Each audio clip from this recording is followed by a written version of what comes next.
Morning all. Morning, morning. How are we? Morning Mushroom. Morning Daniel. How are we both? Thank you to Wager, Fidney, Aber, Maury and Aframe for the follows whilst we were offline. I appreciate it. Hope you guys had a good weekend. That's a nice helmet.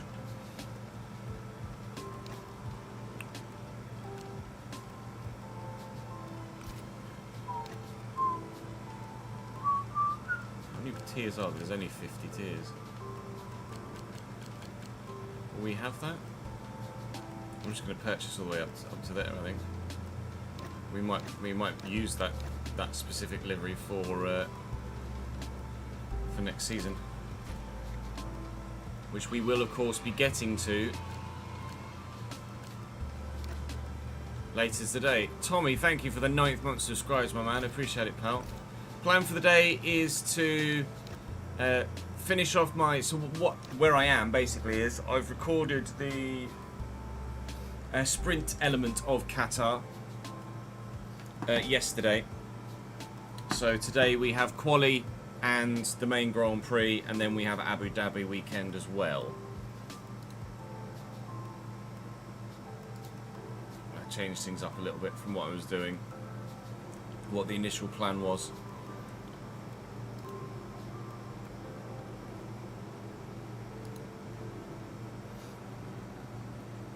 So I was P10 in the sprint, Daniel.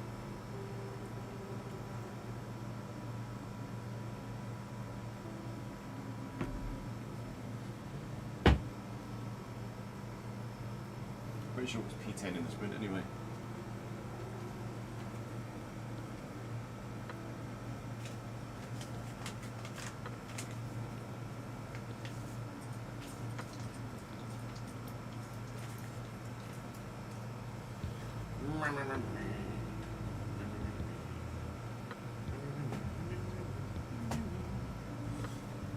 I was P10 in the sprint. What does that mean? This has got... Fucking hell, mate.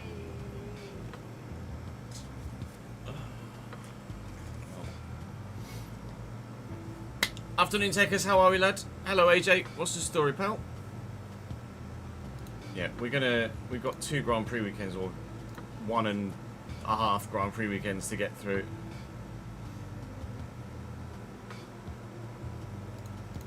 So we're not going to waste too much time.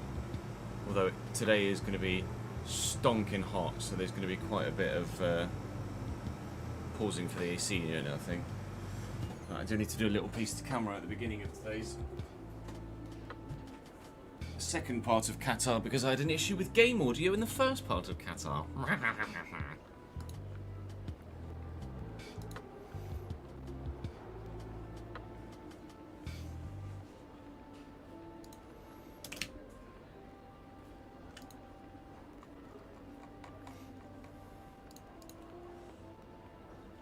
Yeah, all good, thank you, AJ. How are you, my dude? Right, let's do that little piece to camera first. Welcome to a little bit of a confession at the beginning of this Qatari Grand Prix weekend. You'll notice in the background I've done practice, sprint qualifying and the sprint. I've recorded it in 2 parts, and in that first part I had an issue with my game audio. So unfortunately, the footage for sprint qualifying and the sprint only has me, no, meow, meow, meow. So apologies for that, but there is game audio for the qualifying and race that I'm about to go into. So we'll cut now to the actual start of the episode, but apologies for that in the first smaller portion of today's video. Right. Get Rolo to do the engine sounds. What? Meow, meow, meow, meow, meow. That'd be funny, that. Right. Oh, I want to change my components, so I nearly forgot to do that.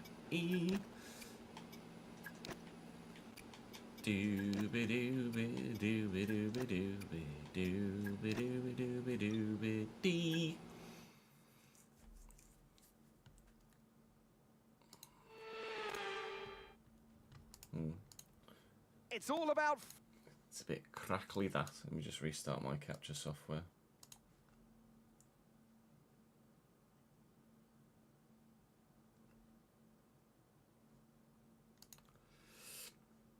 But I'm going to change my setup as well a little bit from the sprint aspect of this weekend.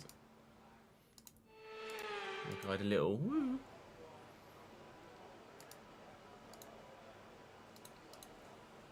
Hello, Cyclist. How are you, mate? Come on. Thank you. Alright, I'm just going to take a little bit of downforce out. Make me a little bit better in the corners. Sorry, a little bit better in a straight line and not quite so strong in the corners. Because I need that straight line speed, you know. I need that. Let me get the notepad up for Qatar. Oh fuck, what was the fuel in Vegas? Oh, fuel was just right, wasn't it? In Vegas? Pretty sure it was like down to the wire, wasn't it? Was that Vegas where the fuel was down to the wire? I think so.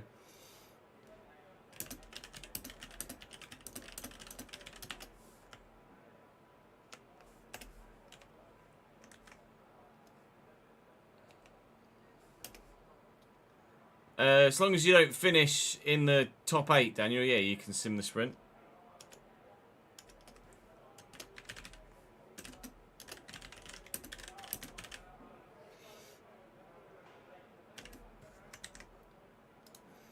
Obviously, if you sim it and then end up coming in the points, then it's another piece of tweaking you'd need to do later. But if you think you'll finish outside the points if you sim it, then just sim it.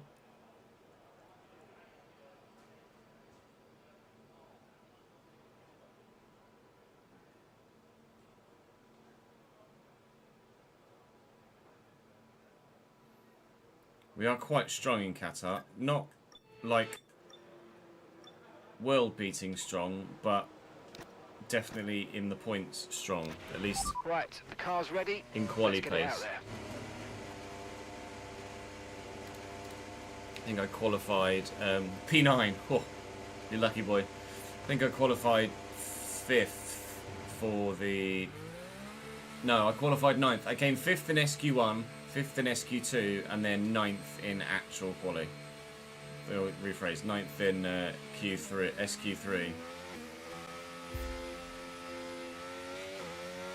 I haven't tried 104 for Qatar, no.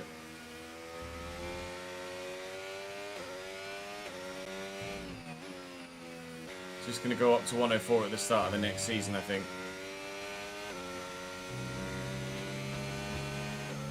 How are we, Josh?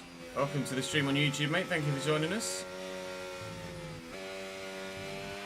Okay, there's 2 minutes left in this session, and we're in the drop zone. We need a quick lap, or it's Roger. qualifying over for us.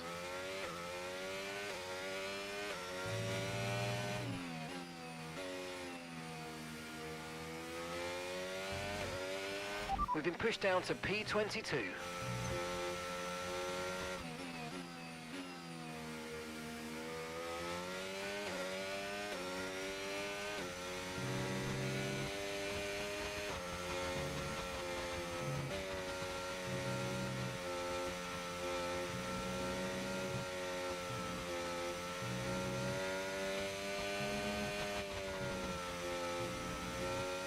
Right, here we go.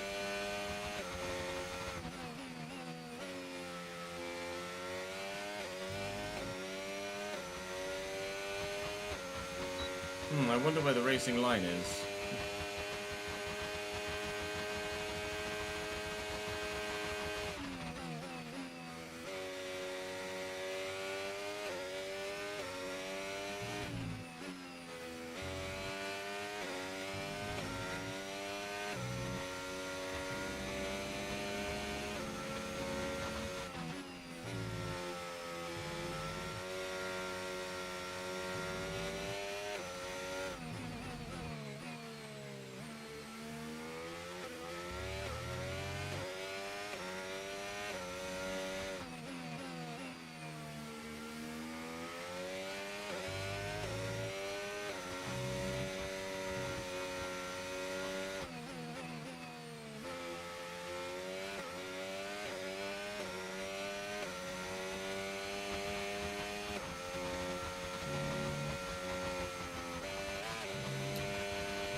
So for this first qualifying session for the actual Grand Prix, we've got fresh parts in, and I've also tweaked the setup by taking 4 ticks of downforce out of both the front and the rear. So it will probably affect our overall competitiveness in terms of a single lap for qualifying in a negative sense. But hopefully in race pace, it will help us in a more positive sense because we'll be faster in a straight line.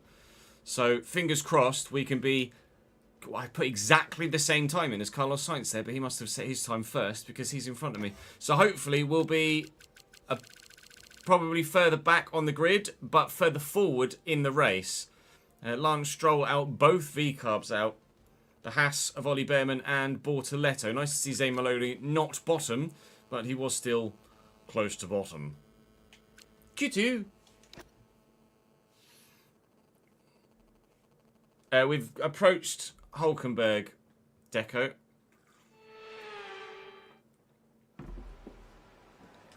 But Hulkenberg only. We didn't approach Yuki and he re-signed with Red Bull.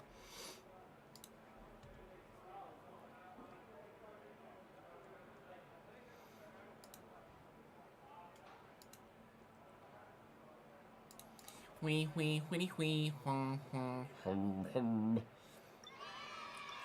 Could go for Stroll, but I'd be concerned that people would be like, oh, Stroll wouldn't leave. You know what I mean? All good, thank you, John. How are you, my man? Thank you for the 4th month subscribed, my dude.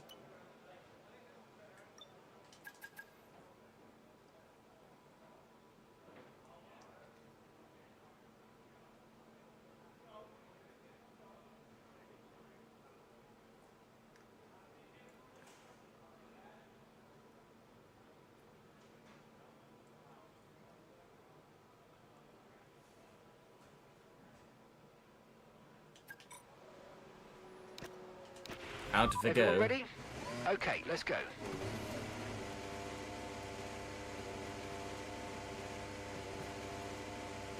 Yeah, I think we'd consider signing Stroll only if he leaves Aston Martin to go somewhere else first. Up and down is very much the theme of life, isn't it, John? Glad you're enjoying the content, though, pal. Thanks, mate. Rejected your 84% chance offer, wow.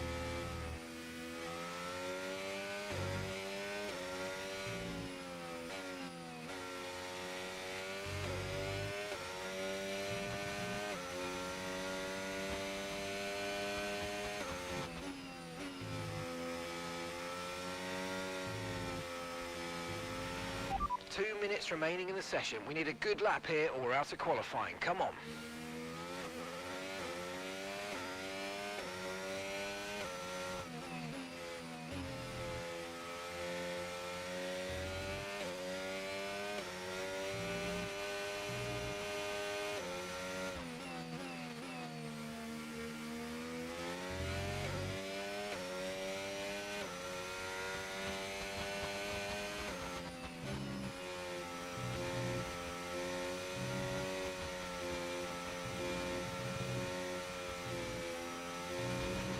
Okay, I'm afraid we've been pushed down to P16.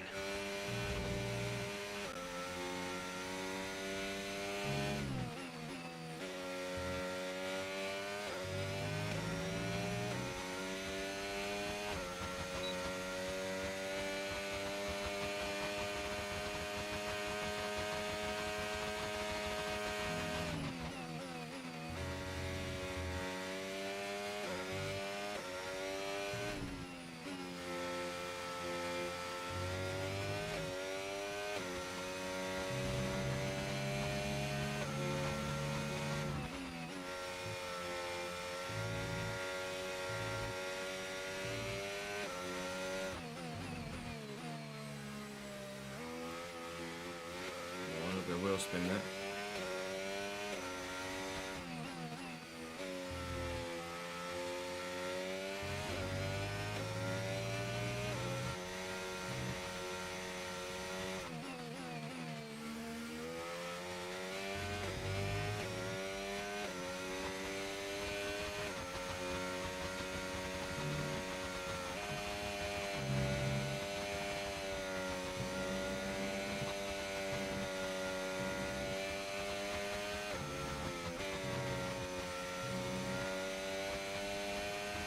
was a 121.7 in Q1.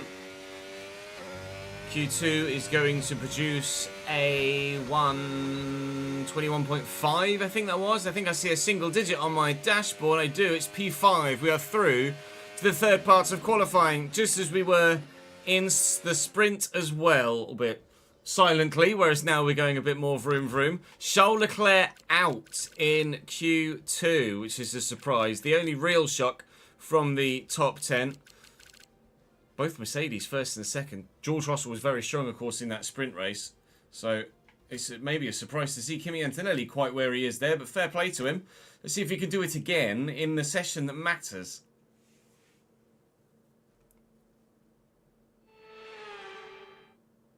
You're talking with Max and Lewis, are you? Nice. We've got a bit of a situation at the moment. Oh no, not a bit of a situation. We're looking into it, but we're going to be out of action for a few minutes. Got a bit of a situation, lads. I'm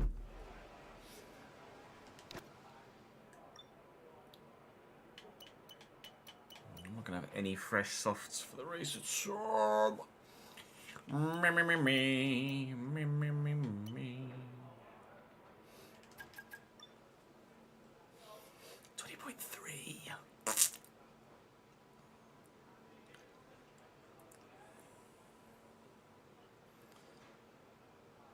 Put it in the They put it in the 19s in the sprint, which was monstrous. All clear the garage, please. You're racing with Williams, are you, Ollie? Nice. Doing a driver career.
You're going soft, medium, medium, nice.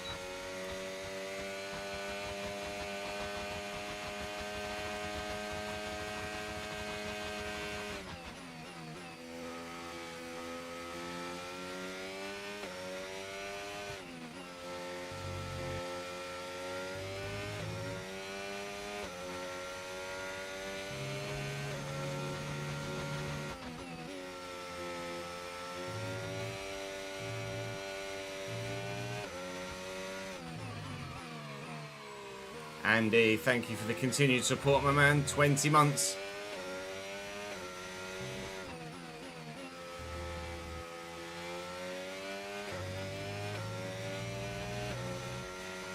There you go, Russell in the 19s again. George Russell, winner of the sprint. And it seems like he's got the pace again in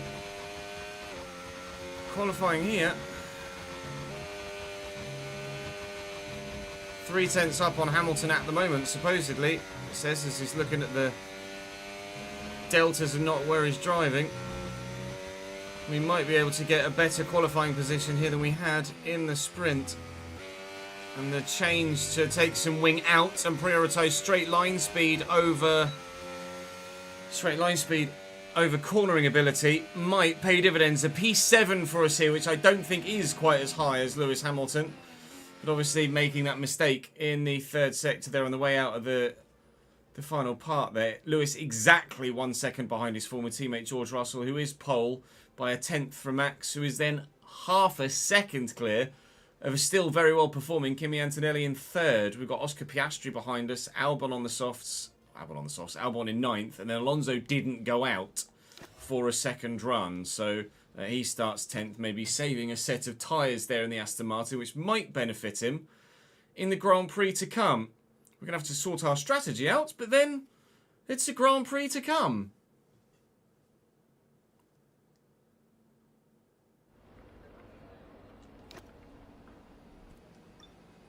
Did they do a private test in 2022 before this iteration of cars?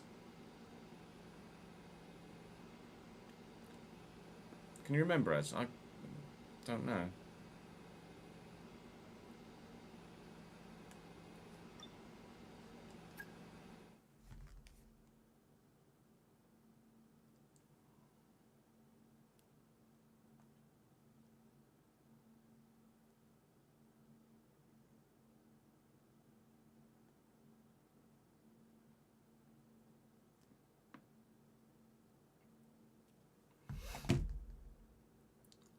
The teams want a private one. They're probably just embarrassed if they get it fucking wrong, aren't they? So they don't want anyone to see it.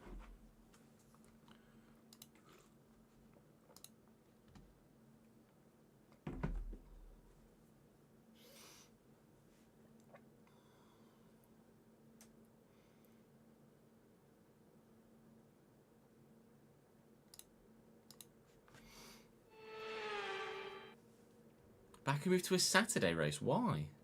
Welcome, ladies and gentlemen, once more to the Middle East for what could They be released a the very calendar, tricky didn't night they, already? for our drivers tonight. Sandy, dusty, and with the sun. It's time to see how our drivers are stacking up after yesterday's exciting qualifying session. There are a couple of George Russell will retirees in the begin sprint, today's event in but pole position. nothing And Max that will Verstappen affect lines us, up I don't alongside. believe. Jack As we Doohan continue retired through the quite rest of early the on, grid didn't today, he? we But have obviously the Alpine is going to be nowhere near us. Tsunoda, So unless we're in Lando P6, Norris, we are actually in and P6 Martin. there, so there is a penalty from someone in Piastri, front of us. Albon, And that someone in front of us Fernando is Alonso and Charles Leclerc. Leclerc? Oh no, Charles Ocon, Leclerc was out Gasly, in Q2, wasn't he? Nico Hülkenberg, Hamilton and taking a Hamilton. penalty. Hadjar, Lewis down in Stroll, 14th now then. Maloney and still Ollie 17th. Actually no. Bortoletto, Was he Sainz, 17th anyway? Was he 19th? Lawson, Yeah, and Jack it was 19th. Doohan rounds and up Lawson what has been a taking long time penalties since as our we last- expected Doohan to do. So starting We've got a P6 great then chance. here. Everyone else is starting on the softs apart from Lando. Everyone but Lando on a soft tyre here, which is Getting intriguing. another points finish in this race. Keep it clean and hopefully we can work our way up Reckons the with my field. projected tyre wear, I should go medium hard. That's intriguing. What reckons I should one-stop it?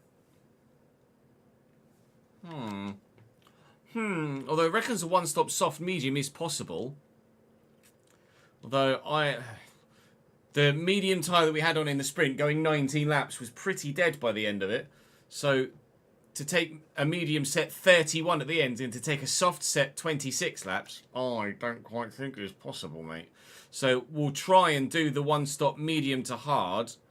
And then if we need to throw in a soft run in there at some point, then we can do. But that hard tyre will definitely do 31 laps, I'm pretty sure. In terms of fuel, I'm going to take 3.5 laps worth of extra fuel. But we'll do what Lando's doing and start on the medium tyre. Starting on the medium was really the better thing to do in the sprint. It's just that we didn't have the straight line speed to make the most of that tyre benefit. Whereas now, we should hopefully have the straight line speeds to make the most of that tyre benefit. So we'll go medium to hard. We might have to throw in a soft there if needs be, but that will be race dependent. But P6 is a great place to start. Right, let's give you guys a predicciones, shall we? I'm going to say, will we finish in the top 5 or not here in Qatar?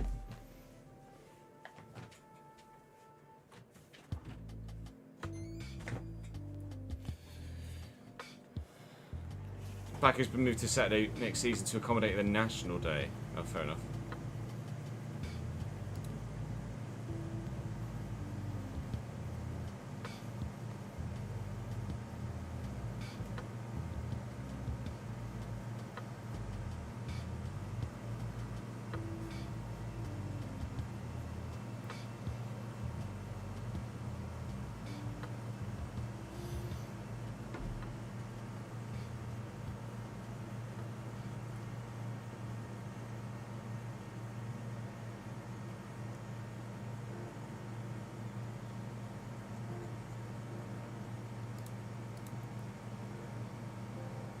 Yeah, I presumed as much. I haven't seen the F1 movie yet, Football Crazy. No, I would very much like to. I just haven't had the opportunity to do so yet.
How are we, Tozzy? Well, I hope, mate. Still in knots, right, at the minute? Joao Pedro to Chelsea to me seems like a weird one. Thank you for the follow, Mike.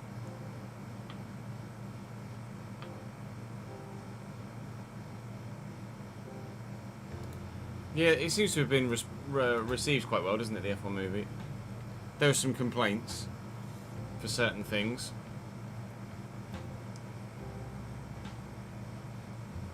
I managed to avoid spoilers for the most part.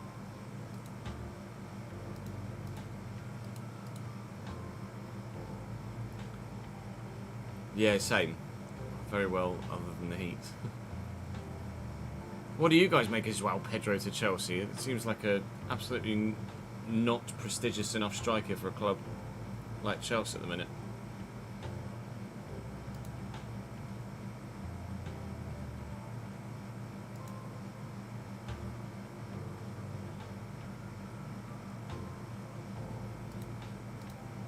One minute left on the prediction. Hello, hello. How are we, Mike? Good, I hope. Classic Chelsea spending loads of money. Yeah, on players they shouldn't do.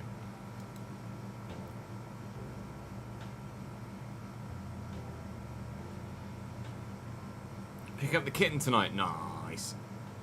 Shout out Oreo. Yeah, already signed Liam Delap. Which isn't a signing that is like top 4 level or title challenging. Could be another winger or a goalkeeper, that's fair.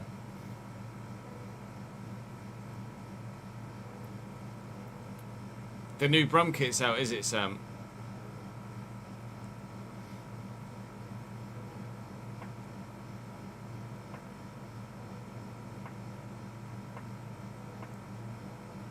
I think that feeling is echoed through everybody, to be honest, Mike.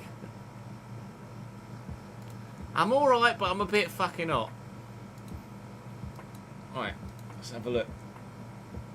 Not a massive amount of spending today. Not a massive amount of spending at all. 10 from Davidenki on the DNF.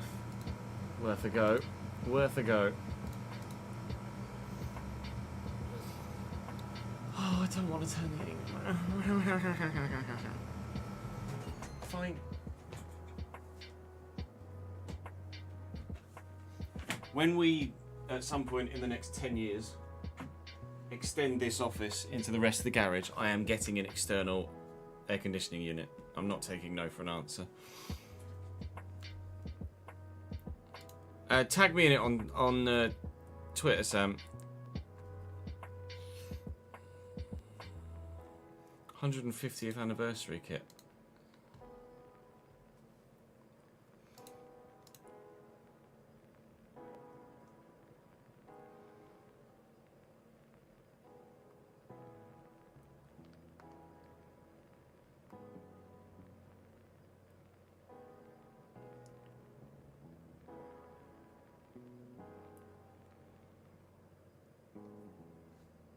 Boom, ba-doom.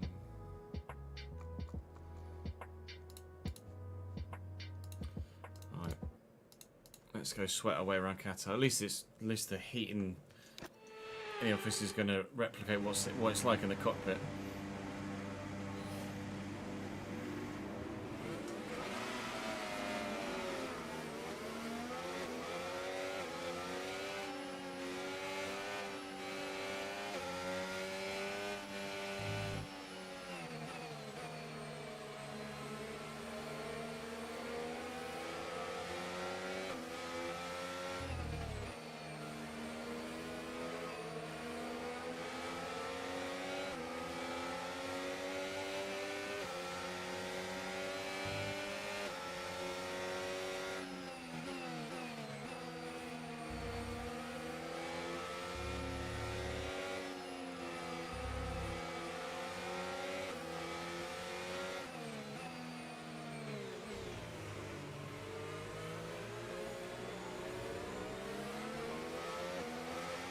Newcastle's third strip's released today as well, is it? It's all been leaked, hasn't it? Conditions look stable at the moment. No rain currently expected.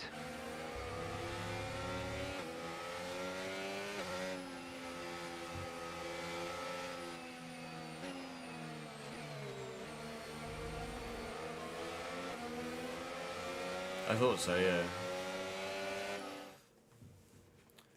The flashing red light at the back of the cars, Mangwa, is to show the driver behind, when in racing conditions, is to show the driver behind that the car is harvesting electric energy and may be slightly slower than expected, even though they've still got their foot flat to the floor.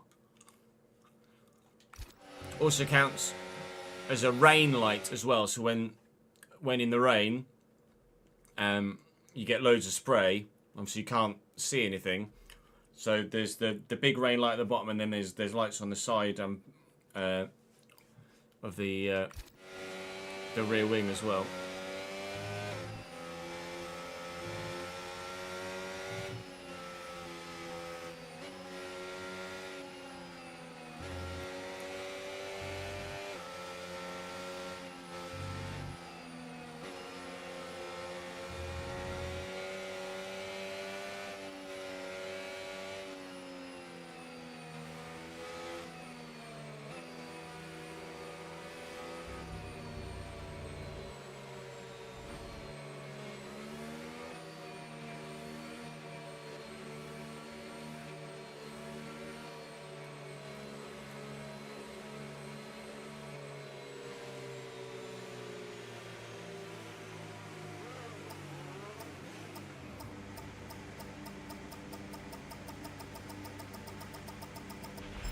Okay, incredible parking there. Nice one. That's going to give you the edge if you can get a good launch as the race starts.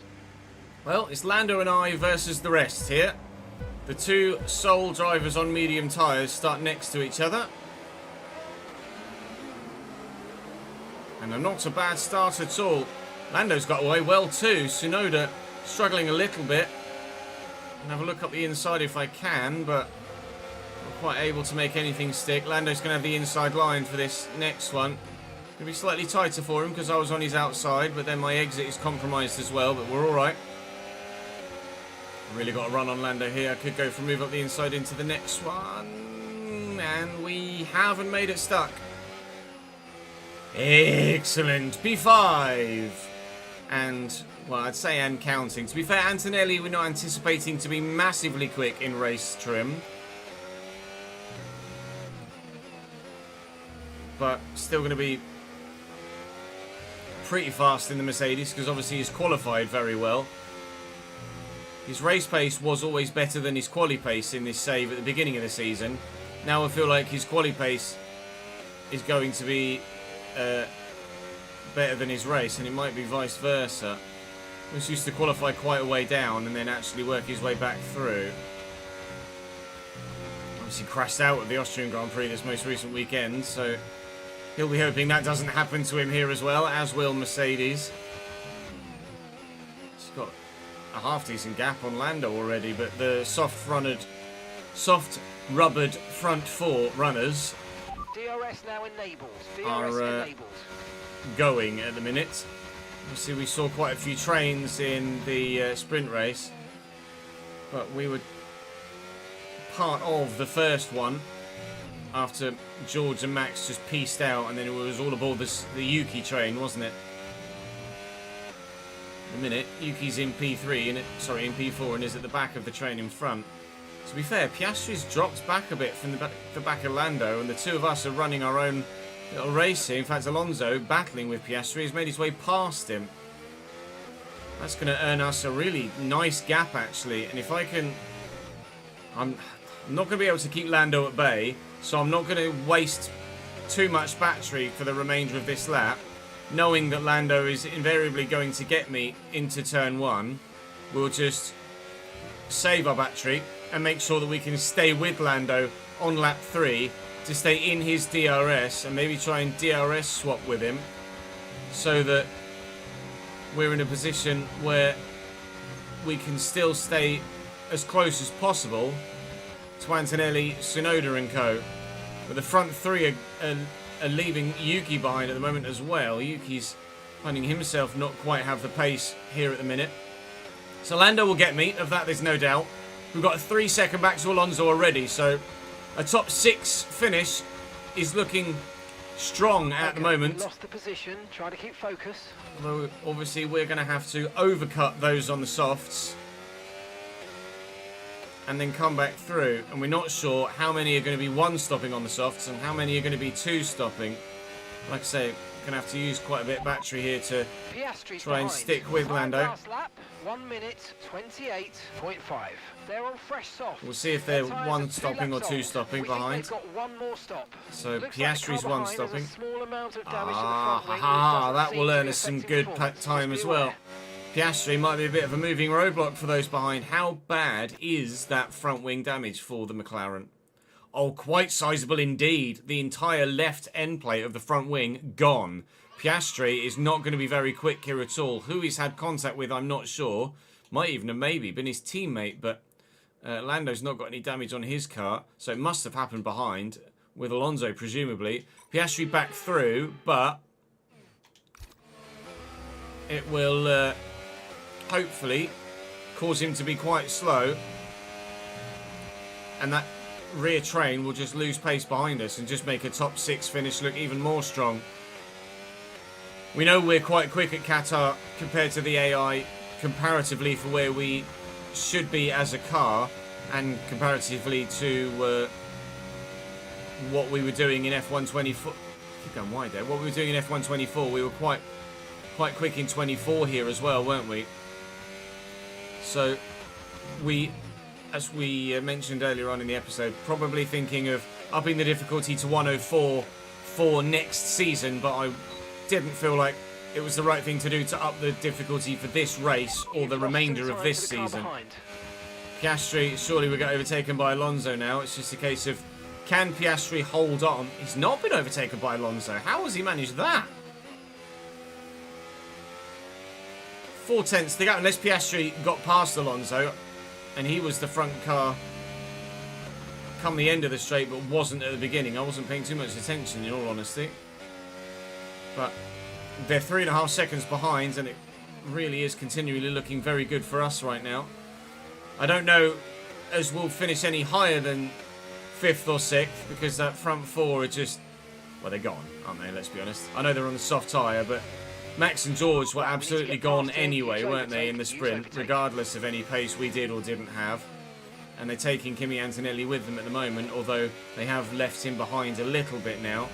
Lando is going to have the pace, it seems, to leave me behind as well.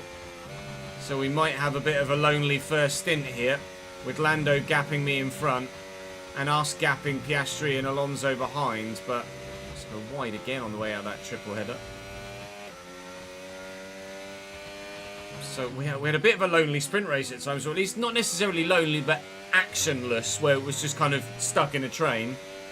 Right now, we're not in a train, but we are very much stuck where we are. Thank you, Benny, for the 41st month subs, mate. Appreciate it, dude.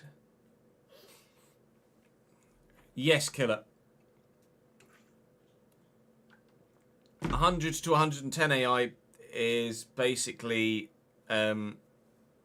quote-unquote cheating from the AI. I agree, killer. It's much better on a wheel.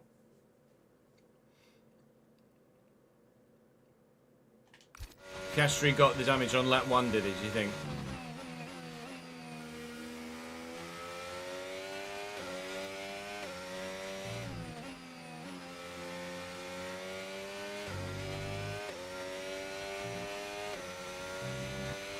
No tyre concerns at the moment, just focus on the driving. Really, no tyre concerns on lap 5 of 57. What a surprise. Thought my tyres would be dead by now, to be fair. My front left kind of is. Christ. Front left's knackered already.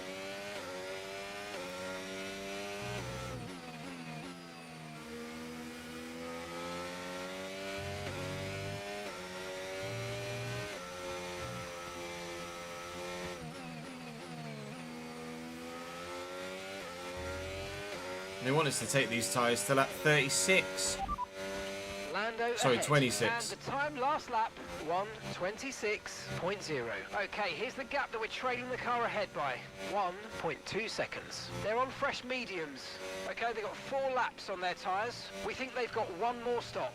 Okay, you're dropping back by around 0.2 each lap.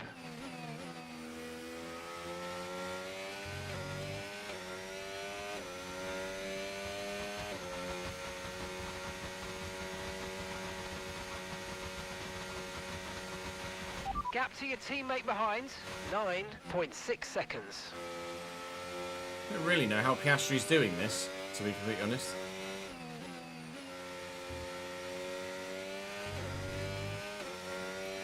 That front wing damage doesn't seem to be affecting his pace too much compared to those around him. It is compared to myself and Lando, but compared to those around him, he's actually doing really well. How he's able to maintain the position down the main straight 1.6 seconds. when the others have DRS is surprising, to say the least. Maybe Alonso is under such pressure from the Williams and Ferrari behind him that he can't actually attack the McLaren. Surely he'd attack the McLaren.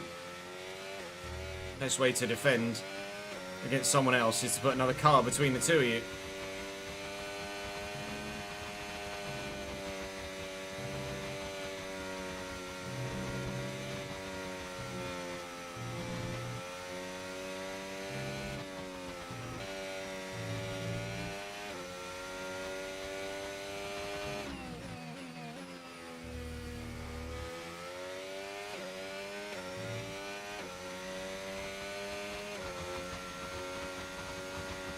Yeah, I can imagine it's quite hard. Killer.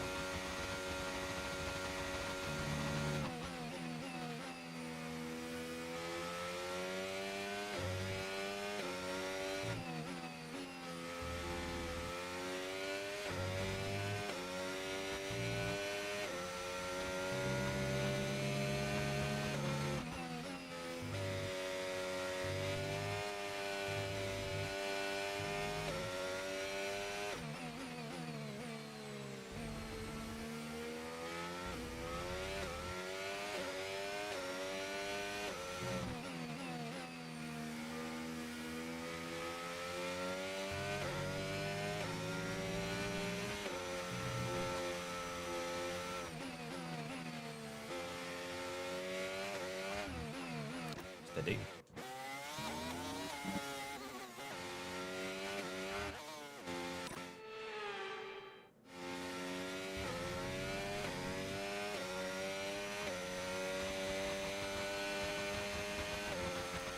Are you struggling in Qatar, Daniel?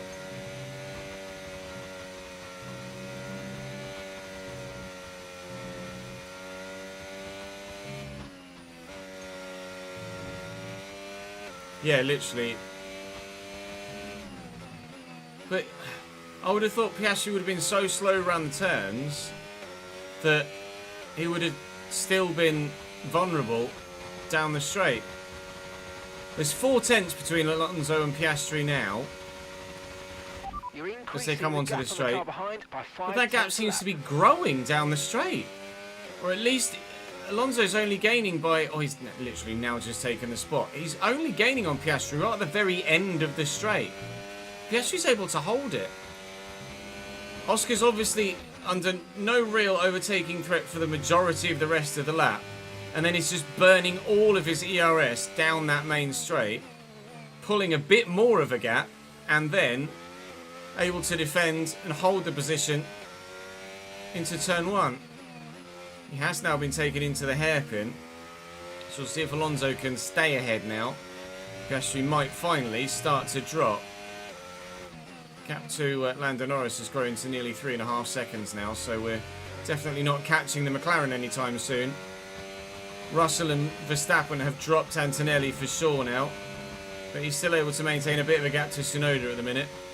I don't anticipate much changing in the positions around us at all between now and the first pit stop. The only things that could change are Piastri falling slightly further back, but that's kind of it at the minute. Everyone is kind of locked into their position right now, driving their own race, trying to manage the tyre wear, manage the fuel consumption, and get to the end as quickly as possible, regardless of everybody else.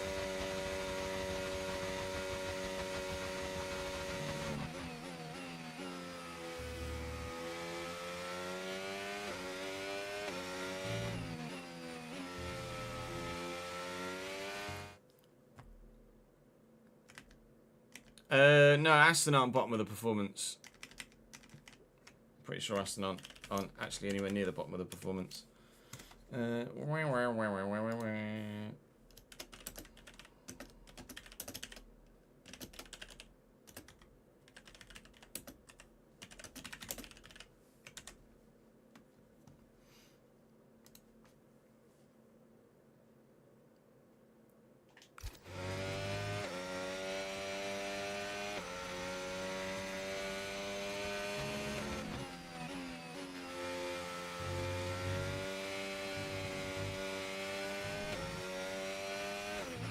Okay, so gap to the car ahead, 3.7 seconds.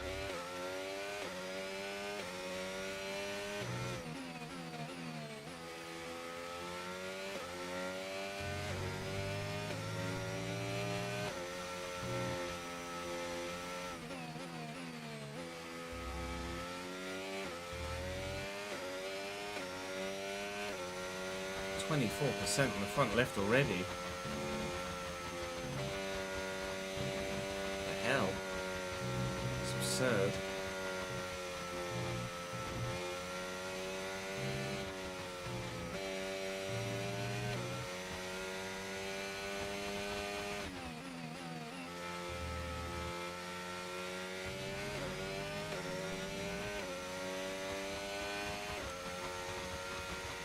No worries, Daniel.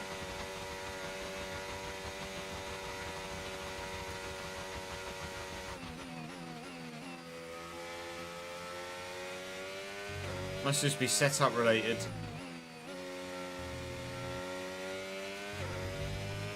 If you're competitive in the corners but just getting annihilated in the straights, then I imagine it's just setup.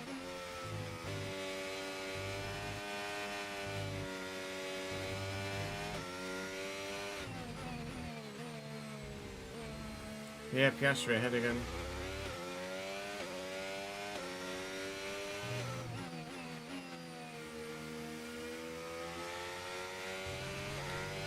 Qatar's definitely showing the flaws in the AI again, isn't it? This feels very much like an F124 race at the minute, with the trains that are ongoing and the fact that no one's making a move on anyone other than those at the very front of any given train. Everyone else is just quite happy to just sit behind the other cars, which is absolutely pointless and very unrealistic. But overall, it's been an improvement in the AI this year. But this is not it.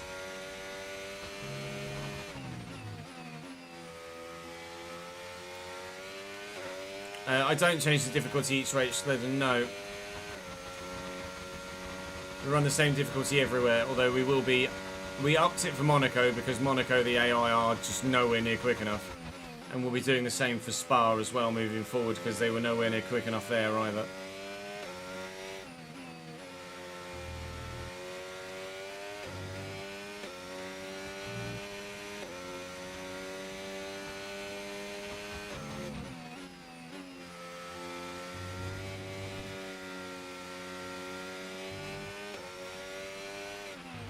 And gap to the car in front, 4.5 seconds.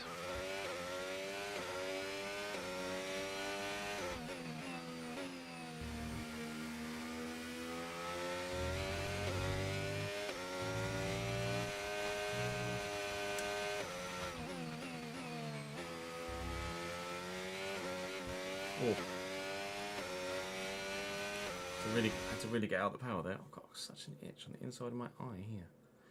Get away. Verstappen, Tsunoda, Norris was your top three, was it, Daniel?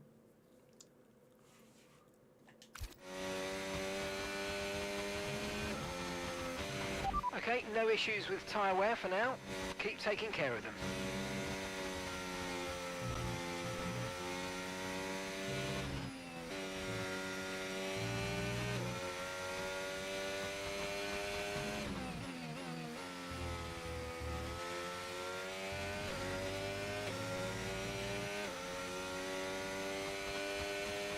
SRC, Killer Man.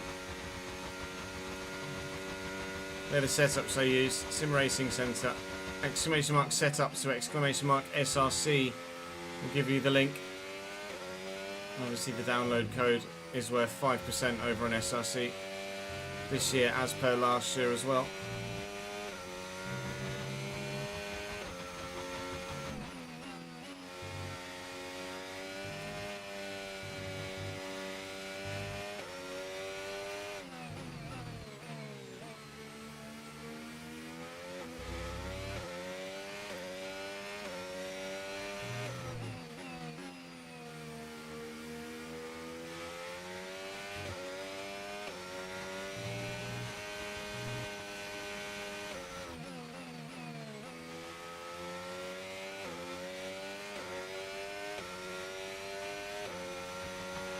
We've got a lot of spare energy. Okay to use your overtake button. Must just be set up, Daniel. You must just be running way too much downforce.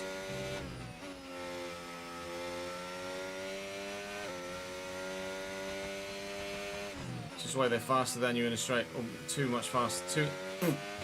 Too much faster. Too much too fast. Oh, brain. Too much too fast for you in a straight line.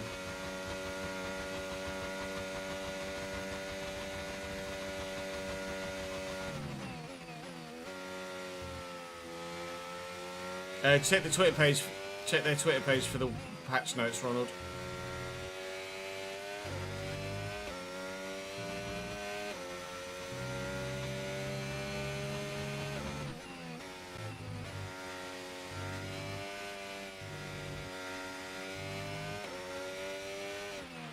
Okay, gap ahead, 5.8 seconds.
Okay, so we're leading our teammate by 21.7 seconds.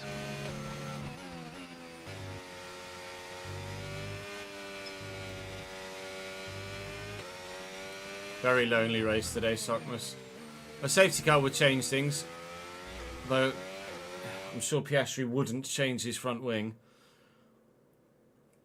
Not sure on a date for driver rating updates.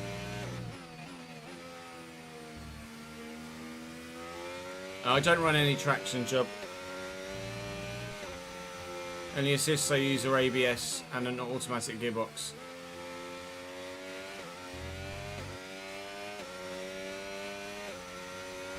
The front left looks horrible, doesn't it?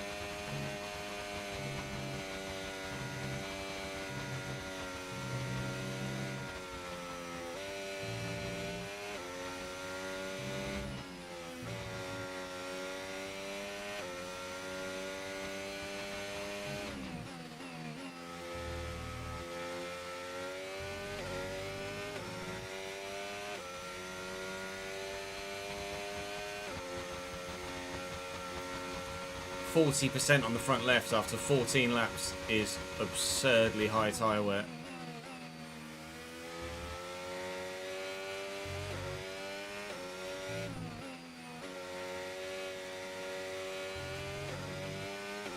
Nothing else is even...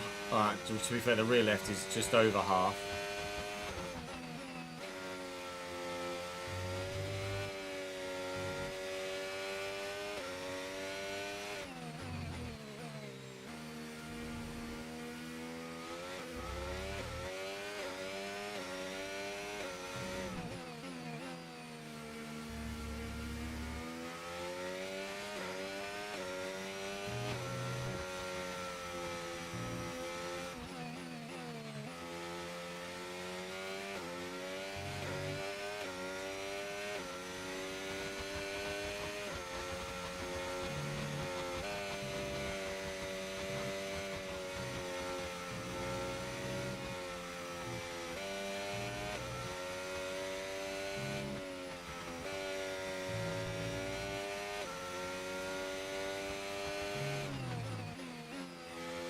So as we're about to come around and start lap 16 here, everything is mainly as you were. Gap to the car in front. You'll notice that Alex Albon has been able to get past Alonso and Piastri and break free of that group.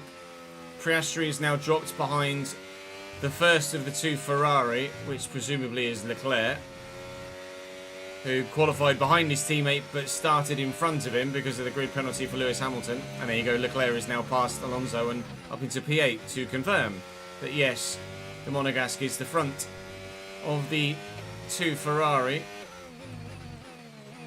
We're about half a second a lap-ish, although less than recently. Slower than Fernando Alonso, not Fernando Alonso, than Lando Norris. We're about a second a lap slower than Tsunoda and co, as you can see. Lap 16, the gap's 16 seconds, and we've been about, it makes no difference really, about a second a lap faster than the group behind in most cases. Now that Albon is through, he's starting to close that gap a little bit on those soft tyres. We'll be able to visually see how poor that front left looks compared to the front right. The front right is at 20%, front left at 44% after just 16 laps of racing here. We need to take it another 10 laps to get it to lap 26 to box off it, to do the one stop. I was hoping that those behind would scrap so much so that I'd end up with a free pit stop in terms of time behind, so that we could, if we wanted to, switch to a two-stop and still finish in 6th. But now that Albon and Leclerc are past and closing gaining on you by 0.5 a lap. By a sizable enough margin, I think we're not going to have that luxury, so we might well be also just definitely doing a one-stop and hoping to maintain the gap at the end of the race. But I don't think we'll stand any chance of catching anyone in front without any sort of safety car or VSC help at the right time. And everybody on the softs will be boxing before us and will get a significant undercut. Or will they? Actually, though, they were going to take... I think the strategy was 26 laps on the medium or 26 laps on the soft. So they might actually box the same lap as me and they won't get an undercut. Anyone that's two-stopping will be boxing within the next couple of laps. So that will become rather evident sooner rather than later who's looking for that strategy. Piastri now behind Alonso and both Ferrari. Stroll is closing in on the back here, and then there's just the train that has been like that the whole race so far. But I am anticipating some boxers, maybe not many, but some soon. There you go, first of which he's already in. So one of the Aston Martins, which I believe is Alonso, because he was the more forward of the two. Alonso on a two-stop here, as is one of the Saubers. But they're the only ones to stop on 17. Recommended 18 for me, so we may well see some more stoppers on 18 that are two-stopping. But, I mean, they're going to be close to getting lapped already. They've been going that slowly. The Sauber, genuinely, it's going to be in a really bad spot if there's a safety car at any point soon, because he's on his way out the pits now, and they're with him. He's going to get lapped. After just 18 laps of this race, that whole train is moving so slowly that someone has boxed from within it and has already lapped. It's not a short lap here in Qatar. So they really are just killing themselves for pace at the front of that train. She probably would have put 2 and 2 together to figure that out anyway. Gap to Alex Albon now 10.8. It was as high as 12.5 to 13 seconds slightly earlier. 9.1 seconds. We'll see if anyone does box on 18 to switch to a two-stop or to do a two-stop. But I think the majority are going to be on the one, keeping an eye or half an eye on the pit box. The most important positions behind us have all stayed out. One of the Hasses is in, and he's the only one. So minimal two-stoppers here. It seems the one-stop is certainly then the more favoured strategy, which is what we're on, which is what we're doing, which is what we will do. Switching to the hard tyre on lap 26 is the plan.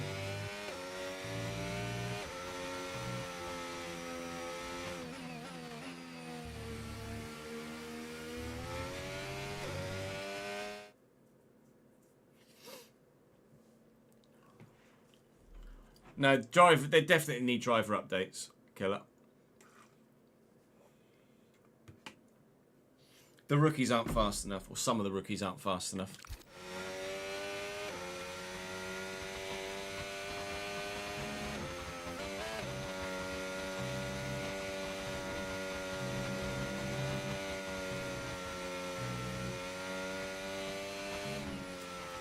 Although, to be fair, Kimi is now doing much better at this stage of the season than he was at the start. So maybe he's grown quite a bit. I don't know. There's absolutely no way to know how to grow your drivers either, is there?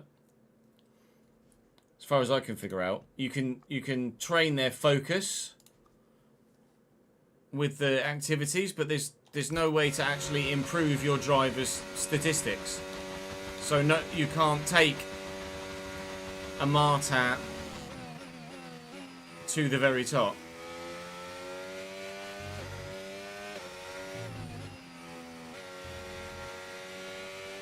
Albon is in the box in the Williams, as with one of the Ferrari as well. It's Charles Leclerc, so they are potentially two-stopping. They've just gone a little bit longer on their tyres than I would have done if I were two-stopping.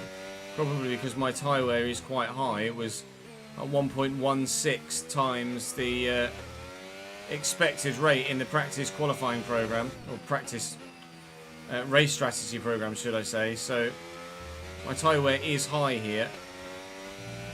Piastri now Yeah, and some more in the box as well. Okay, so more two-stoppers than I thought then. The one-stop's still the favoured strategy for us. If we end up with a free stop later in the race, then we might as well stop for a set of softs. I think we've got a fresh set of softs. I'll double check in a minute when we get onto the straight and see what tyre sets I have available to me. It might just be slightly worn softs, like 6 or 7% from doing one quali run. They might be used. Let's have a look. We know we've got new hards. I do only have used softs and no more mediums. Okay, here's the gap. So it would be a set of softs that have done a qualifying run that would be available to me. Stopping in 6 laps time to put the hard tyre on and then hopefully go to the end.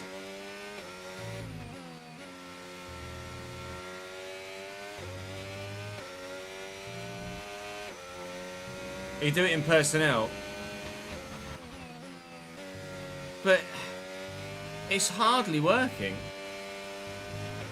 Grip is probably dropping due to wear, so don't be too aggressive. Zane's in the pits. Zane is in the pits.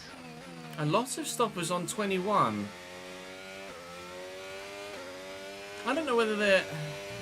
Are they going soft hard? Maybe? And one stopping that way instead? Rather than going soft medium? I'm really confused. No, they're soft softing. They're definitely two stopping.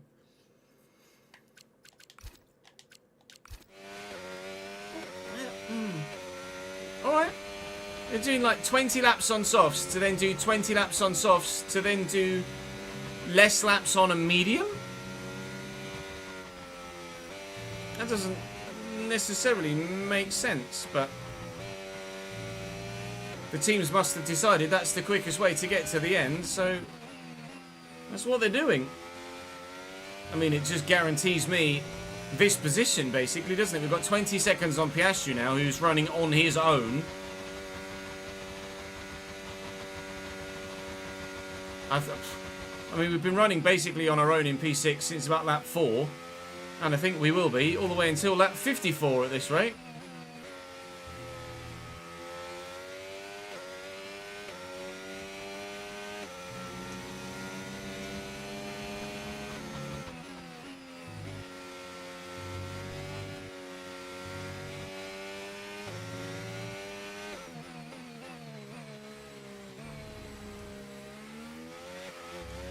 It seems way too late in the progression curve, though, to unlock those personnel improvements to improve your driver ads. Because without knowing that those personnel updates are coming, potentially available, why would anyone stick with the F2 drivers that they start the career with?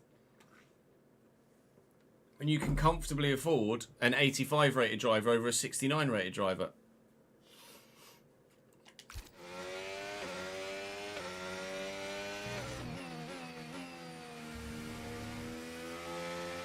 I think those stat updates need to come significantly earlier.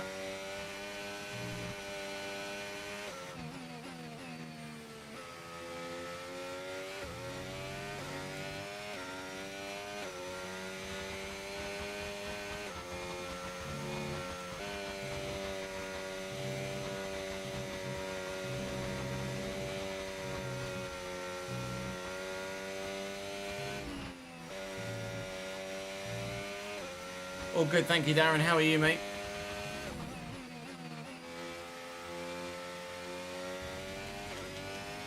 We'll be running a risk of a puncture on that front left soon.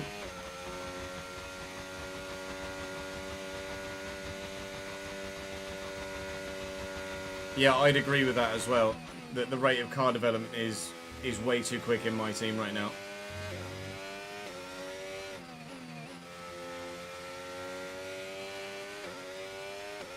After just one season, we're basically 3/4 of the way through all of the performance trees. It is way too quick.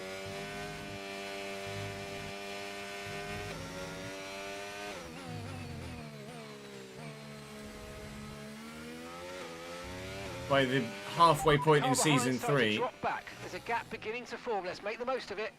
by the halfway point in season 3, I'm anticipating that every car on the grid is maxed out and nothing will change in car performance. Might even happen before the end of Season 2 at the current rate. It's not very well balanced in that regard, is it?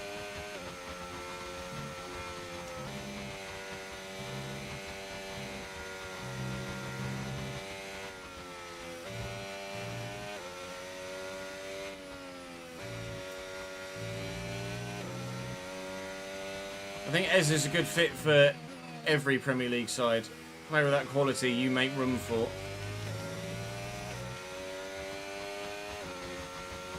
We're approaching the pit window now, and you're going to be on hards next time.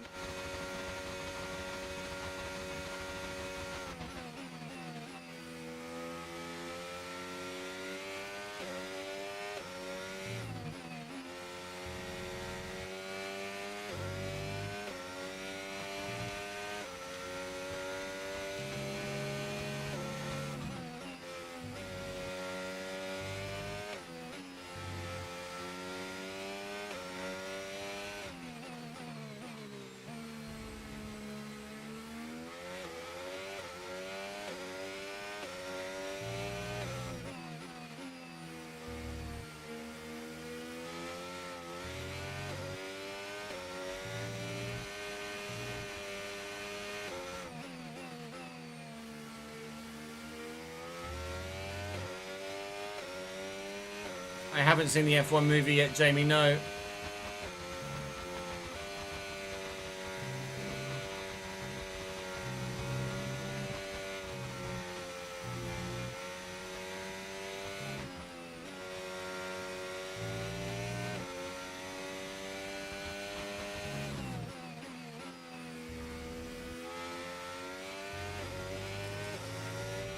I'd very much like to see it. I've got Saturday off this week before we go away next week. Drew's got a second birthday party of one of his friends on Saturday, but I might see if I can come watch the F1 movie in the afternoon or something.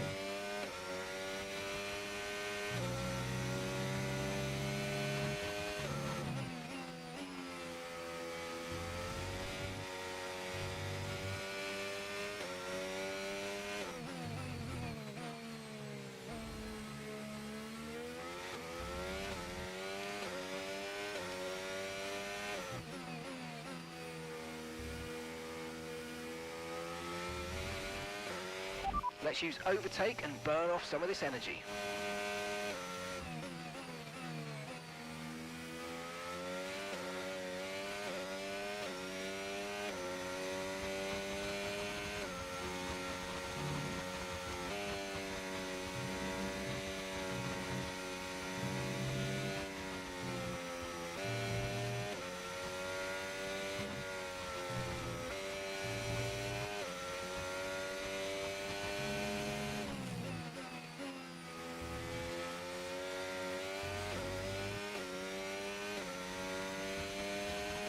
How many of you guys have Okay, seen the pit F1 window's movie? Open, so let's box this lap. Box this lap. And if you have, without spoilers obviously, give us a rating of whether you think it's very good or not.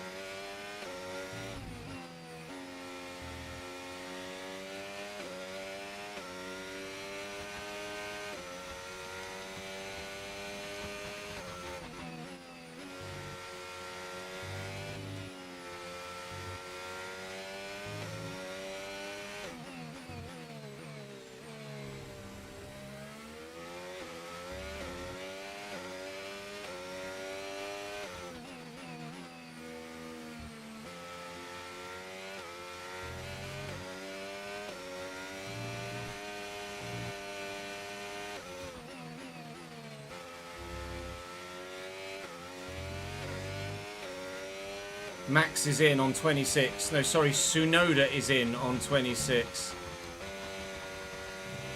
Max, George and Antonelli have kept going a little bit longer on their soft tyre. They take these soft tyres such a far way. My medium tyre is 69% worn on the front left. And they've taken their softs just as far. It's pretty ludicrous, really. When we slow down to pit limited speeds, Just look how bad the surface of the tyres looks.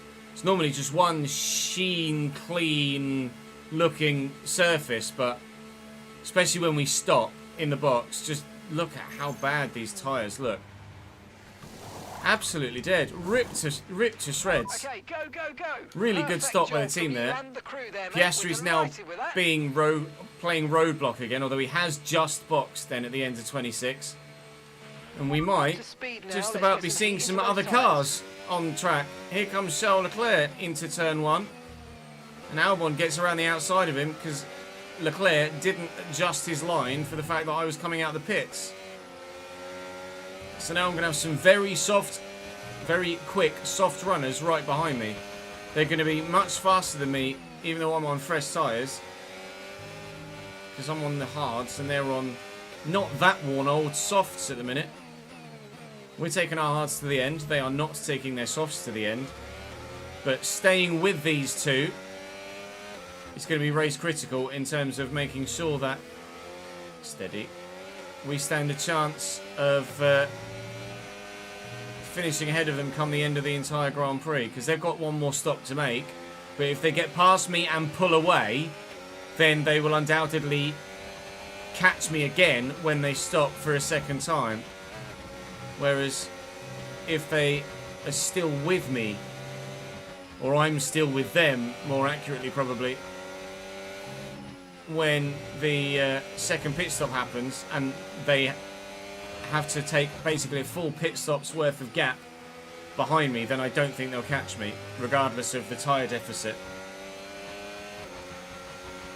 Okay, but they're going to get me here. Ahead, I might as well just save my battery. I'm going to lose 2 positions. Gap to your teammate behind, 32.4 seconds. But we'll try and stick with them through the course of this lap and ensure that we preserve our net P6 finish.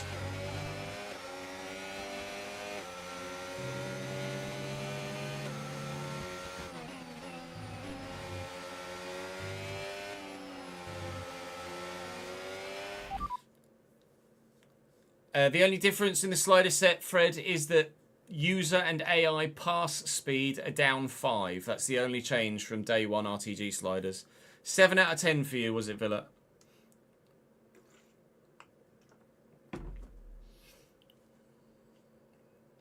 Tyre condition still looking good. Probably because I only put them on 2 laps ago, eh?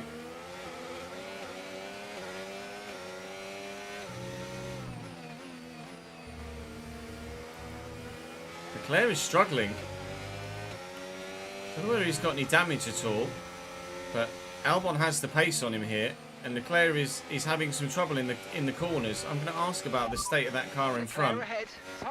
Hamilton is right behind me. I wonder whether Leclerc's got some damage as well. Less than a second separates you. Okay, they're on old softs. It doesn't seem like it. 8 laps old. We think they've got one more stop. No damage on Leclerc. He's just struggling on his tyres. He only boxed a couple of laps prior to Albon. If not, steady. If not on the same lap. When did they both box? Looking for Albon on 19 and Leclerc. Yeah, they both boxed on the same lap. Albon and Leclerc. Leclerc seems to be struggling on those soft tyres, and Albon isn't. Gap to Hamilton behind is only half a second here. I've got to stay with these in front. It's really, really race critical and P6 critical that I do. Otherwise, we could be finishing significantly further down than where we've spent most of this race running so far.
Yeah, I think it's your setup, Daniel.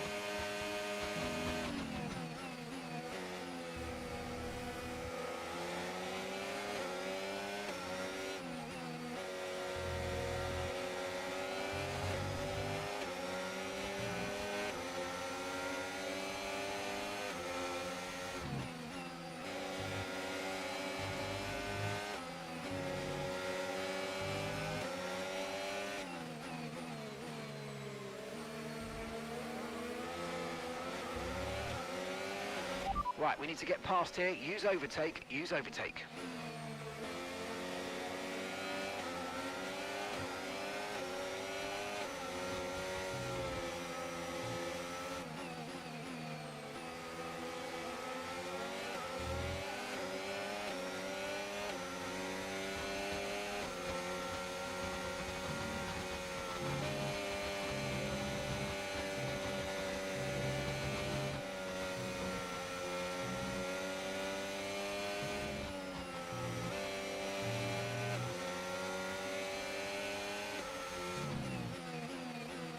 And my hard tyres are starting to become better than those in front now.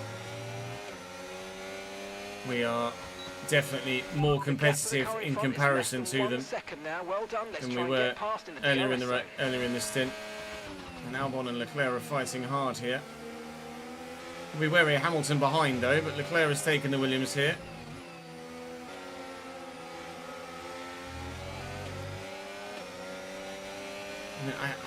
I guess I'm happy to just sit.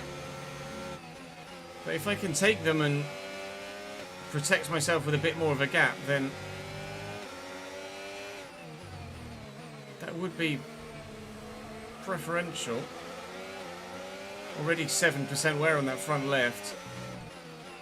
Worried that we might be in a similar position with this hard set than we were with the mediums at the end of the last stint, in that we're risking a front left puncture at the end of the stint.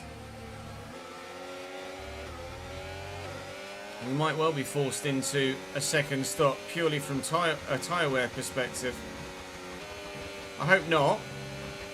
I hope we'll be fine, but can't guarantee anything at the minute.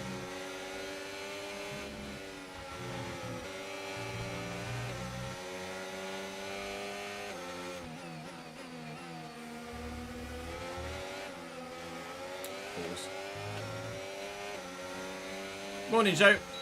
How are we, lad?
We're at 102, Will.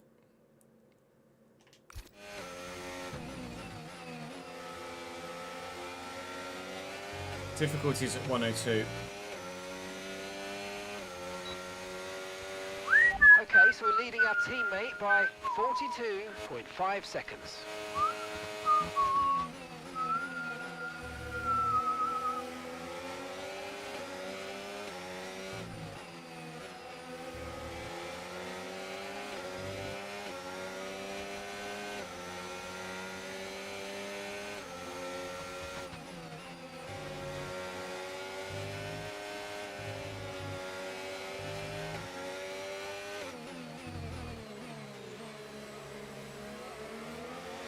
Oh, I didn't think he'd give me the room.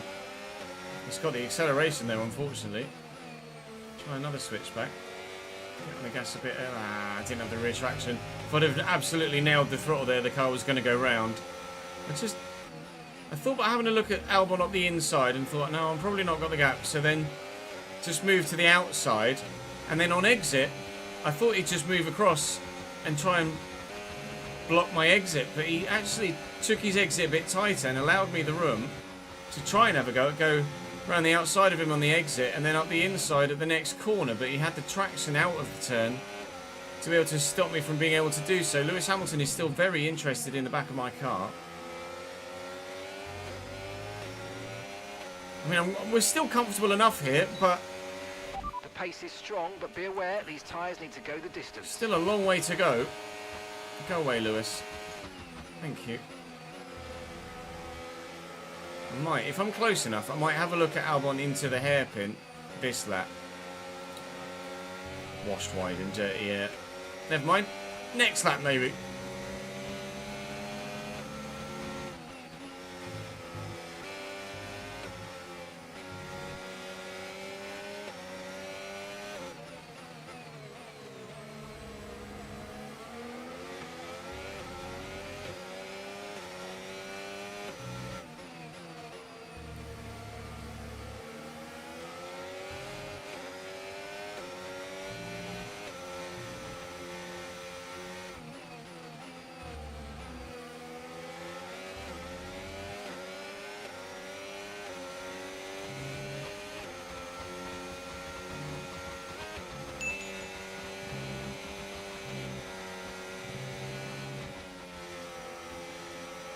Thank you for the bits, King. Appreciate it, dude.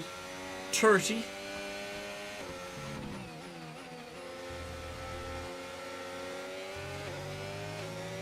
Morning, Beans. You had to redo your Miami race. How come?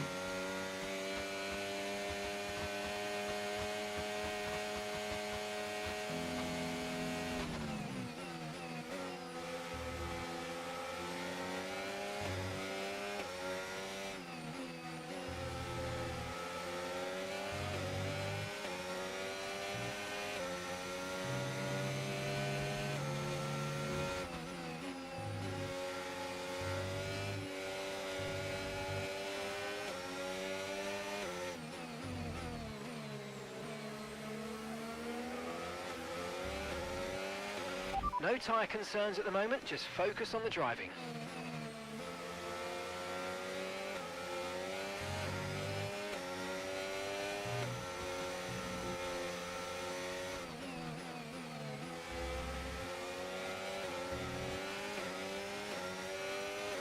I appreciate it, Duck Feeder. Thank you, mate. It's very kind of you. Glad you enjoy the content, bro. Bloody dirty, yeah.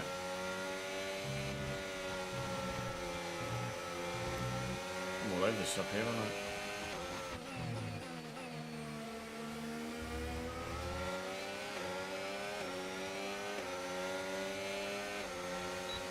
Could have a bit of a run on Albon here. When I say could have, do have a bit of a run on Alex Albon here. It's just a case of who's braver on the brakes and who can have the better exit. I think actually he had the better exit, but my little moment there meant that he had to get out the throttle because I nearly got flung across into him. We'll try and stick with Charles Leclerc if we can through the remainder of the rest of the lap to make sure we have DRS to defend from Albon next lap, just as we were using Albon's DRS to defend to Lewis Hamilton.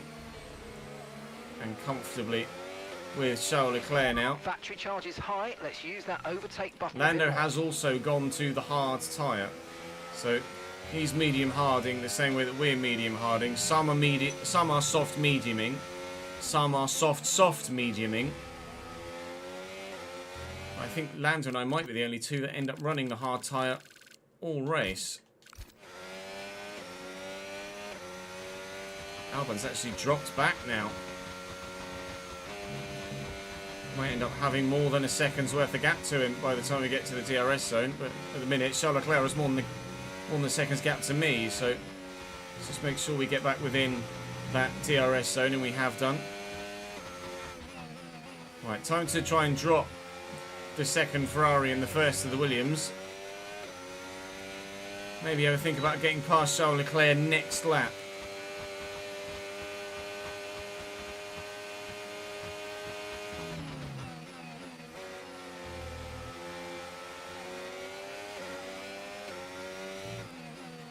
Yellow flag at the end of Sector 1, or midway through Sector 2 should I say. It's an Alpine. Doohan retired from the last race. Is Doohan retiring from this one too? Looks likely. It looks very likely right now. Some Yes. information on Doohan. But Okay, no it looks like the VSC or problem's safety car terminal. as a They're result. retiring the car. 20 laps left here. We only have a used set of softs available to go to. According to the stints from the other drivers, they would do those 20 laps, but I don't think I'd like to use them for that long if I can avoid it. It's offering my old used mediums to me at some point, but there's no way I whack that old used set of mediums back on again with the front left fit to burst. So we will set used softs as our next tyre if we decide to box again. Believe that used set of softs are about 6% worn from a quali run as Charles Leclerc boxes. Well, thank you for the DRS. Albon in behind as well. Albon in behind as well. So they have 20 laps to try and overcome a pit stop's worth of time to catch me. The gap to Lando is about the same as it was when we pit, really. More so, I think. Lewis 2.5 seconds behind. Stroll 14 seconds behind. Thick second of. Thick end of. So, continually, for the next 20 laps, it's probably going to be like the first 20 laps. Very comfortable with us running on our own until the checkered flag. Oh, AD, you've expired. Let me just get my spreadsheet out.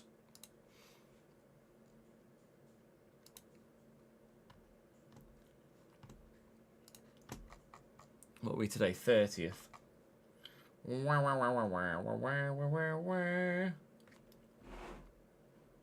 are you not on the list? Oh no, I was looking for AD because I'm an idiot.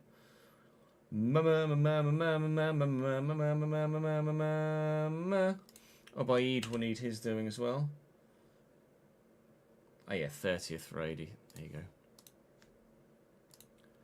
Let's gift that quickly.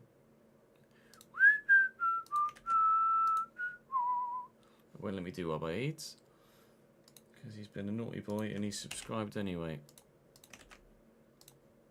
AD, we do O though. Change that to the first. Any more? For any more? No.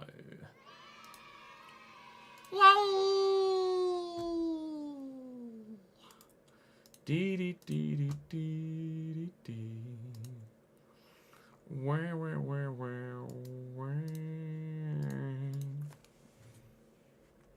Got Linkin Park stuck in my head after Saturday.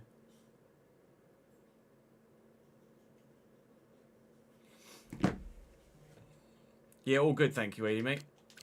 How are you, my dude?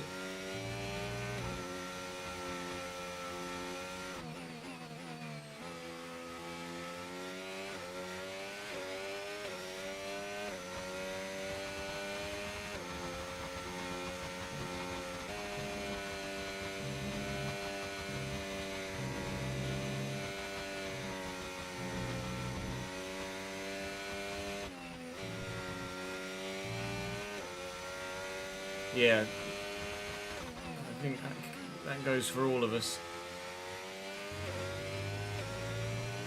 Don't know what it is in the office right now. It's no hotter than it normally is, actually. It's only 30 degrees in here at the minute.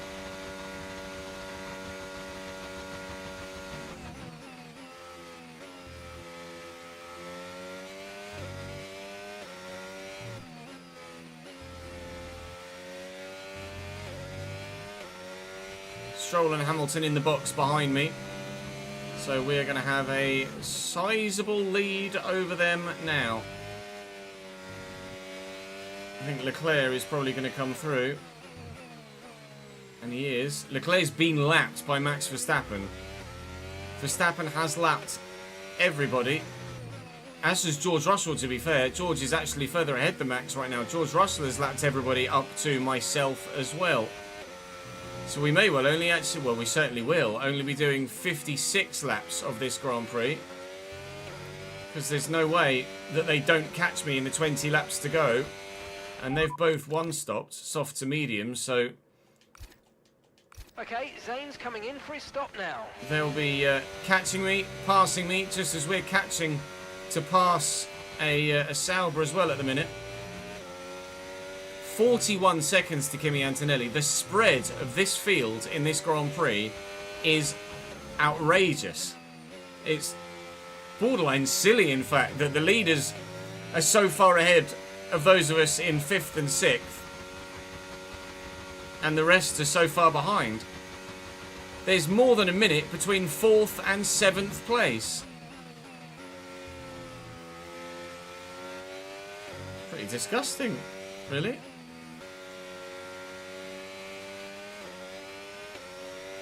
No FC today, DG. FC tomorrow. FC all day tomorrow.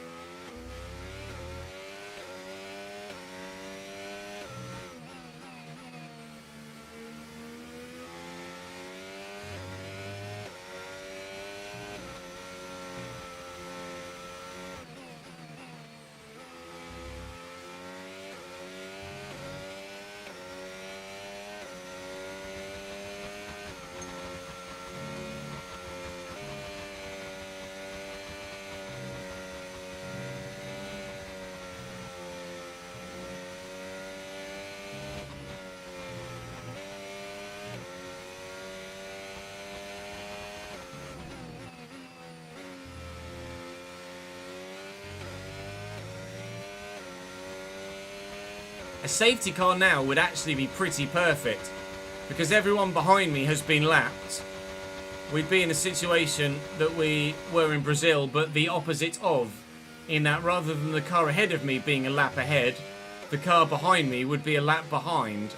So whilst we maintain the gap over George Russell behind, a safety car would be very welcome.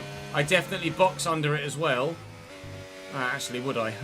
Because otherwise I might put myself in the same position as Brazil. No, I wouldn't box under it. I'd like to, but I definitely wouldn't get out in front of George. We don't want to make the same mistake as Brazil again. I do have that used set of sauce to go to. A VSC could come in handy. We could take a cheap stop under a virtual safety car. Obviously not need to then worry about whether we've been lapped or not. But we do have almost a free pit stop behind at the minute. Okay, no issues with tyre wear for now. Keep taking care of them. We probably do. Even though it says I'll come out in 8th, I'd probably come out still in 6th if I boxed for those used softs, which certainly would take us to the end of the race from here, albeit they'd be very, very worn by the time they got there. Similarly worn to the mediums as they were in the last stint, and really as the hards are going to be at the end of this stint too. But it is an option for us now, provided it's just a VSC, not a full safety car. If there's a full safety car, we stay out.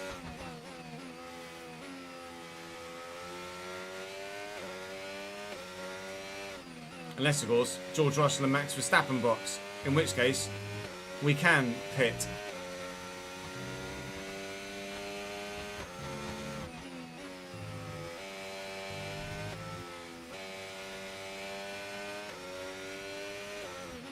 Okay, so gap to the car ahead, 15.2 seconds.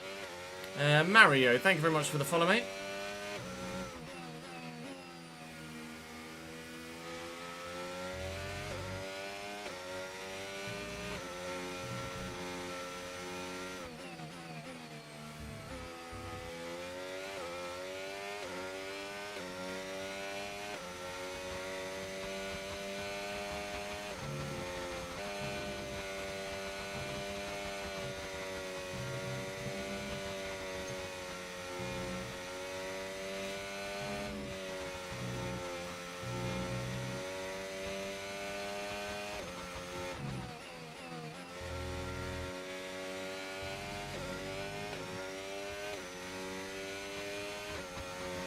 Does the Twitch stream title say season finale in it or not? I can't remember whether I put season finale in it or not.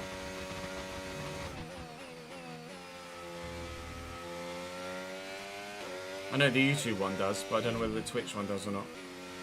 If it doesn't, I'll put it in once we get to Abu Dhabi. It doesn't. Yeah, I think I made that decision because obviously the YouTube stream is going to just be the YouTube stream. But on Twitch, we'll try and garner some extra viewership by enticing people in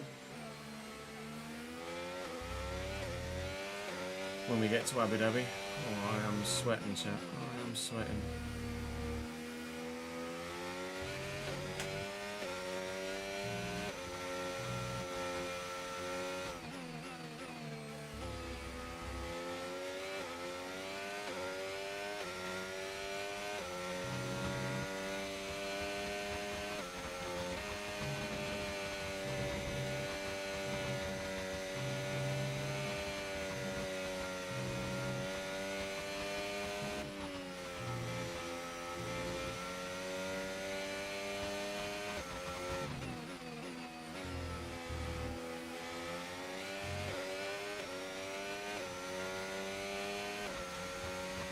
Thank you, Nico. Gap to the car in front.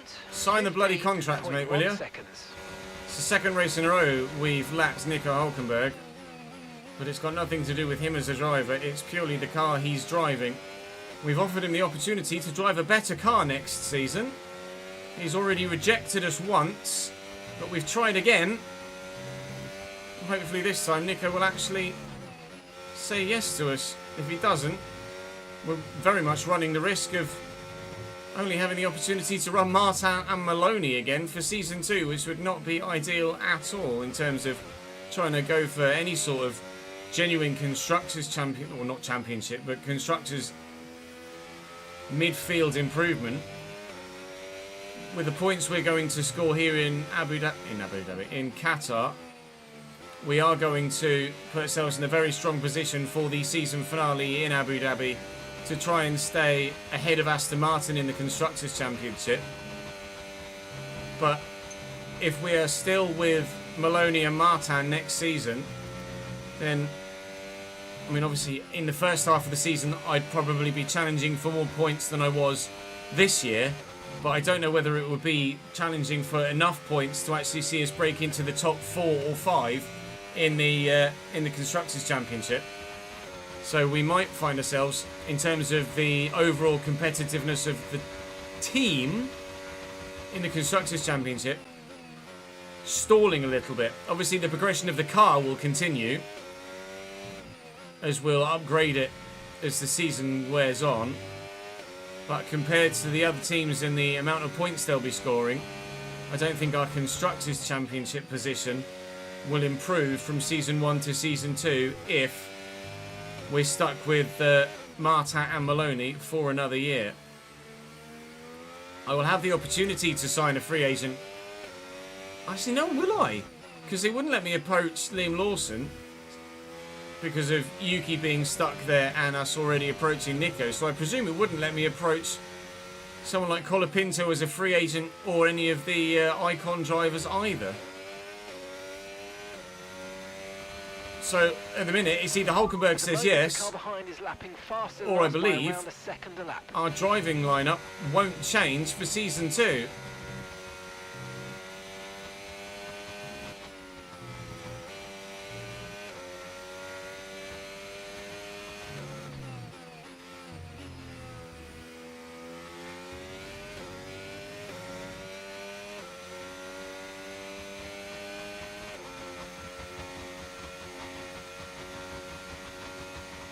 I'm definitely going to get laps, Killer.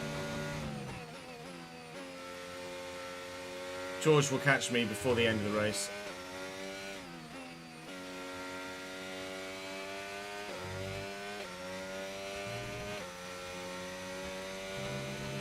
Max will too, I imagine.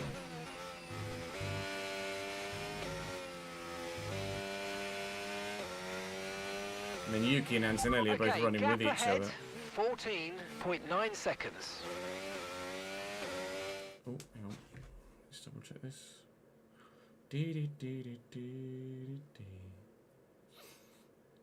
Okay.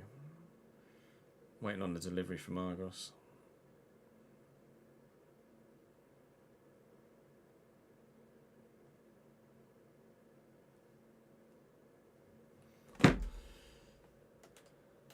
For Jude.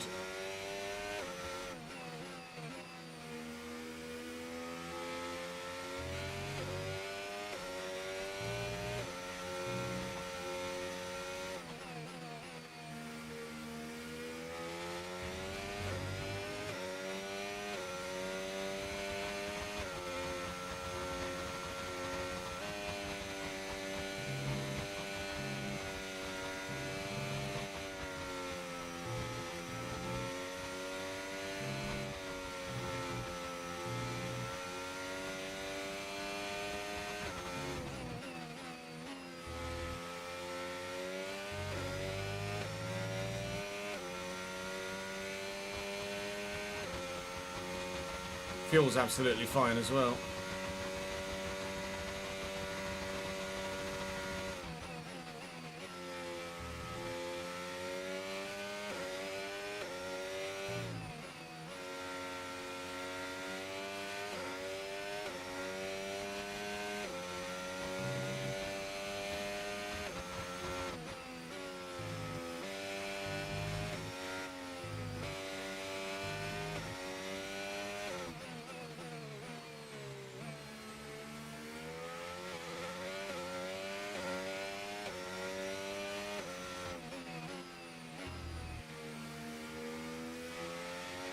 Senna's at Ferrari in yours, Leclerc at Mercedes, Russell and oh no, sorry. Senna is at Ferrari with Leclerc, and Mercedes now have Russell and Michael Schumacher. Schumacher back to Mercedes, love it.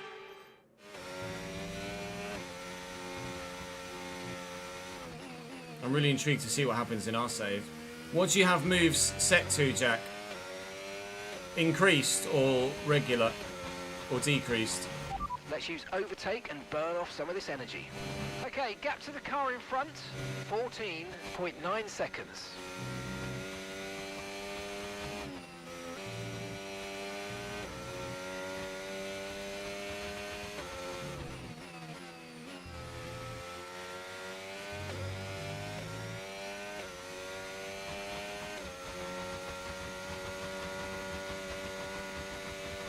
Increased driver moves and sometimes for AI. Yeah, I think that's what we've got as well, actually.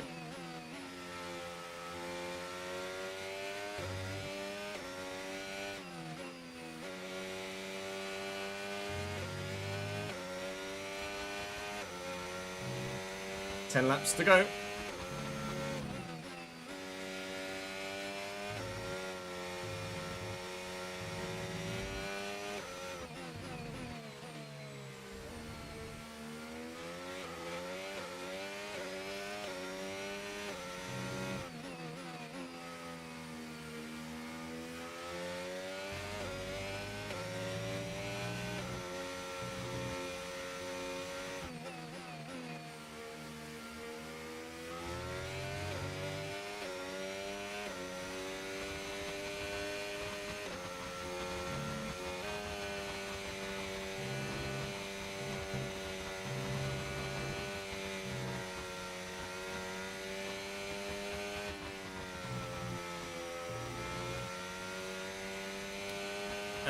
Honestly, absolutely no idea, Azan. I've not really paid it much attention at all.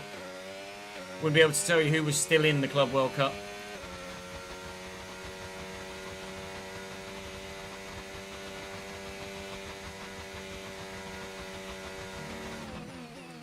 I'm hoping Hulk signs for us as well, Daniel.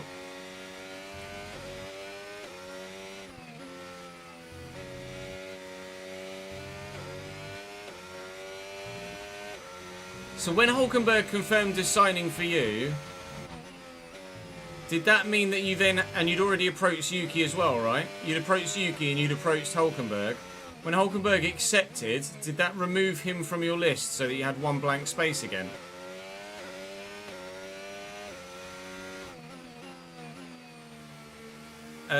This is all that's happened in this race, basically, Causey.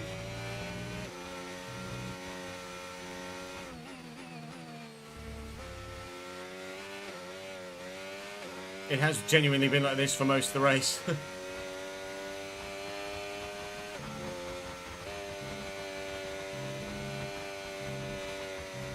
Got the Abu Dhabi Grand Prix to come though. We're nearly at the end of this one. 8 laps to go as we cross the line. Well, 7 laps really, because George is going to catch me, I'm sure. There he is. Before the end of the race. And if he doesn't, I'll just slow down and let him.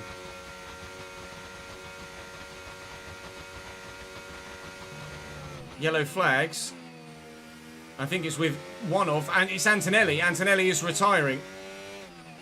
Kimi Antonelli is out, so we will gain a position. It will be P5 for us here. Kimi Antonelli is going to not finish this Grand Prix, unfortunately for him. I think Tsunoda had made it past him to get up onto the podium. And Antonelli was running P4. You're dropping a second a lap to the car behind. 1 second. But unfortunately for Kimi, he's not even going to get that P4. He's out. He's not going to get anything. And we're going to finish top 5 here. The gap to Lando is coming down as well. Albeit very, very slowly. But the gap to Lando has been coming down over the past couple of laps. By about a tenth or so a lap. Kimi is out. He's off there on the exit somewhere in the runoff. George Russell is now there. Flag. And much closer to me than he was last lap. So George will organically catch me before the end of the race. I won't just have to let him through, I don't feel, to finish on lap 56. I think he will just get me. There we go. P5 then. Very, very happy indeed with a P5 in Qatar. We've shown good pace, albeit not great pace, because we're 55 seconds behind Tsunoda on the podium and about to be a lap behind first and second, but we've still shown good pace.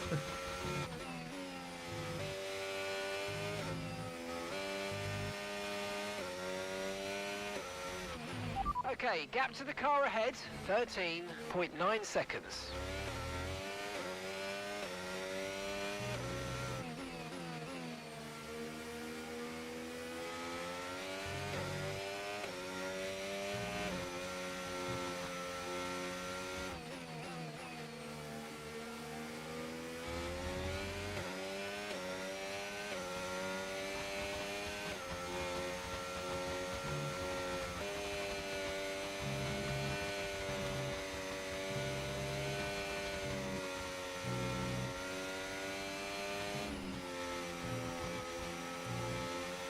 I think Hadja had a moment there. It's not for YouTube, just for the stream, Chris.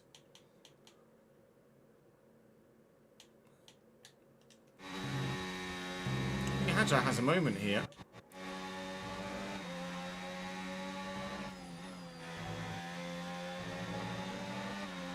No, he didn't. I just want it to look like he had a moment. Oh, is that the... That's the wrong... It's the wrong V-carb, that's right. Oh. So him starting to let me through, maybe. Does he lock it? There's no smoke there for a lock-up. It's just randomly mid-corner turns a bit harder. Because I think it's registering him letting me through. Midway through that bloody corner. I must do it on distance rather than actual any sort of track intelligence. Now look, now he's got Russell through as well.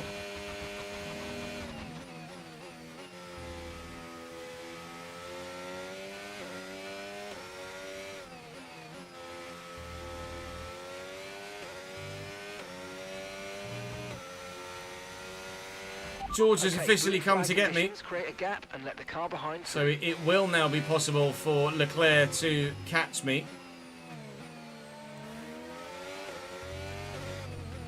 But with 4 laps to go when we cross the line, 53, 4, 5 and 6, he's not going to catch me. Charles Leclerc is not 4.5 seconds a lap faster than us right now. Charles Leclerc will finish in P6. It'll be a 6 and 7 for Ferrari. It'll be a 2 and 3, sorry, for Red Bull. And unfortunately for Mercedes, it will be just the 1, not a 1 and 4. But that's not going to upset George Russell at all. A win in the sprint, and he's going to win this one too. Max is on his way, but he's too far behind to challenge George Russell. Russell's been nowhere really in terms of the top for the majority of this season, but here in Qatar he just has the pace. Hey Dash, how are you, mate?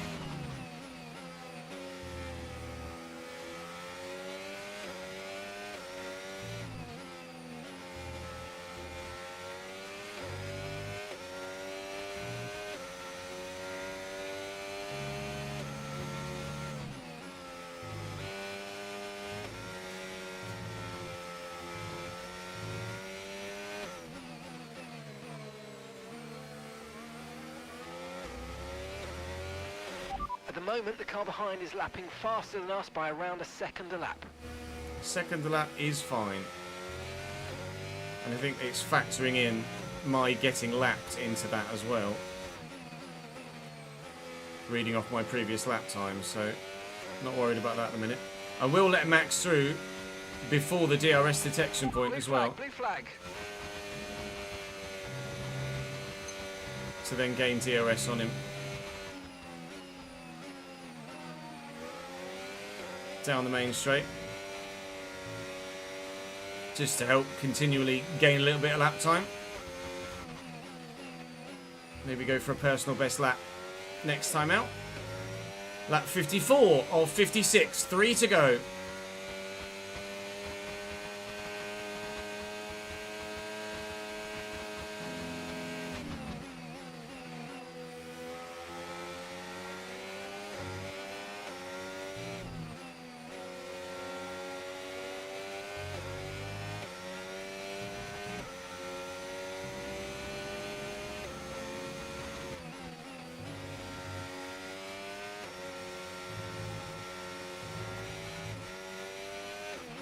Okay, here's the gap that we're trailing the car ahead by.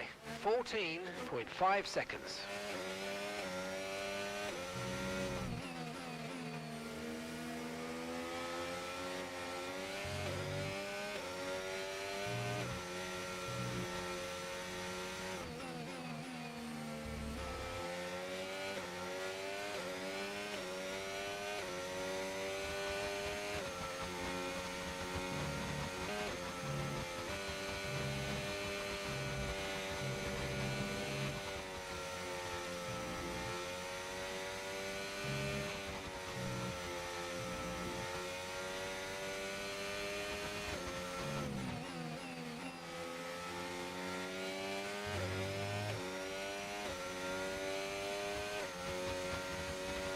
That's the best lap. Yay.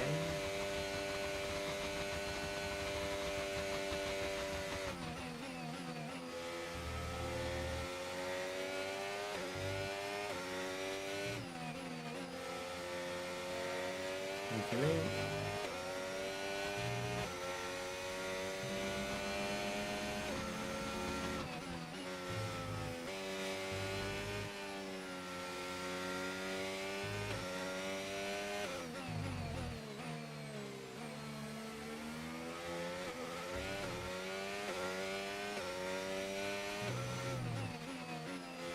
Yeah, it seems to be quite a common problem, Corey.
Okay, keep an eye on that gap ahead, please.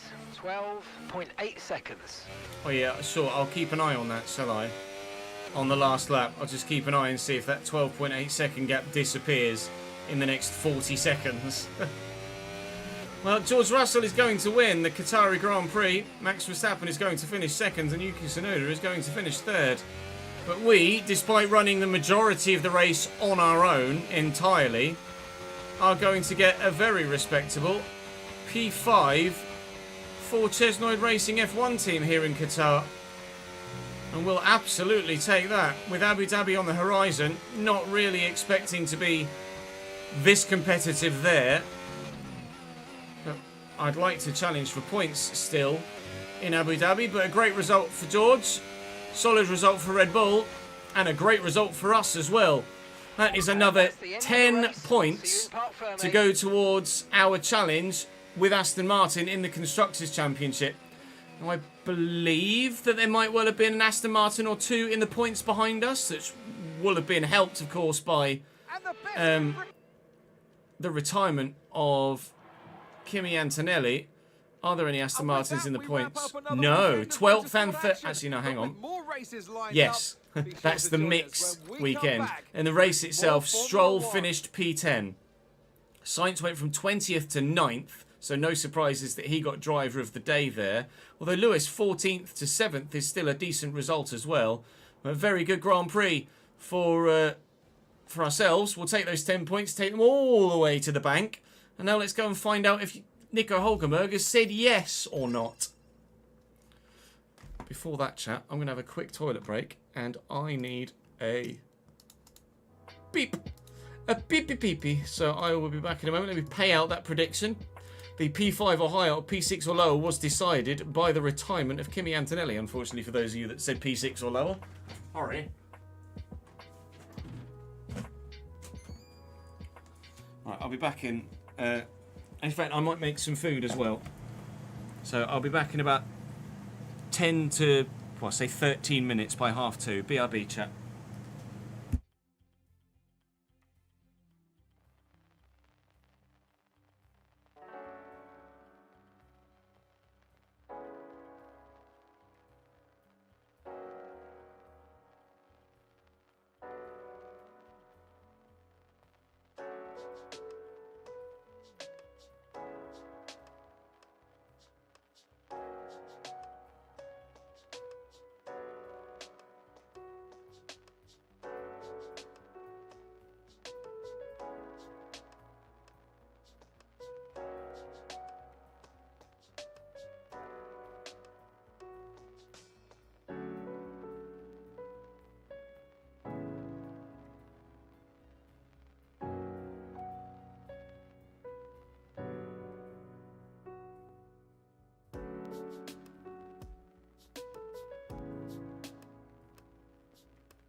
Hello.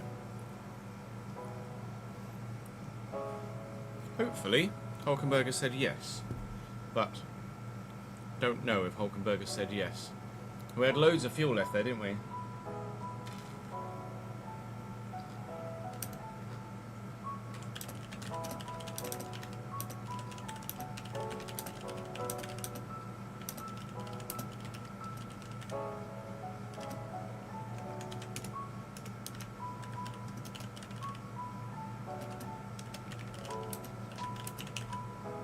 Seems like in this game at the minute,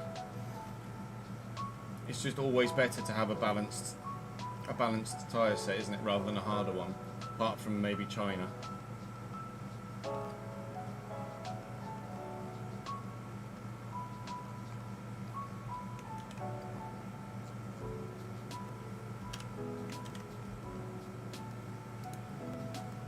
The speed limit. As we get further into the save, we're actually using more and more fuel per race. We started off the season by only needing like an extra half a lap of fuel per race. And now, I mean, it might just be track specific, but we need like three and a half laps worth of extra stuff there. 3 laps in Las Vegas.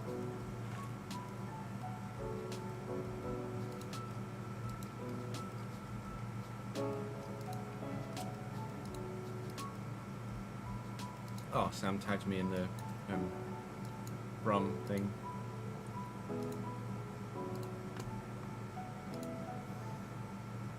I don't mind that.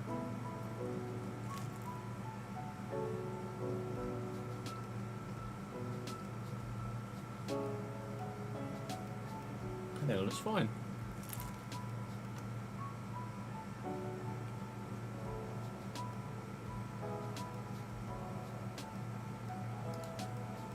Nothing wrong with that at all, Imo.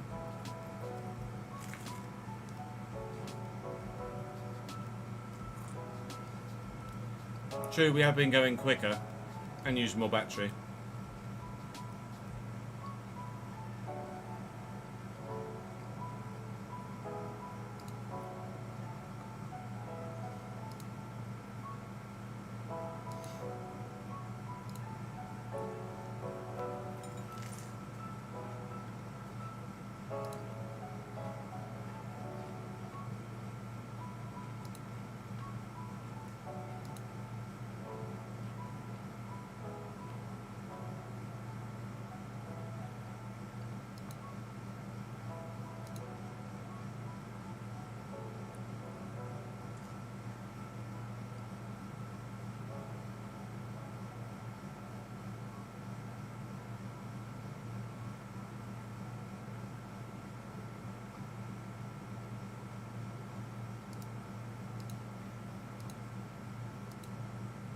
Okay, we've got another couple of members of the board, apparently.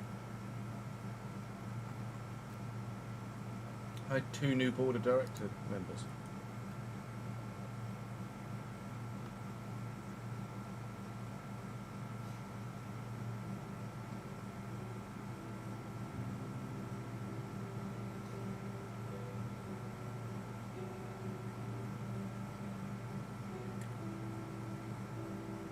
Nice.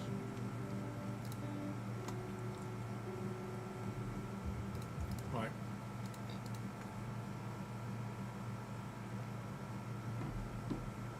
Hey, Joe passed the Abbey earlier, did you, Dino? It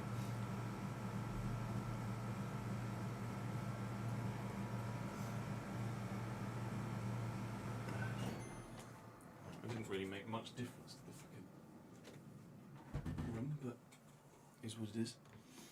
Oh, is this fully charged now?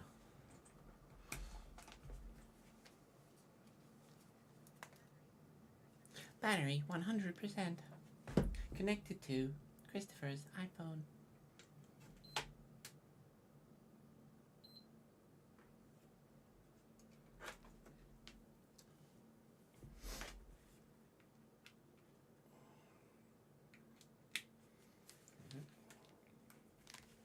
Other headset charged.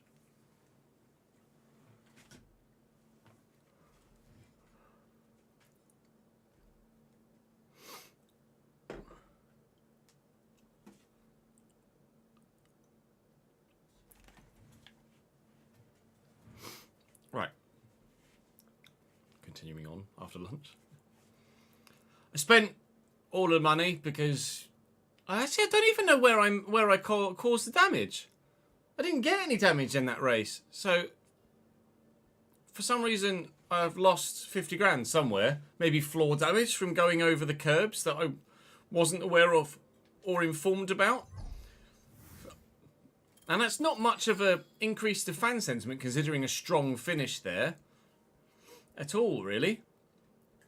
Would have been nice to have some good races recently placed. Once you get more top 10s. Come on, give me a break. P5 in Qatar, that deserves more than just a thin slither of a fan sentiment improvement, surely.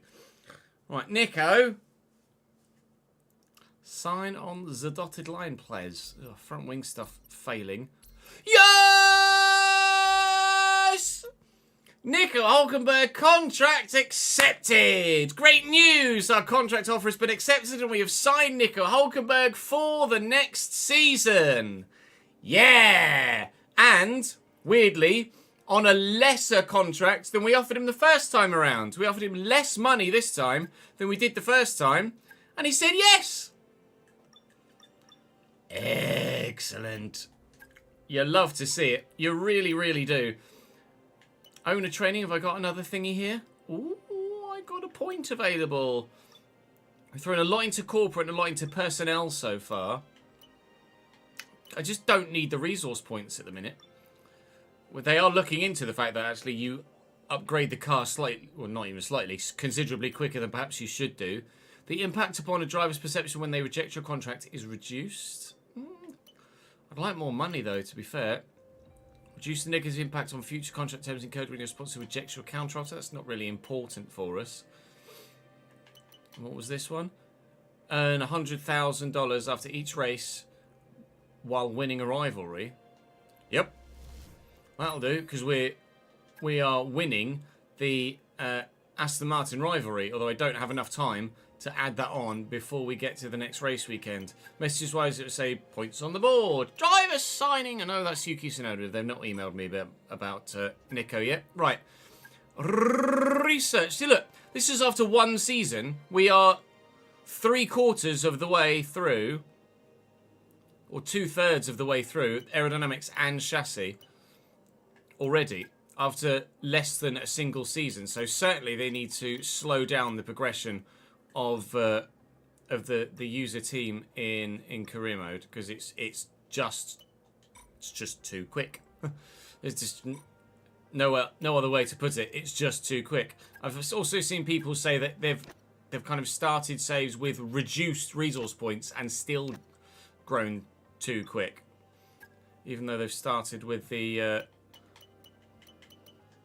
reduced option in the settings. So something to bear in mind. We may end up doing a second My Team save, perhaps, maybe on PC with some livery graphic alterations and mods, so that we can kind of re-envisage or redo a real life X team. So we were maybe planning on doing a Jordan save last year and never got the opportunity to, but maybe we do something similar now. Boss, need to make you aware of something.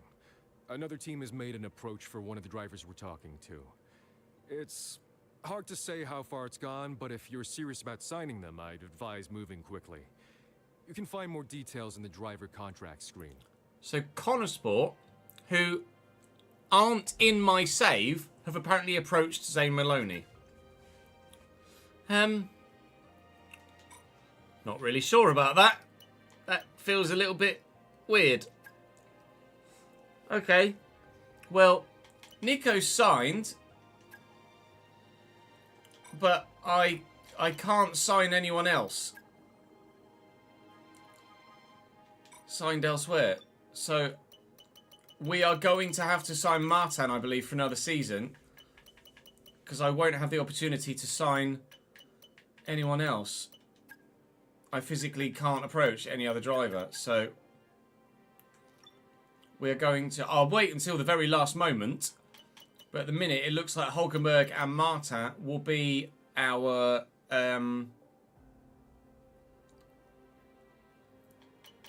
will be our... Ah, you're right. You're right, chat. Chat just corrected me. I saw the KS F1 team and thought, oh, Connor Sport. It's not. It's Kick Sauber. So, Sauber look like they're going to replace Hulkenberg, who's coming to me, with a straight swap for Zane Maloney. That's what's actually happening. Apologies for the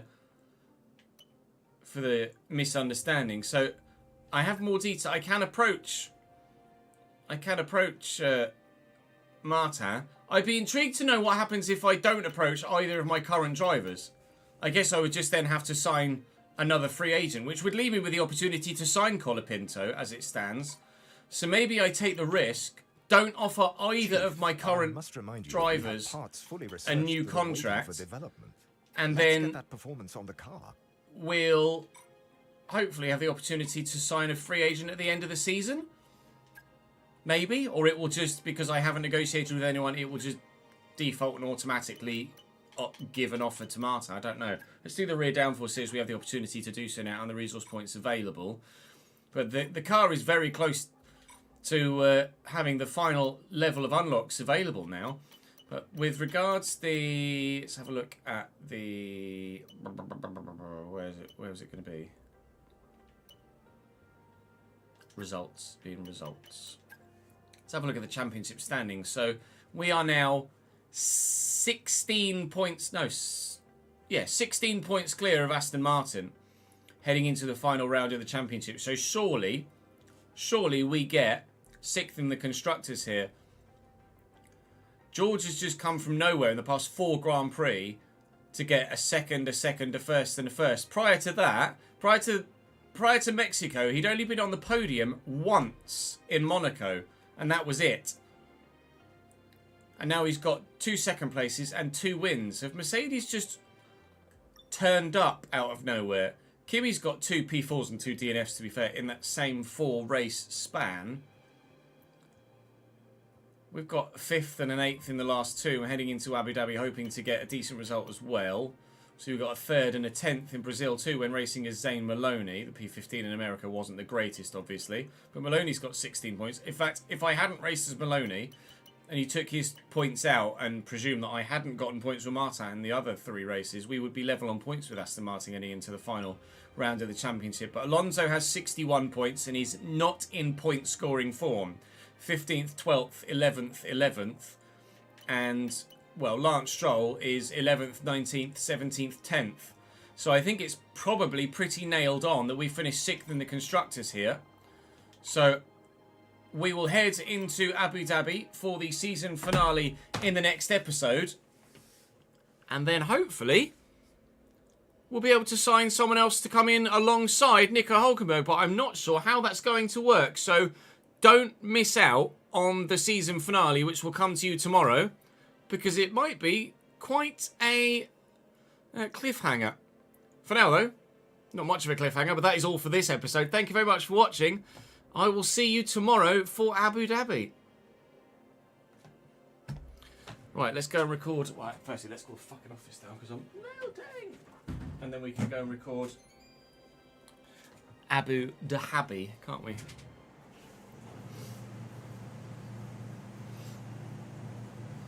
I don't know. Saucision. Or saucisson.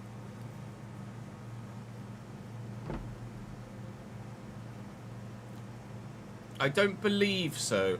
I don't have... Let me open the EA app. I don't have Pro.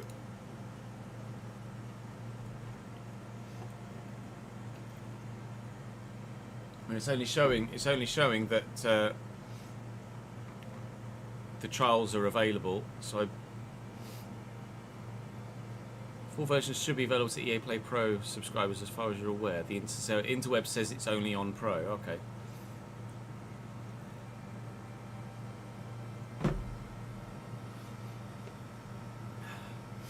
Yeah, you're right, Corey. You just kind of get stuck where you are.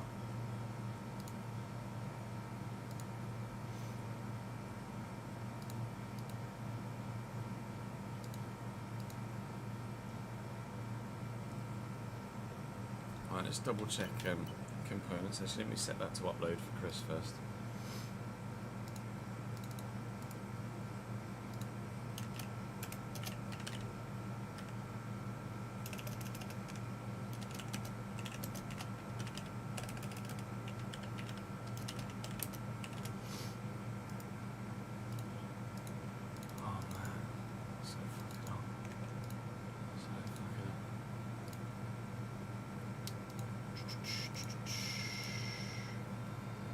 I'm not even sure what temperature it supposedly is here right now, but too warm for me is the answer. Let's see what the weather app's saying. BBC weather says it's 31 right now. 31 feels like 35. Excellent. Bring on Wednesday when it's 19 again.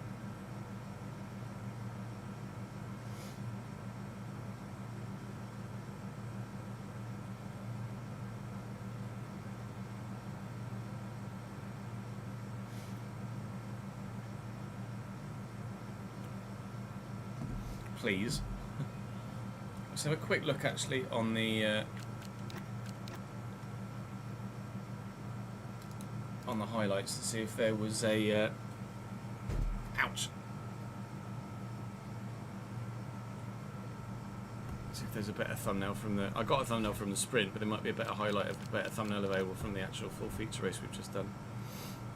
Yeah, we've only raced at Brands so far in the McLaren.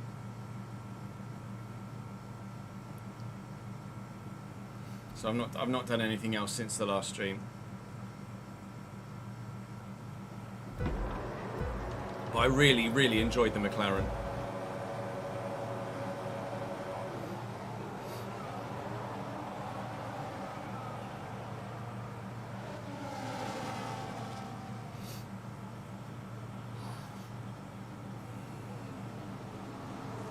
I'm sure there'll be a decent thumbnail in here somewhere.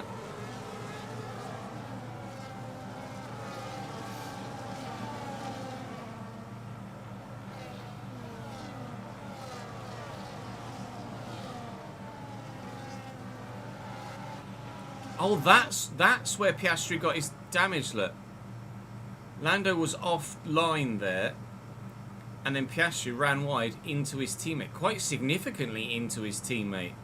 That's quite the bang there between the McLarens.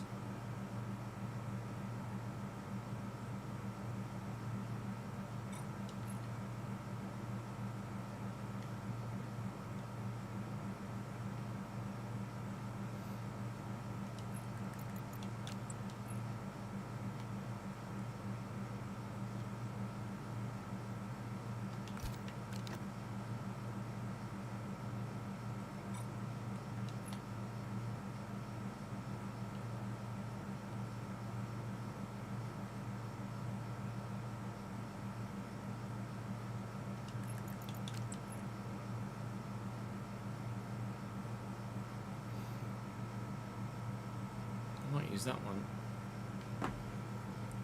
Might use that one. Let's have a look, see what it looks like. I'll show you the one that I currently have in there.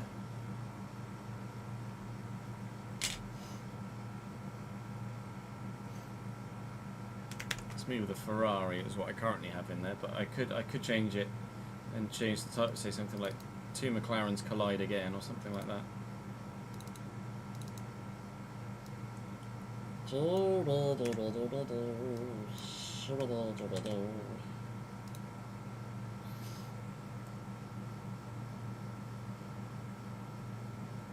let's go with that one.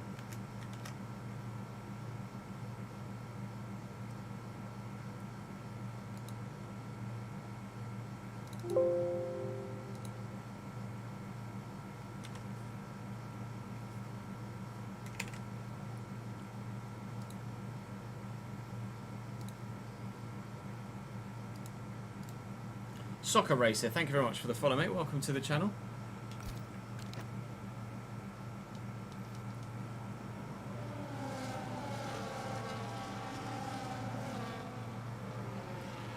See if there's another one of those slow-mo highlights. Might give another cinematic view.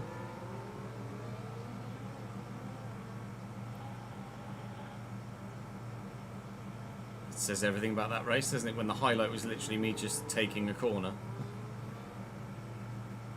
Oh, it's not really as cinematic a view as I was kind of anticipating, really. Although...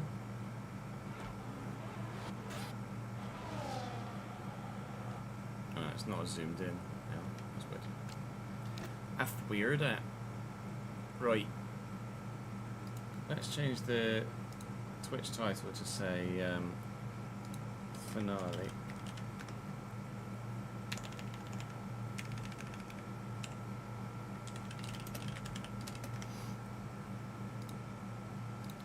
Saison finale. We've got 3 hours to try and get Abu Dhabi done. Easier said than done.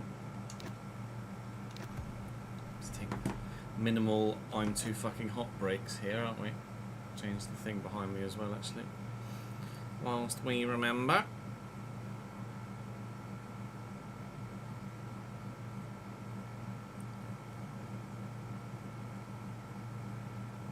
Abu Dhabi Grand Prix.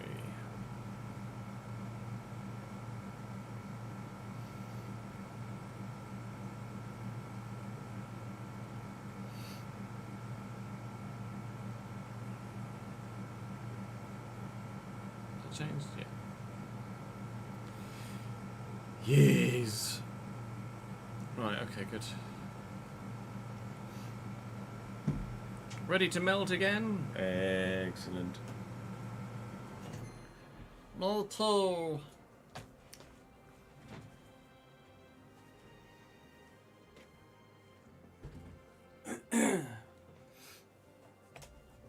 Oof.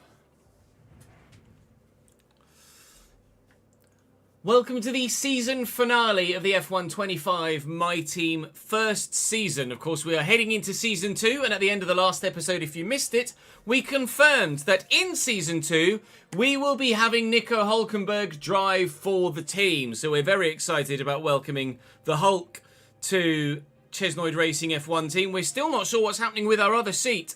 It looks like Zane Maloney is going to sign for Sauber, and it might well be a straight swap for those two. But at the minute, we haven't offered a contract to Victor Martin. It won't let me approach anyone else at the moment. I'm hoping if I don't approach Martin, it might let me sign another free agent later on and will let Martin's contract expire and then offer me the opportunity to just pick who I'd like for that second seat. It's a risk, but we shall just have to wait and see what happens. But firstly, got a Grand Prix to do.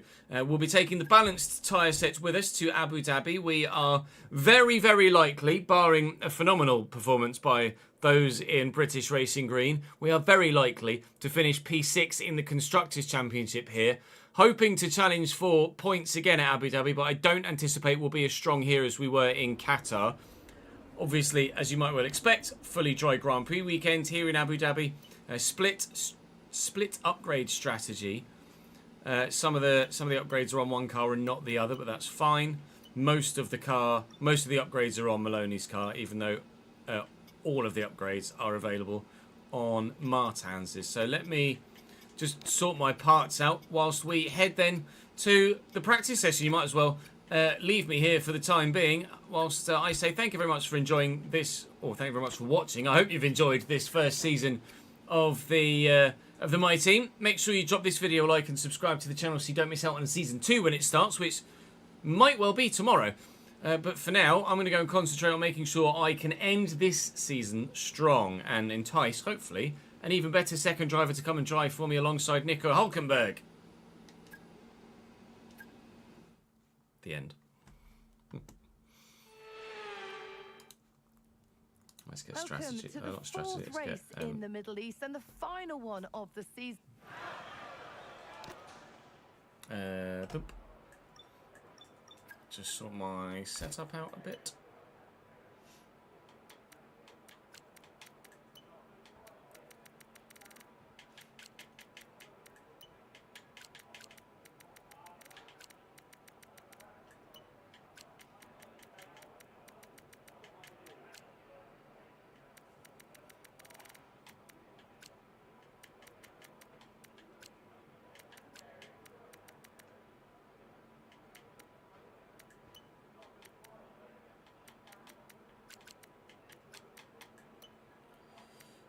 Oh, okay. Tyres not as far as I thought they would be on the fronts. Intriguing.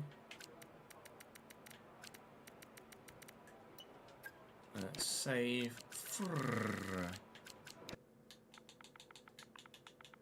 Abu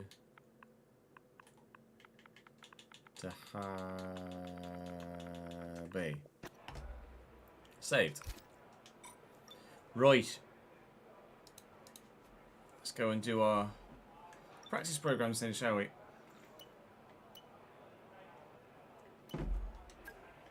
Do that on the hard. Hard tire doesn't last that much longer than the medium, seemingly. So definitely the right thing to do to use 2 sets of the medium tire for the race.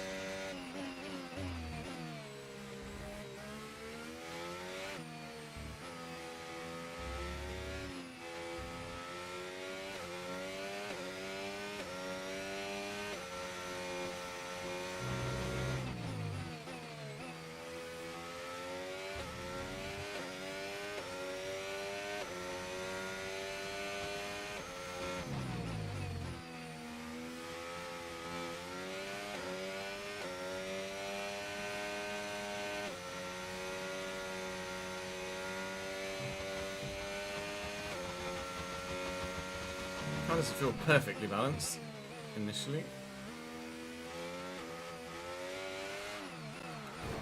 Definitely not well balanced.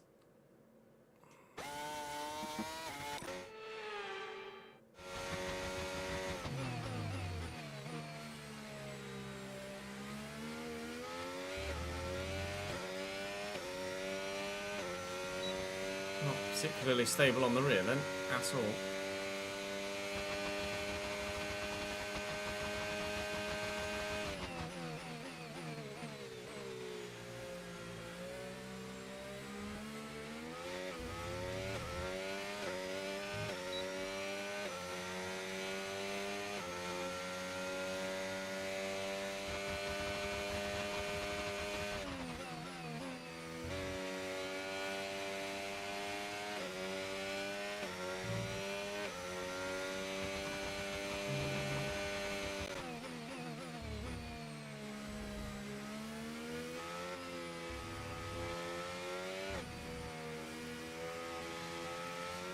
So, third sector, I absolutely destroy my tyres, apparently.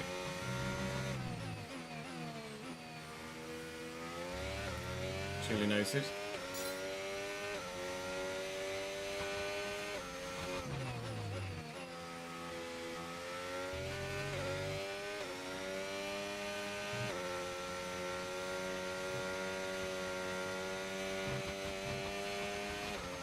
P5, Robert.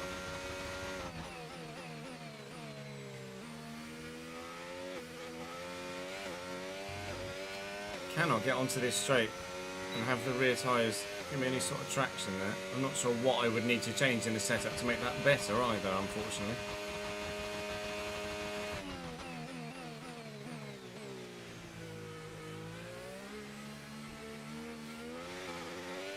Similarly there as well, car just goes light.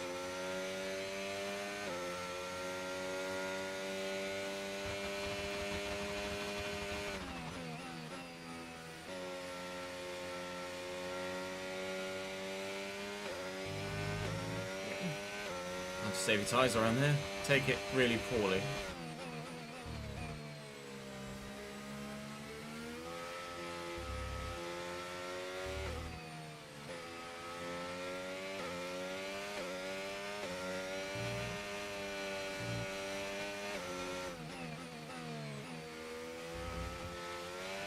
We can get purple.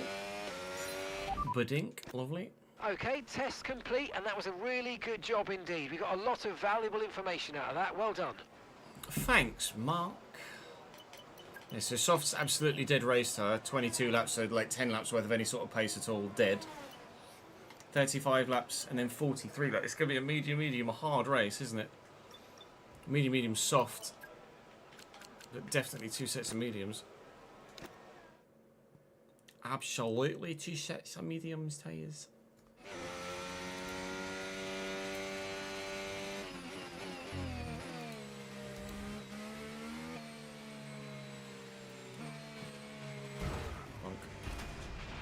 Are you all right? Engine off, engine off. Let's just look at something on Twitter.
First in the speed traps, which makes me think maybe I could run a little bit more downforce, but just make the car a bit more stable at the rear. But I'm not sure at the minute.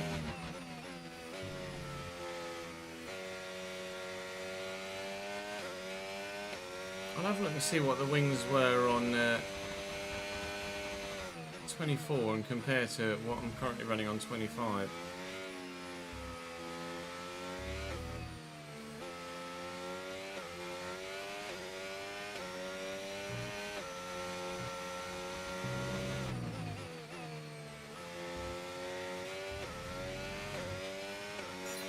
Program I mean, ERS management-wise, that's pretty good. complete and a job well done. We got some excellent data with that run, so come on back to the garage and I can take you through the numbers. Yeah, significantly higher downforce on 24. That's what I thought.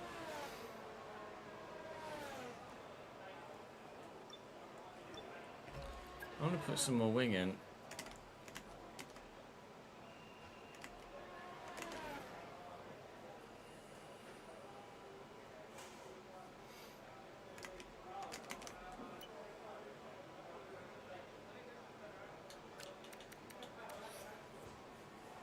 Not a lot, but enough. Let me save that actually.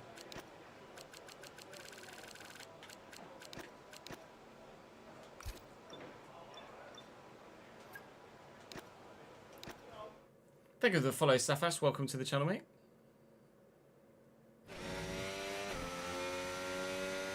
You got some stick drift, did you, distinct? Daniel had the same in his, I think, with his controller.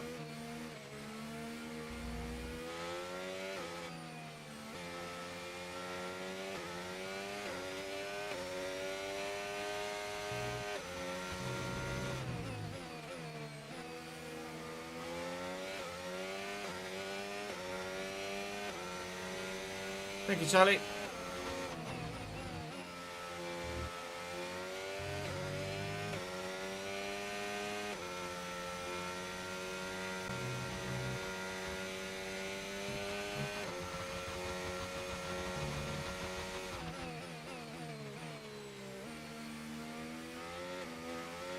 Right. Even just, all I did was add 4 ticks of rear, and it's made a big difference there. See what it's like through the chicane here.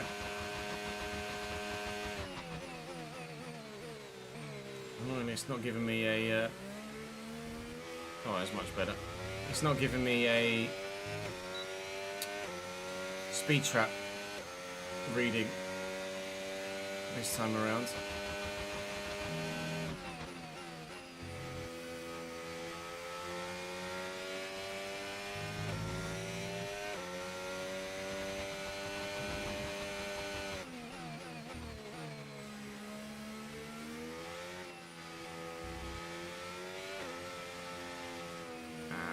myself wide there.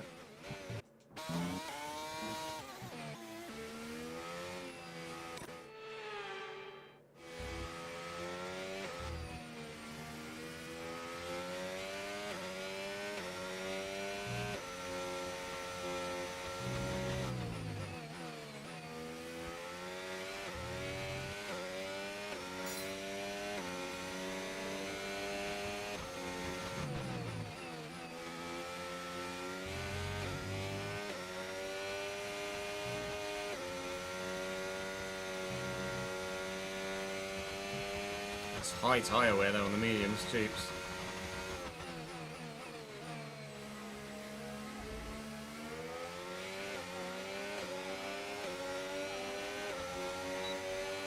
You're gonna go. See you next season, you go.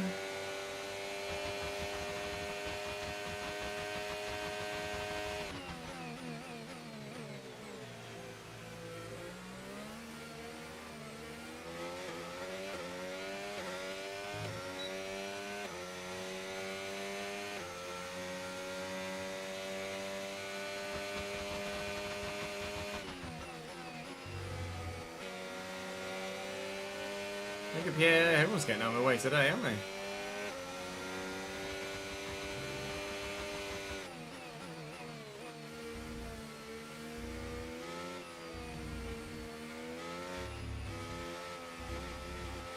That was horrific, says. That's what that was.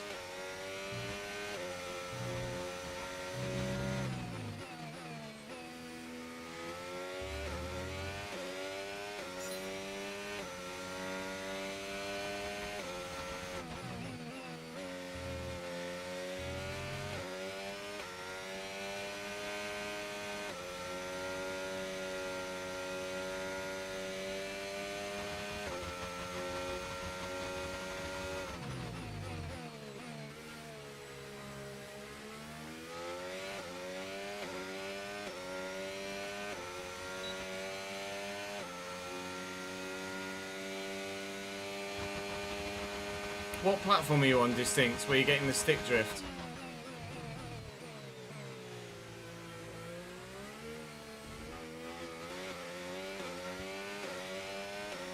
Yeah, in all of my years gaming, I think I've only ever had one Xbox controller stick drift on me. Definitely encountered stick drift on a PlayStation controller as well, though, on my PS4. Might even have been the PS5, to be fair. And the Switch is terrible. My original Switch is terrible for it. But that's donkey's years old now.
It was more the AI in Sector 3 rather than open lobbies.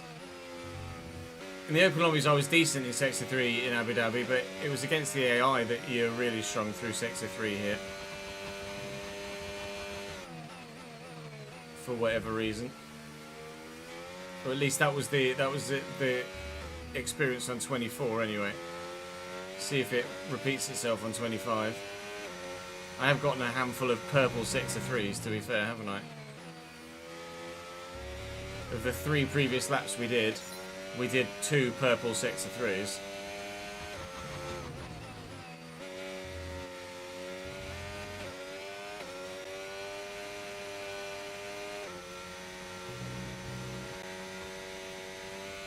Oh, you're on PS5.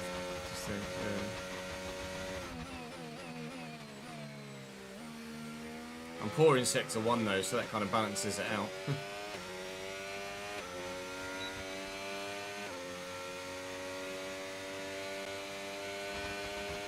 Yeah, it's like 31 feels like 35 here, Skip.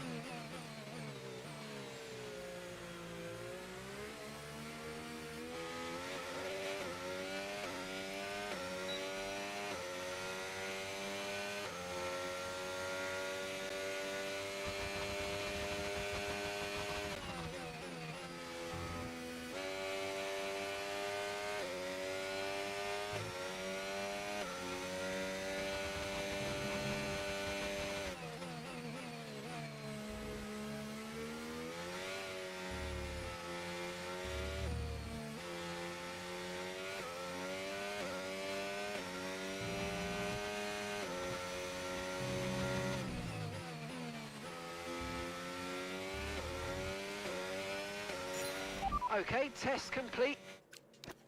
And that was a really good job indeed. We got a lot of valuable information out of that. Well done. Yeah, PCs, screens, consoles, lights.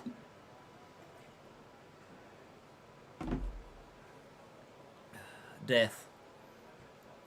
Tyre wear slightly high, fuel wear slightly average as well.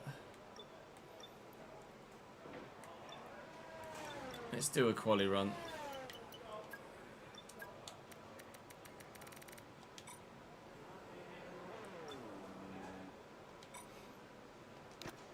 Let's just go straight to flying lap, why not?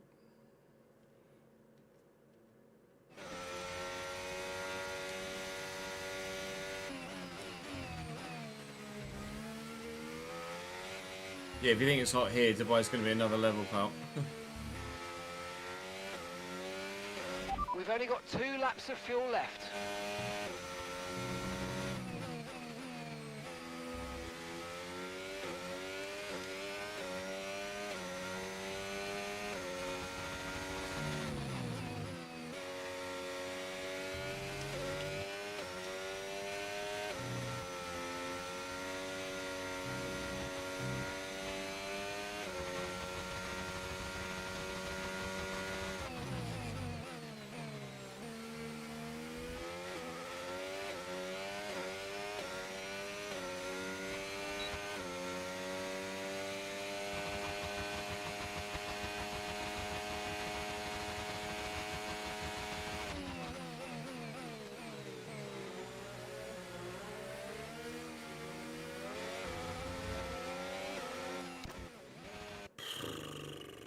Stupid AI will always be stupid.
.23.8 was that, I think.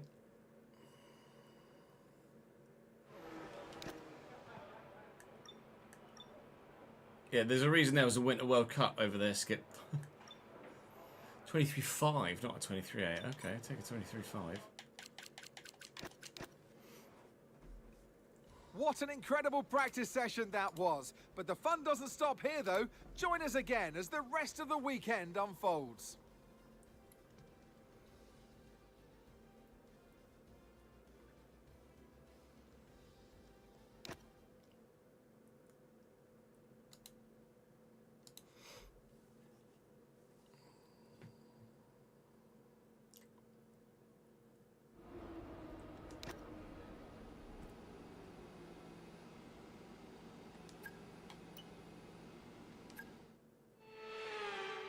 I mean, you've literally chosen to do that, Skip. So you've got nobody to blame but yourself, pal.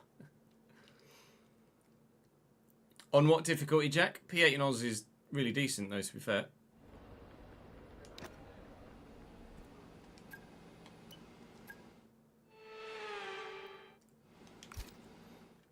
$101. Good lad. Resource points acquired. Lots of them, of course. Can't really upgrade anywhere at the minute. We need to upgrade departments before we upgrade the car now. So we are going to be a little bit stuck for a bit in terms of car development because I've been saving my money and not upgrading my departments whilst waiting for the decisions to be made as to who's going to drive for us. So we'll have to wait and see how much money we can save total, and then how quickly we can get those departmental upgrades done in the off season. But feel fast at Abu Dhabi. Car feels competitive. I had to make a slight tweak to the setup during practice. Was a little bit loose at the rear at certain parts of the track, so we upped the rear downforce and it seems to have settled it down a little bit, which is nice.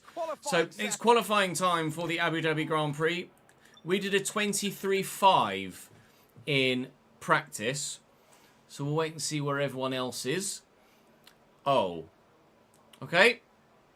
We're not that quick. We're not even close to that quick. Might be a Q2 at best here, maybe.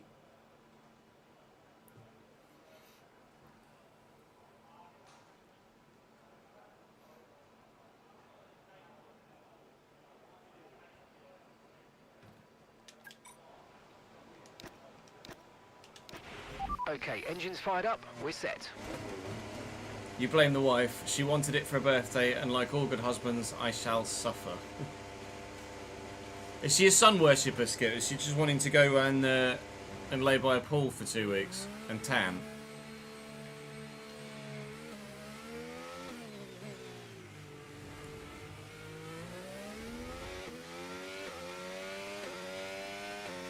And what is the draw of Dubai?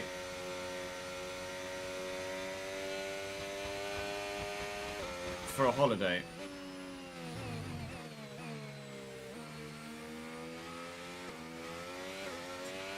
I'm afraid we've dropped to P22. P22. Because it's almost too hot to sit out and sunbathe. You just go there and shop. It's not like there's any natural beauty in the area. I've never really seen the appeal, personally. I haven't seen the F1 movie yet, no. Hoping to go and see it maybe on Saturday, but we'll wait and see.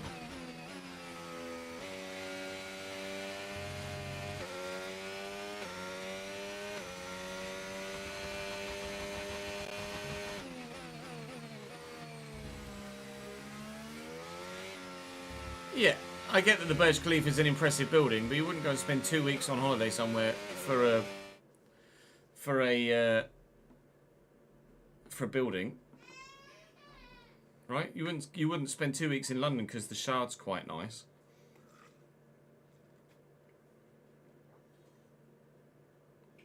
True, desert buggies, etc. is quite cool. I guess there's the whole desert aspect of it that I hadn't really factored in.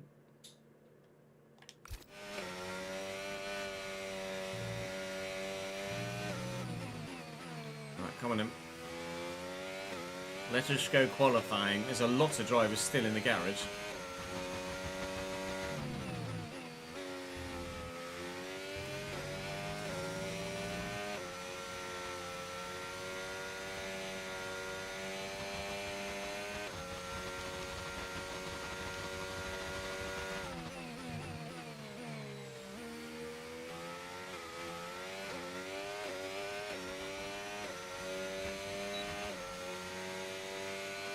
Excuse to stop you drinking for 2 weeks, yeah. You'll be on the rose water over there. Although I imagine in Abu Dhabi and Dubai and places like that, they do serve alcohol. We've been pushed down to P22. It's just, you can't buy it widely in public. Right?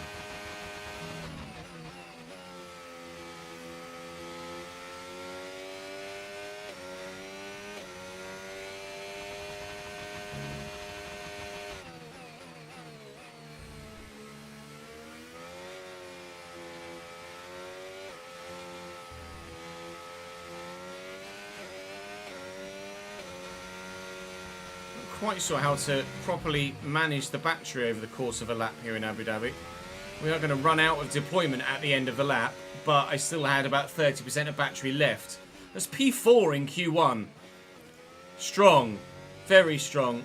23.5 in practice. I'm not sure what my lap time was there, but it must have been, say, close to the 22s, a 23.199. It's only 0.3 faster than I went in practice, and still 8.5 tenths off Yuki in P1. So no dreams of any sort of victories here, that's for sure. And we've seemingly found the case as well recently, haven't we, that we do really well in Q1 and Q2, but then Q3, everyone else takes a step that we can't at the moment. Both Alpine's out, Stroll is out as well, both V-Carbs, and unfortunately Nico Hulkenberg, our future driver.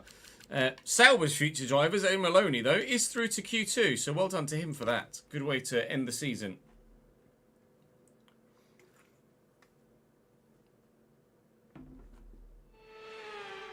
John, thank you very much for the follow, mate.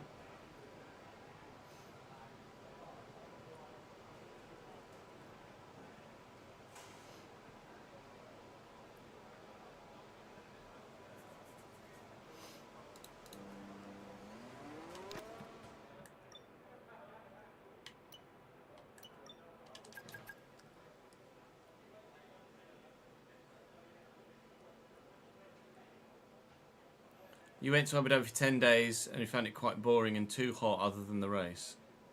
They're into the 21s! Yeah, I'm not sure what I personally would get out of a trip to like Abu Dhabi or Dubai or something. Okay, guys, everyone be aware. The I'd much car's rather ready go to somewhere like the Seychelles or the Maldives or something.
At Silverstone, you reckon 5 drivers fighting for the win? Unsure.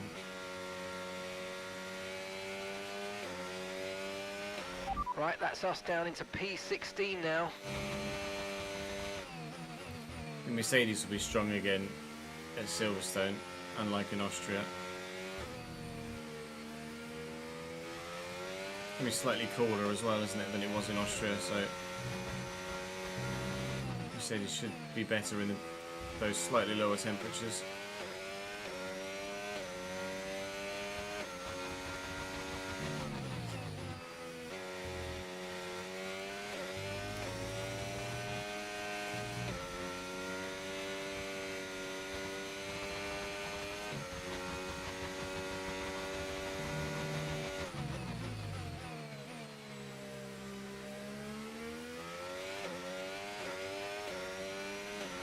30 seconds left in the True, session. Ferrari were strong in Austria with the upgrades.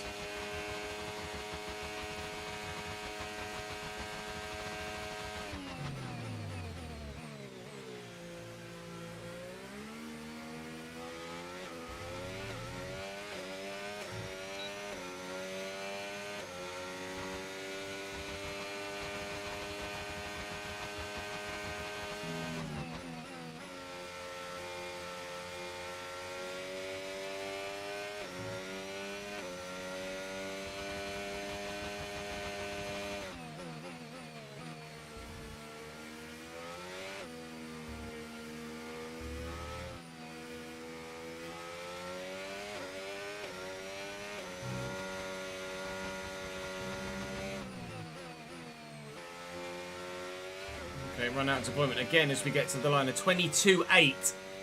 We found another 3 to 4 tenths or so, but it's only a P5. So we found a significant chunk of time, but have lost the position, so to speak. They're into the early 21.8s there for Max Verstappen. He's the only one into the 21s, to be fair, and I'm a full second off him. Lando Norris is out in Q2. It's a shock there for the McLaren drivers. A. Maloney finishes 15th, ahead of the other Sauber of Gabriel Bortoletto. So we will battle it out for a spot somewhere in the top 10.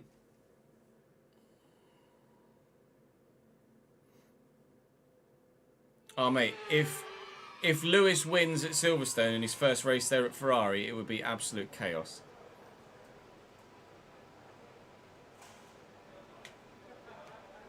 Is there a chance of rain on Sunday, really?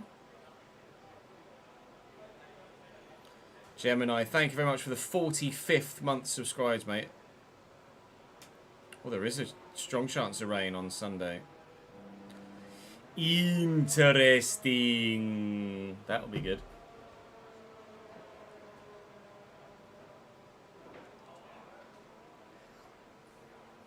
Mixed conditions at Silverstone are your drug.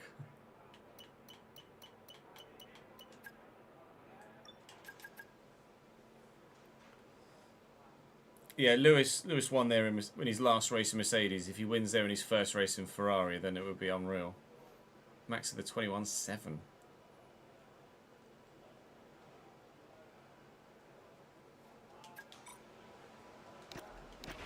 Standing by.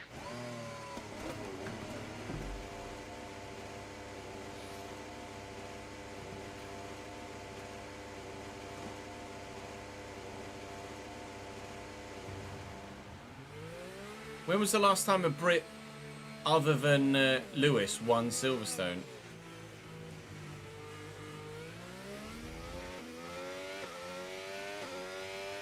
Button never won around Silverstone, did he?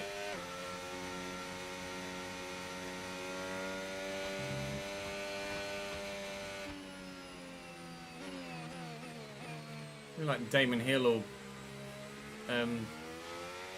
Nigel Mansell or something.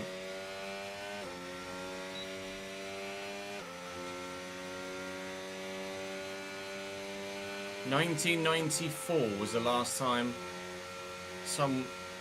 a British person won Silverstone. That's absurd. Hill in 94.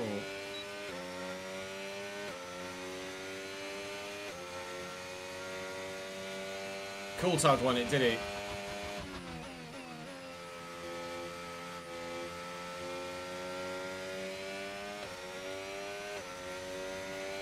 P3 start. Go on, Daniel.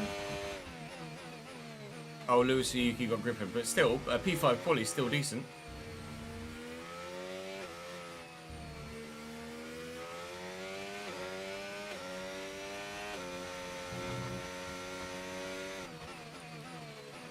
Harold reckons Coulthard won in 2001. 2000 was it, 80? There you go. Close, Harold.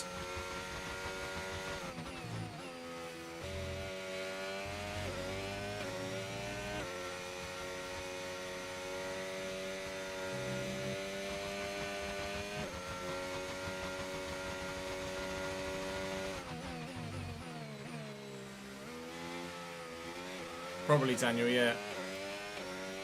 Of course, I won in 99 and 2000. Yeah, just because he's Scottish doesn't mean he's not British, though, does it? It is the British Grand Prix. Have there ever been any Welsh Grand Prix drivers? Obviously, there have been loads of Englishmen and a handful of very quick Scots.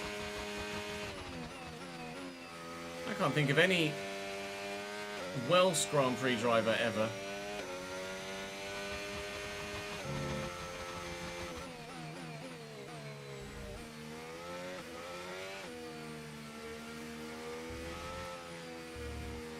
Right, here we go then. A 23.199 followed by a 22.8 followed by a deployment used, but a 22.5. Puts us P6 for the Abu Dhabi Grand Prix.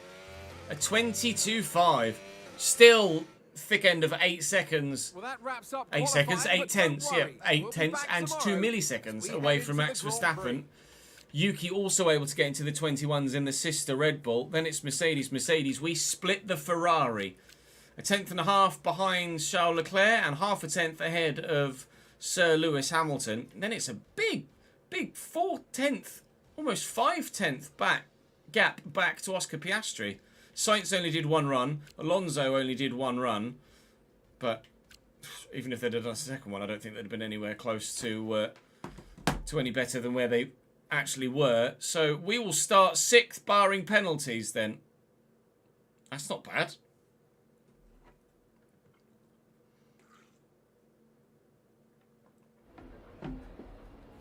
Thomas Price in 74-77 and Jackie Lewis in 61-62. Haven't heard of either of them, unfortunately.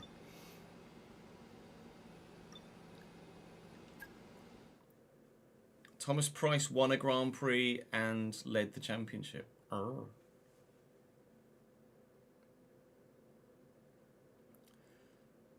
I think Red Bull stick with Yuki now, Skip. I think at this point, as Karun Chandok said in the commentary in Austria, it's quite obvious it's not the drivers that's the issue with that Red Bull car. It's the car.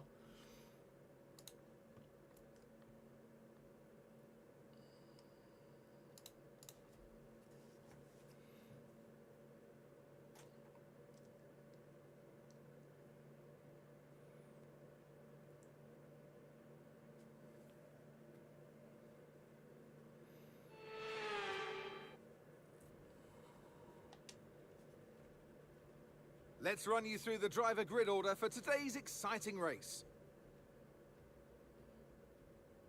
What a qualifying yesterday for George Russell. He'll start today's race from both pole Red position Bulls taking with Charles penalties. Leclerc Are we going to start? alongside.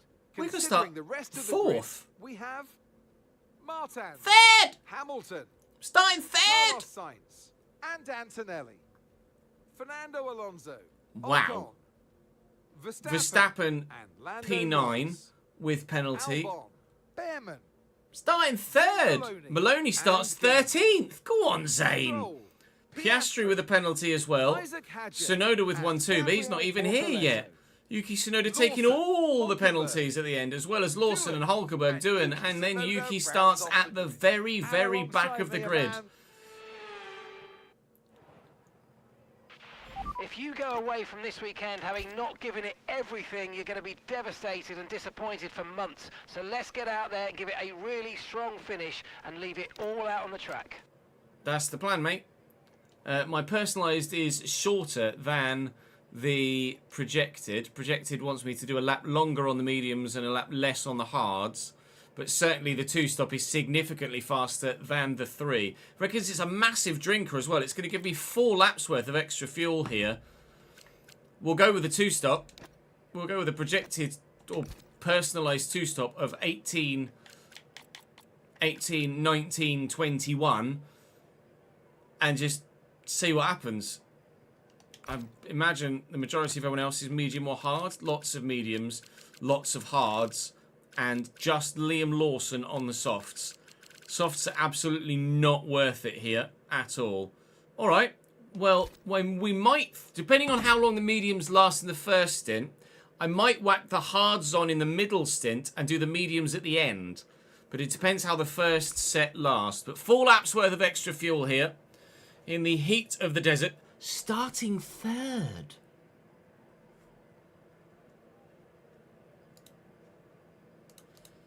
Let's give you guys a prediction. Well, I mean, if we're starting third and some of the faster drivers are that far back, I'm going to say, do we end the season with a podium?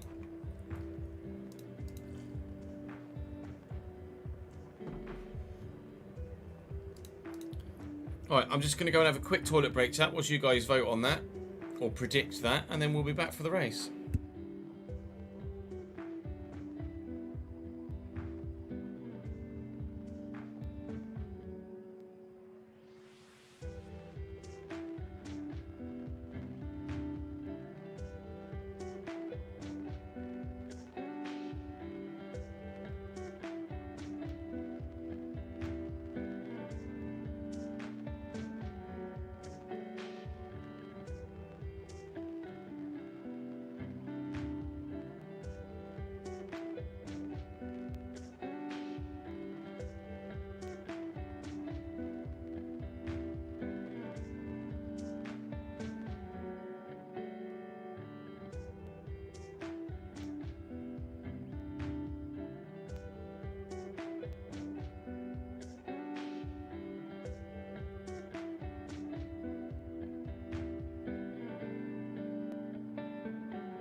it's so hot, Joe. It's so hot.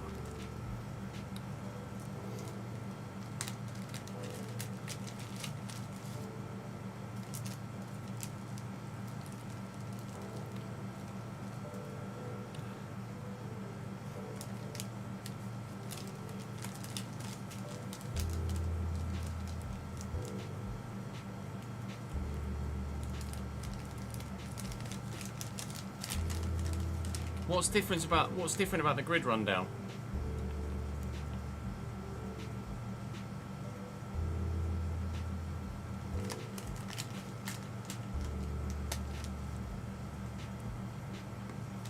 Oh, they do it backwards on DVD.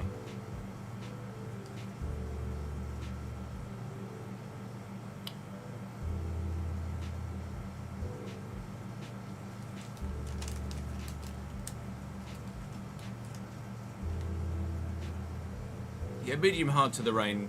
You got rain in Abu Dhabi, bloody hell. What are the odds?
%, wow.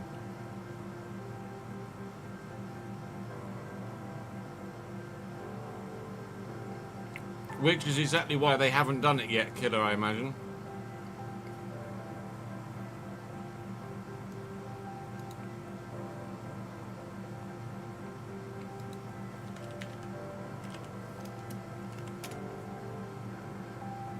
How many races has Colapinto done now this year?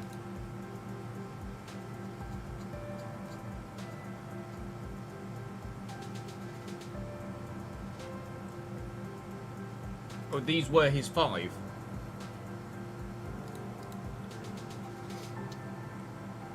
Didn't they hire him just for 5 races, or have they extended it?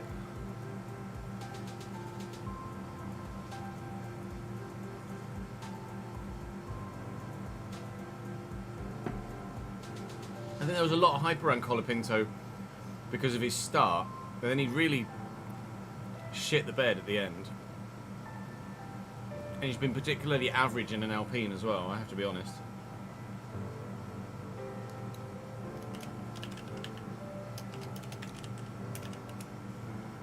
Look at Gasly in the same car.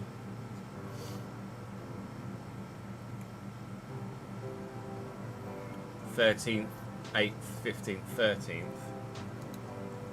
16th, 13th, 15th, 13th, 15th.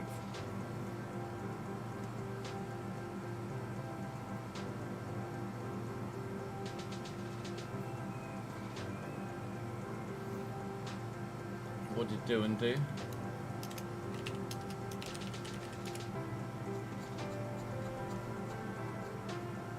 '13th, 15th, 14th, 17th. Obviously crashed in Australia. I can't remember what happened in Miami. Did he crash in Miami, or was it a mechanical retirement? It's not like Colapinto's been any better, is it?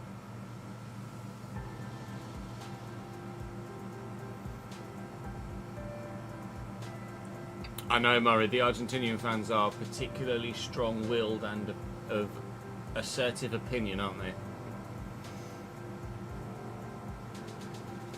Thank you for the follow, Insane Kane fan. Welcome to the channel, mate.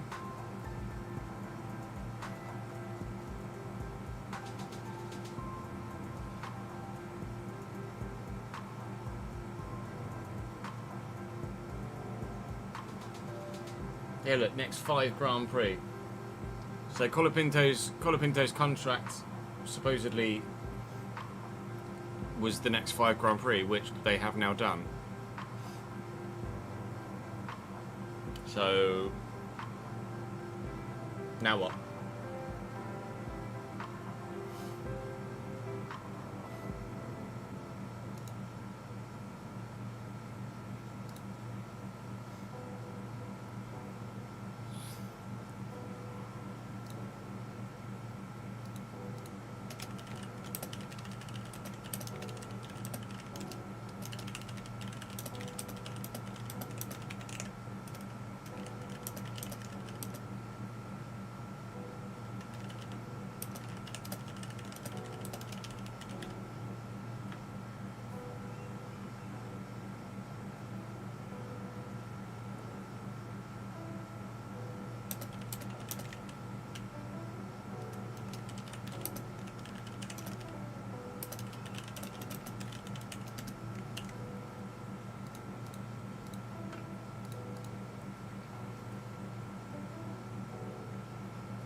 Doing kept crashing in practice. I mean, Colapinto's not exactly not crashed either, though, has he?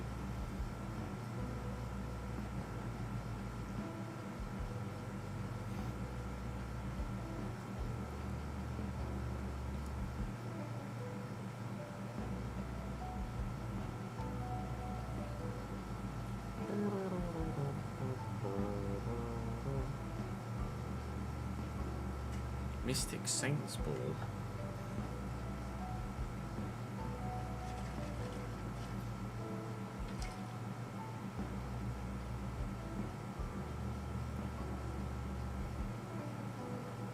A new kit, maybe? Have you announced your away kit yet, Saints, or just the home one? No FC today, Rob. Exclamation mark plan, of course, to know exactly what's happening in any given stream. Or exclamation mark schedule to know what's happening throughout any given week. Alright, let's get going, shall we?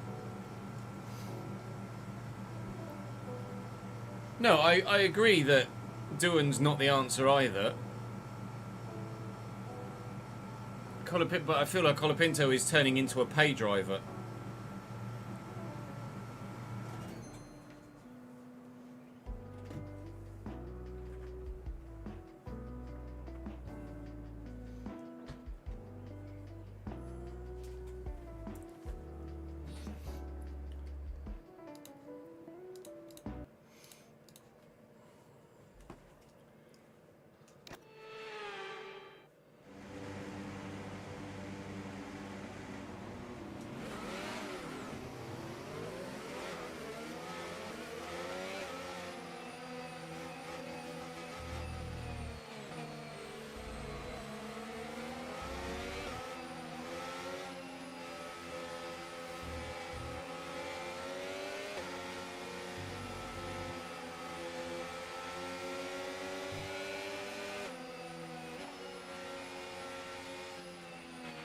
Okay, radar is clear, weather is looking good for now.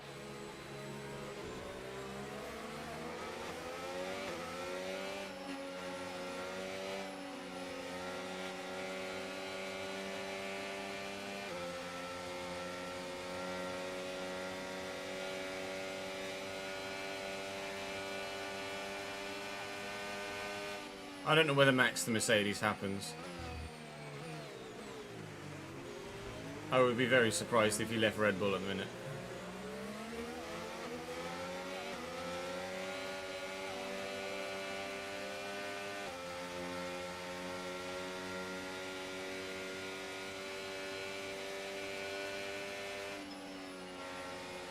Not content with the progression of Kimi Antonelli. My guy scored a podium last week.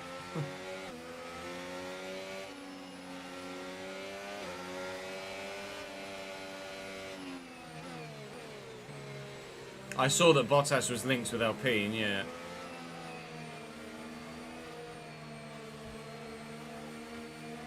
How long before we see Daniel Ricciardo linked with a move somewhere again?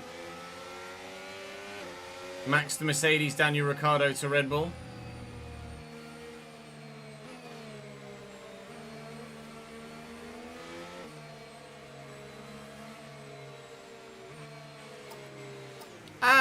Hi, George. You're going very slow, mate. Well, we start third then. Superb parking, he says as he drives through someone else. Got Carlos Sainz directly behind me. And Antonelli behind him. These grid penalties have really mixed things up, haven't they? And offered, let's be honest, a great opportunity here to potentially get a stunning season finale result under the lights here in Abu Dhabi. We are away. It's not a great start. Not a wheel spin. Try and stick around the outside of Hamilton, which has not happened. Contact quite clearly there between Russell and Leclerc. Hamilton is giving me racing room. I will do the same to him, but he's just not committed enough to it at the minute. I'm going to hold the position on Lewis. All right. Well, I mean, we're still third. I don't know what we're like with regards to straight line speed compared to everybody else. So Lewis is having a look around the outside here. But in the corners, oh God, and over the course of a whole lap, we feel like we've got at least some competitiveness here. George wasn't massively faster than us in quali. It was the two Red Bulls that really stretched away.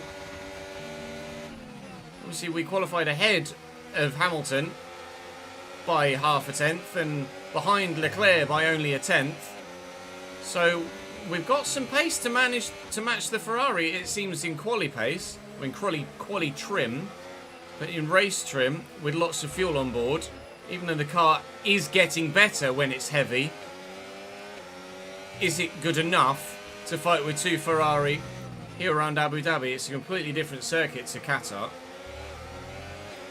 Qatar's got a lot of flow to it, whereas obviously here in Abu Dhabi it's very stop-starty. Alonso and one of the Hasses fighting behind Antonelli for P7, and already there's a giant gap that's opened up between P6 and P7, and there are some very fast drivers stuck in that train right now, including both McLarens and Max Verstappen. This is good. This is really, I tell you what it's also good for. It's really good for Kimi Antonelli on the hard tyre. Very good for Kimi on the hard tyre right now. George has disappeared again. George Russell's decided at the end of this season he wants to be the best driver on the planet, because he's absolutely unraceable right now.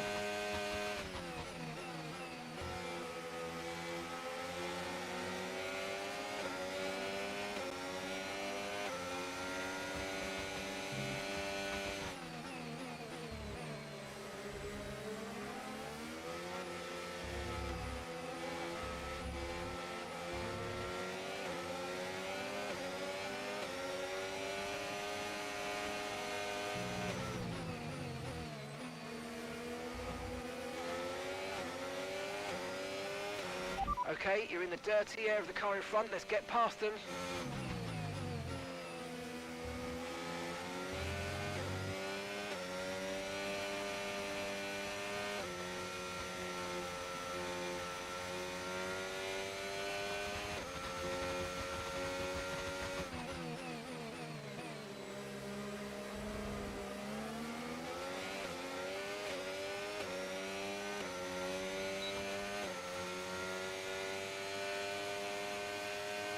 Two Ferraris going side by side in front. Oh, really late on the brakes there. But we have, as a result, maybe, no, not quite, because we're slow through the chicane, been able to open up the DRS gap to Antonelli. He has opened up the DRS gap to Carlos Sainz. So Sainz in 6th might find himself in a me position from Qatar very soon, where he's miles ahead of those behind and can't stick with those in front. At the minute though, we're not comfortable, but we're here, we're present. There's not much more I can ask for at the minute on lap 3 of 58. We are present, challenging for a podium. We will be upping the difficulty for season 2, so I'm looking forward to the extra challenge next year. But let's make the most of 102 for now before we jump up to 104 for Australia in Season 2.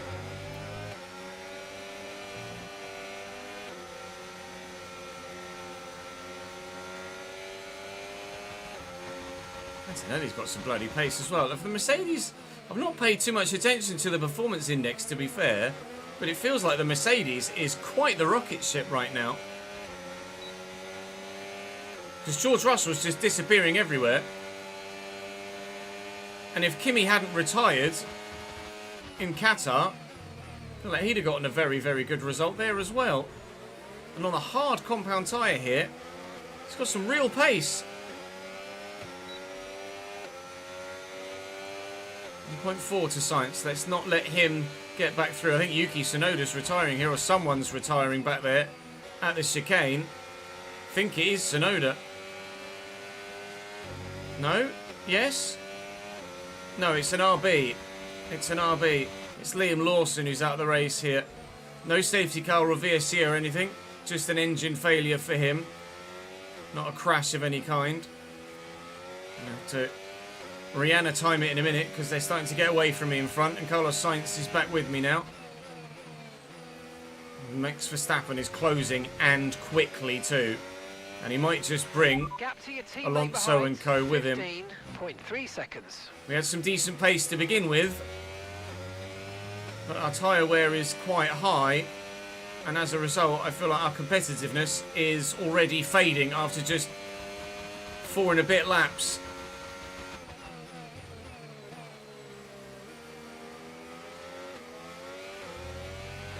Tyre condition still looking good.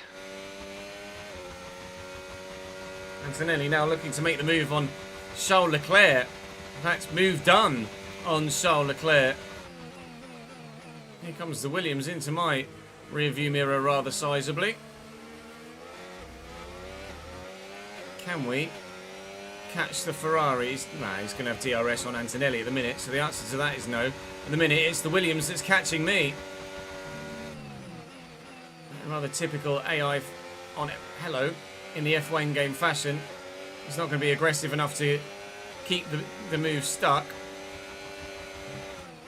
So we'll maintain position. Verstappen now only 2 seconds behind though. He is disgustingly fast at the moment. Unfathomably fast, Max Verstappen. Well, George Russell was the one that was setting fastest laps, but now Max Verstappen holds that, and well, may well be building on it yet further still. It's now almost 1.5 seconds to Max Verstappen. Another fastest lap from the man in the Red Bull and the current reigning world champion. He means business. Don't rule Max out from a P2 here, for sure. But the Mercedes look very strong.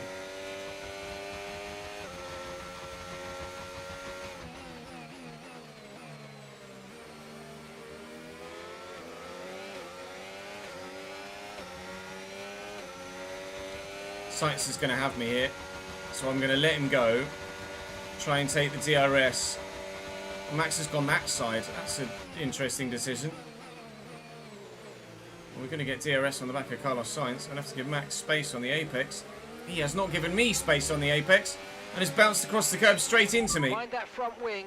Thank you, Max. What damage has been done there?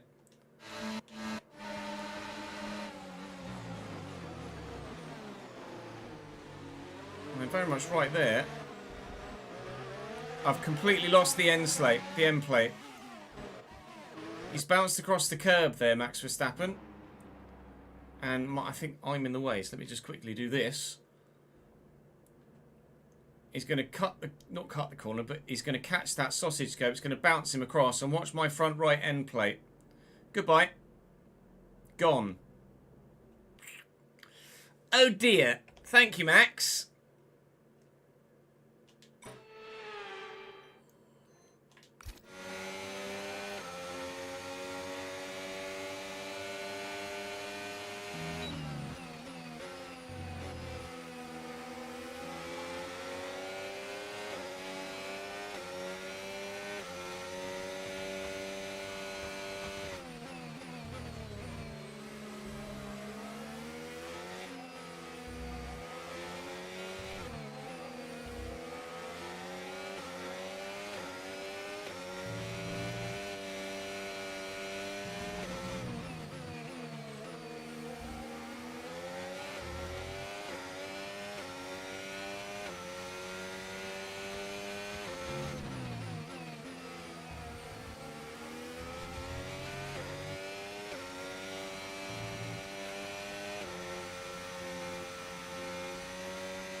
Going to try and soldier on in the short term here, as we're nearly halfway through this stint. I'd rather not completely throw away my entire strategy this early on. I think we're going to get DRS here as well, which will help. As long as we can...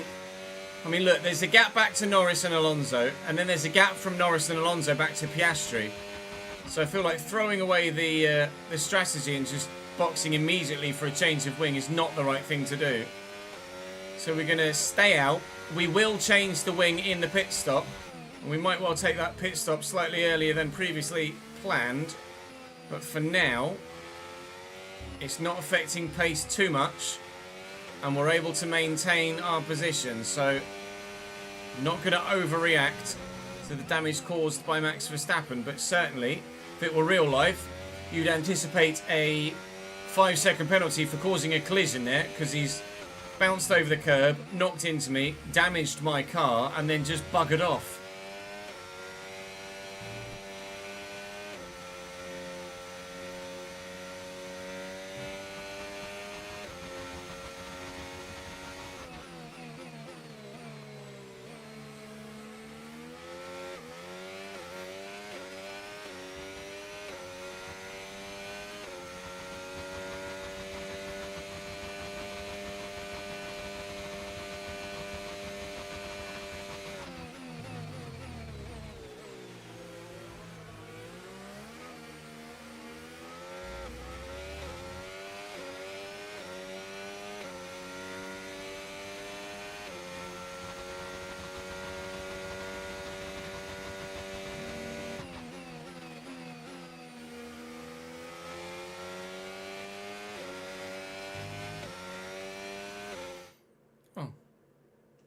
Hello. That's a strange thing. There are some weird people on the internet, aren't there? Have a lovely day, sir.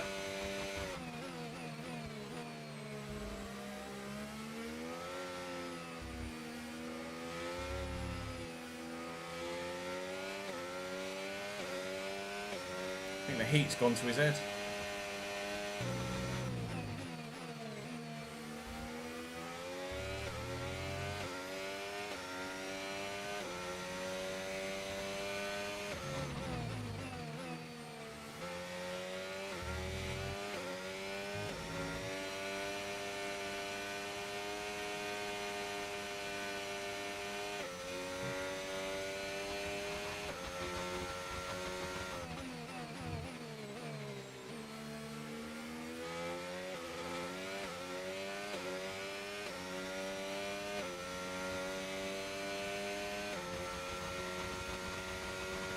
What do we start? We start with 4 laps worth of extra fuel here, right?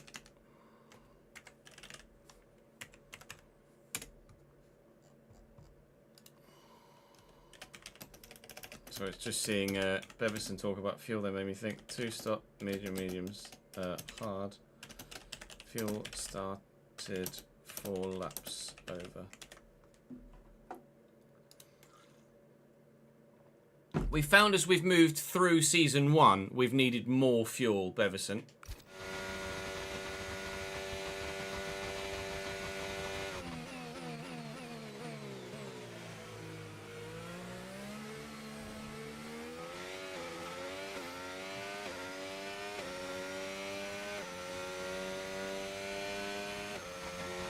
Season 2 it made another massive jump for you, did it? We'll see what happens with us in Season 2. So gap to the car ahead, 2.1 seconds.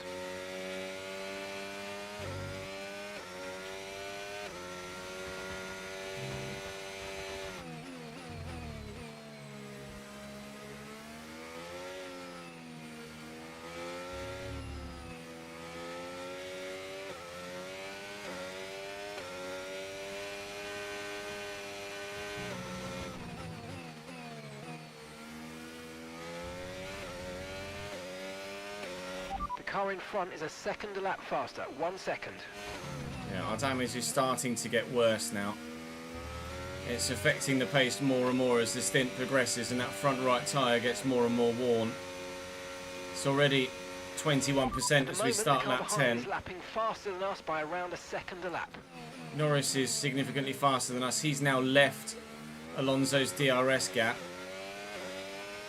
So Lando will be with us soon. Then it's Alonso and Piastri. Then it's Albon. I think I'm happy to stay out until we're behind Piastri. And then I would contemplate boxing if we haven't already gotten to lap 18 by that point where we were going to stop anyway. I'm going to go to the hards next. And we'll try and take the hards as far as we possibly can. Try and get them to lap 40. And then fingers crossed, a set of mediums will take us to the end from lap 40. And right now, I mean, we're not massively slower than the majority of the cars in front. But Max Verstappen and George Russell are all unto themselves at the minute. Max has already passed the Ferrari and up to third. And he's probably going to be past Kimi Antonelli very soon as well.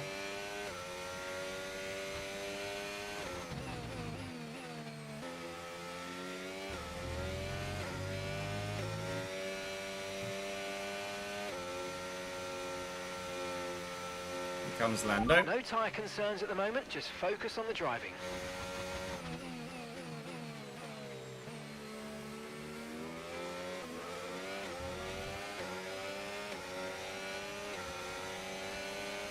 Again, Lando's going to have me here. I'm quite happy for him to do that, and we'll slot in behind. So come across and take the racing line, Lando. You might as well.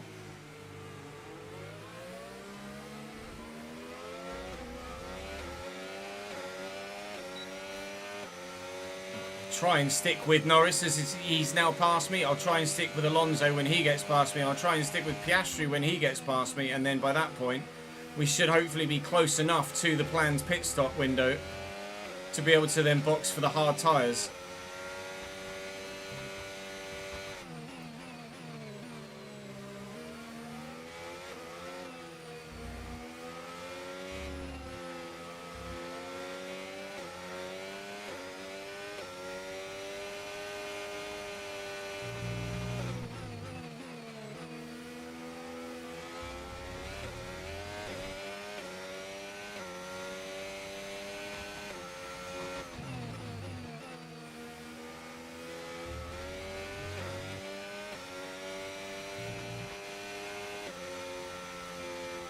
You're noticing a huge difference from 102 to 104, are you?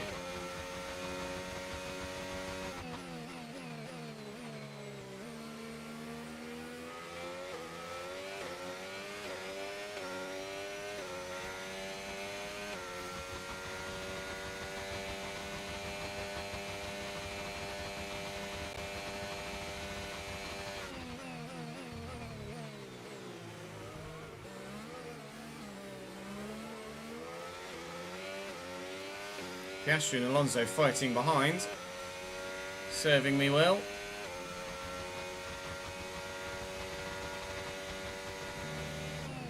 Just delaying the inevitable, delaying the pit stop, ensuring that we can still hopefully two-stop to the end.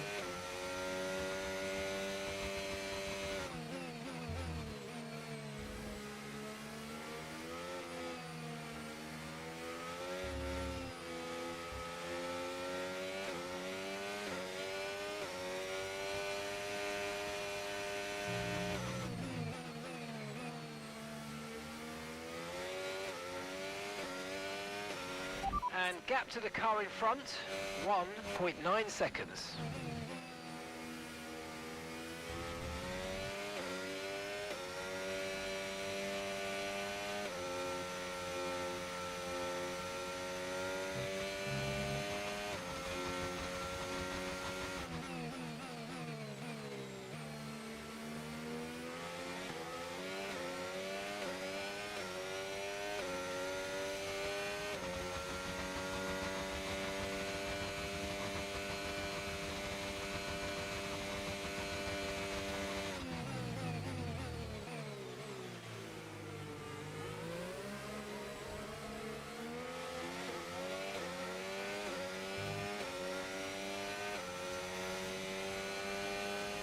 Another yellow flag behind. Here comes Alonso. In fact, it might be for the other RB, or is it for an Aston Martin? It might be for Stroll, actually. Well, Stroll is out. It was indeed for Lance. Really over-revved the engine there over the curves. Bounced massively. I mean, I'm really surprised that there's no VSC for that. Lance is right on the exit of the chicane there. It just saved me a stay of execution for a little while. But Alonso and Piastri are going to be past me very soon, so I think we might box at the end of this lap. 0.6 seconds. So I don't want to really fall back towards Yuki and Sainz, really. Let me get... Oh, look at the dirty air with my front wing situation. Not good. So we're going to get DRS off Alonso. It's actually Piastri that's now past me, but we'll get DRS off him. 1 second only to Tsunoda as well. Try to keep focus. I want to extend as long as I can before stopping, but I don't know as I necessarily want to drop back as far as 12th before doing so. But I also want to make sure I can get to the end competitively enough to still earn decent points here today. We're down to 10th now. Max Verstappen damaging my front wing is killing my race right now. God damn you, Mr. Verstappen. Mr. Verstappen that is now P2 and chasing after George Russell in P1. May well be with him. By lap 20 or so at the current pace.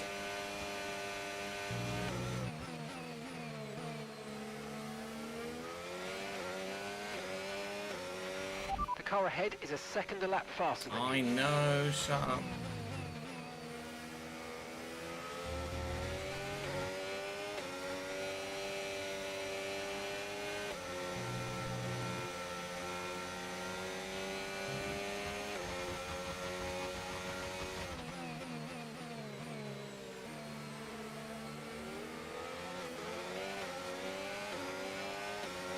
Here's Mr. Tsunoda. Started last, now 10th. Maybe the Red Bull is just particularly suited to this circuit, because obviously he's been flying along with his teammate. I just went flying over that bloody curve back there, but we're still within DRS range. I'm tempted to go one more lap. I could box now, but I'm tempted to go one more lap. So we'll come out 17th apparently when we box. Wish you could see on the minimap where you might come out. Wish there was like a little marker that shows you where you might come out. Yuki very wide there. Let's box now. Confirmed, we'll receive you at the end of this lap. Oh, I can't hang it out any longer. Come on, let's put some hard tyres on. Let's change this front wing. And then we'll give it our best possible shot at trying to recover what we've lost.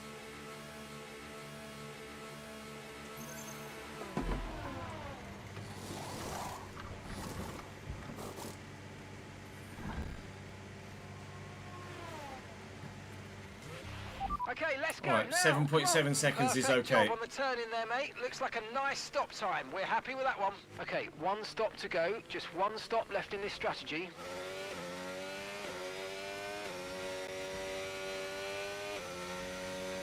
So we're out in front of the Sauber behind. Change that back off, yes. Back to auto, so that we don't change our wing at the next stop as well.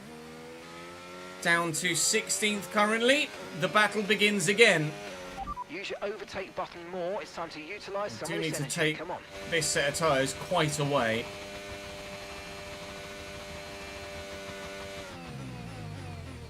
And there are no mid-season F1, there are no mid-season driver moves in the game this year, Harry. Thank you for the follow, Daisy.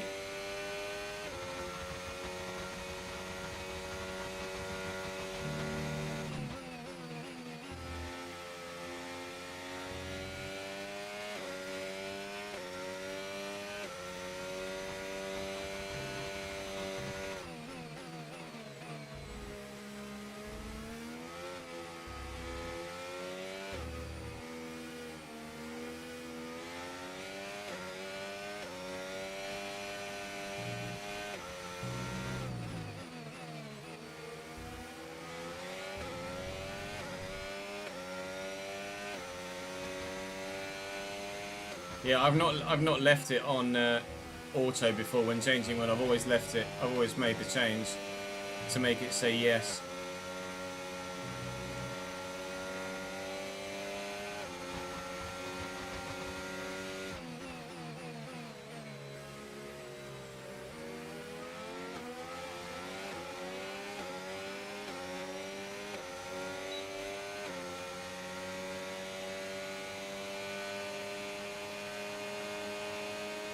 We'll be patient.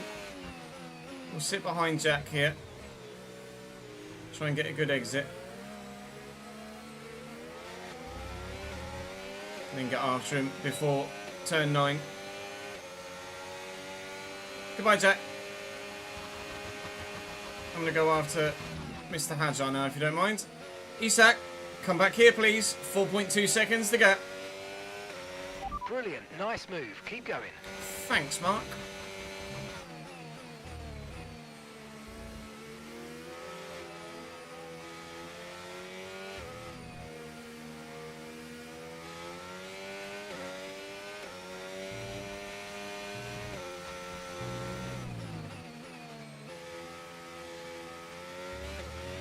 Tyre condition still looking good.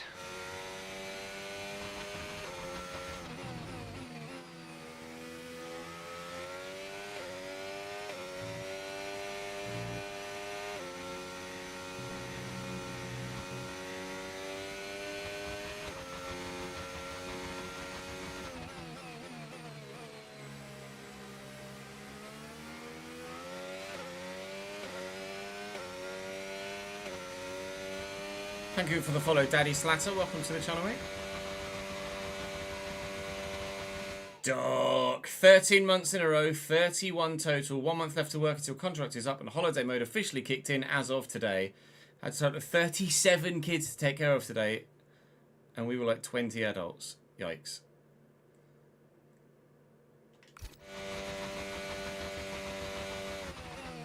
This car is a bit better than it used to be, Dundee, yes.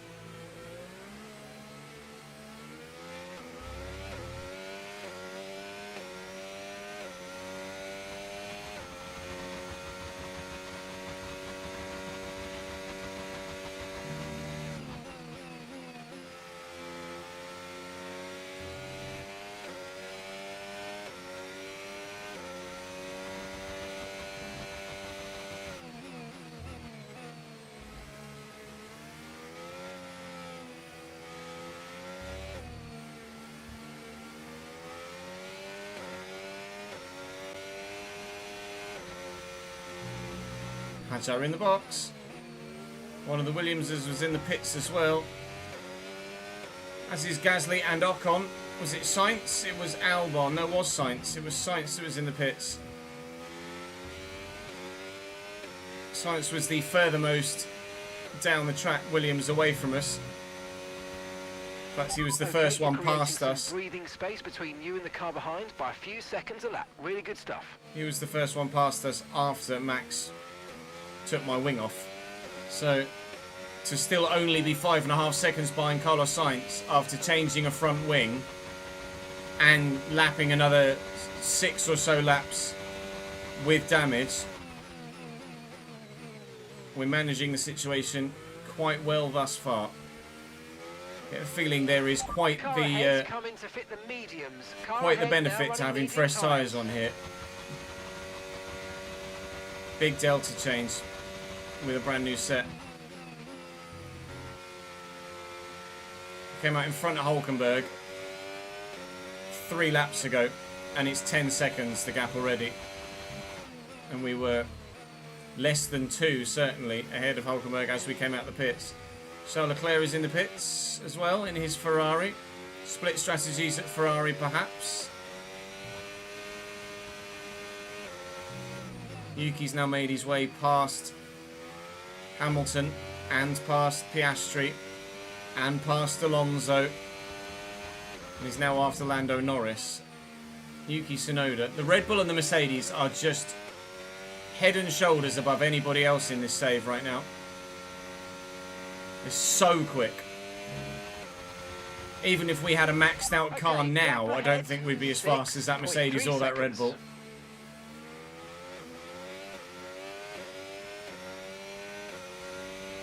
am sweating, chat. My God. Fucking hell. It's 32 degrees in here right now. And not humid at all, he says, lying.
More in the box. Piastri, Albon.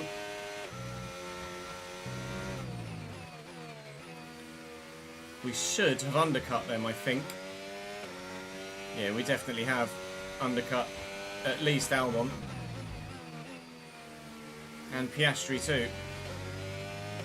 Back up into the points in P10 then. Although Piastri is not very far behind us at all. But now we have a car that has no damage and the chance, at least, to fight. Or, more than likely, just hang on to him as he overtakes me and tries to disappear. Zane is in the pits.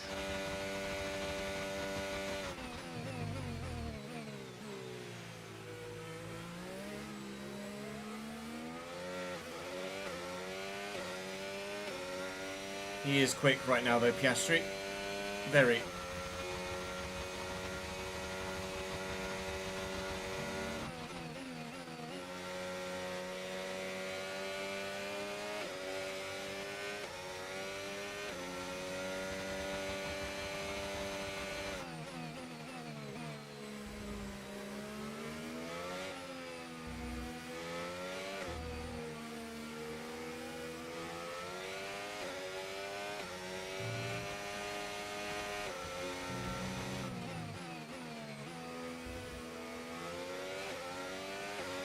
Lando and Alonso in the box as well. Now. Come on, push hard. Going to take Alonso, but Lando is going to come out in front of us. And unfortunately, too far in front of us. So Piastri's going to get me in the DRS zone coming up. And then the plan is to try and stay with the McLaren. It's quite an ambition, but we'll try and make it work.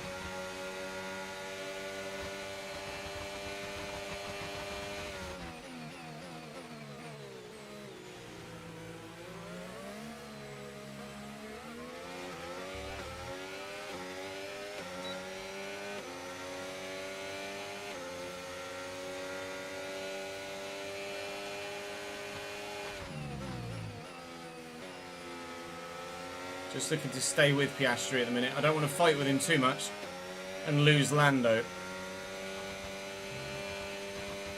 So I'm going to try and just stay with Piastri to stay in touching distance of both McLarens if we can, and as a result maybe Carlos Sainz as well.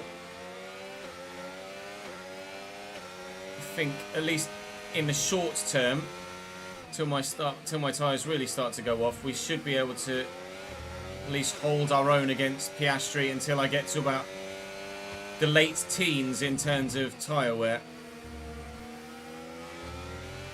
It's just going to be all about staying in DRS range of the McLarens to build the gap to those behind and try and consolidate within the points. But we're now all on the same strategy, i.e. we all have one more pit stop left. Some are going to mediums, some are going to hards. I don't really want to take you, Oscar, if I'm honest, mate. If you're going to battle with me, it's just going to cost us time. I got DRS, okay.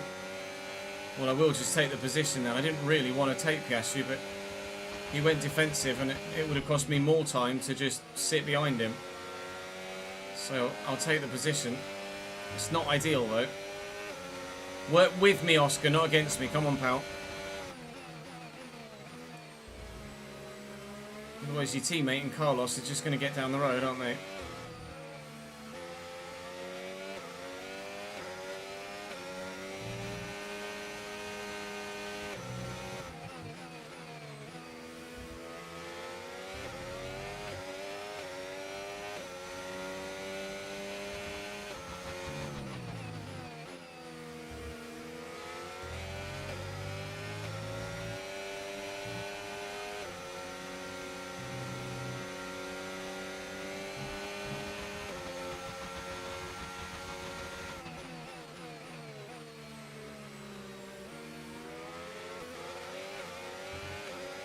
Piastri will get me again. It's fine. Absolutely fine. Try to stay with them. They might make a mistake and we could still regain the position.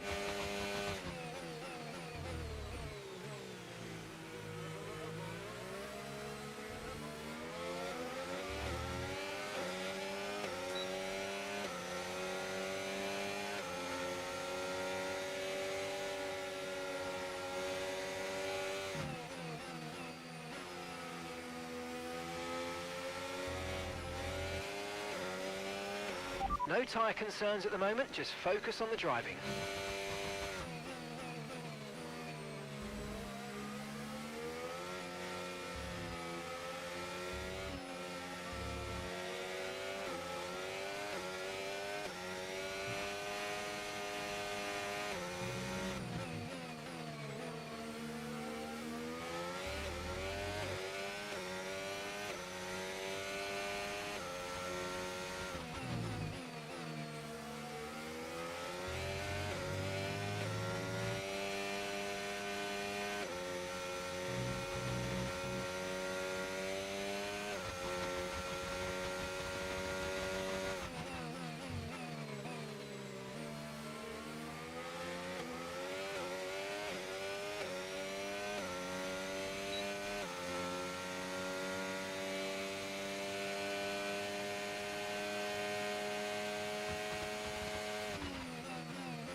Yuki's still not boxed. I did wonder if there were any one-stoppers in front of us. Lando and Oscar have gone hard. Okay, so they will be on the medium tyre at the end.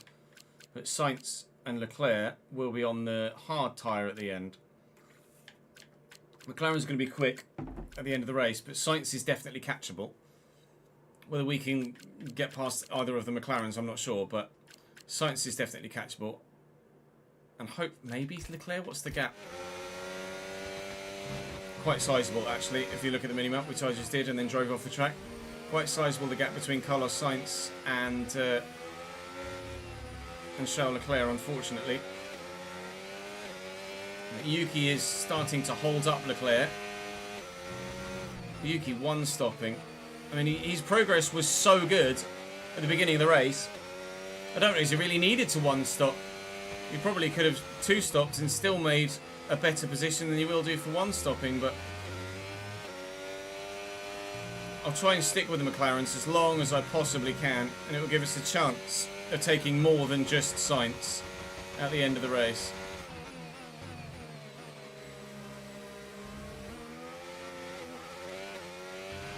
Right, we need to get past here. Use overtake, use overtake.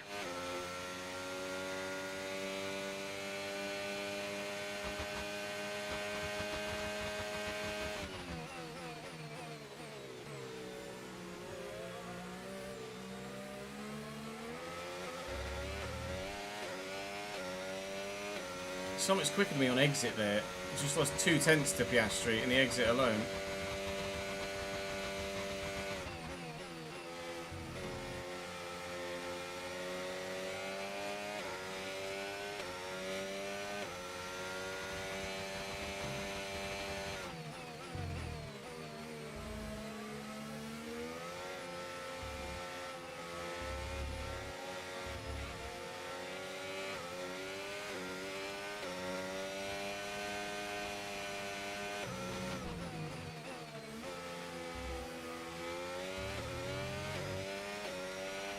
Okay, you're within 1 second of the car ahead. Get ready to use DRS for the overtake.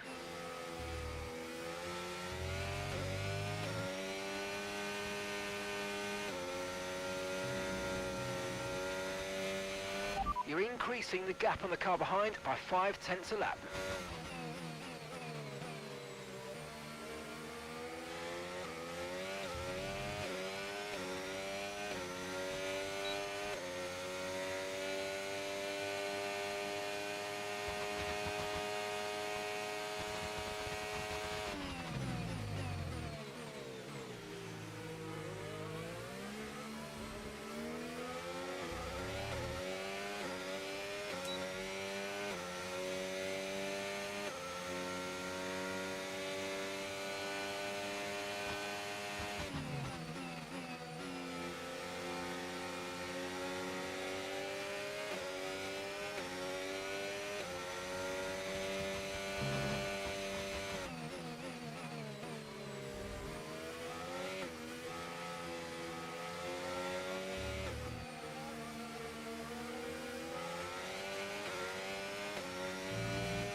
Right, keep pushing. You're gaining on the car ahead.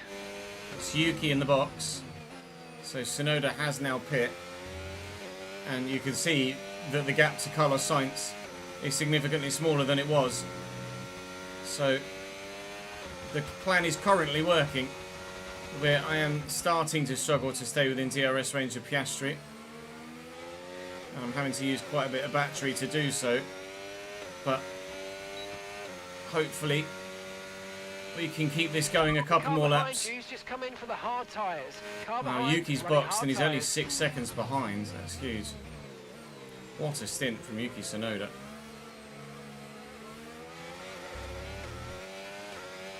We're going to try and go to lap 40 if possible. But if Piastri boxes, I will follow him. Because the undercut is really strong here.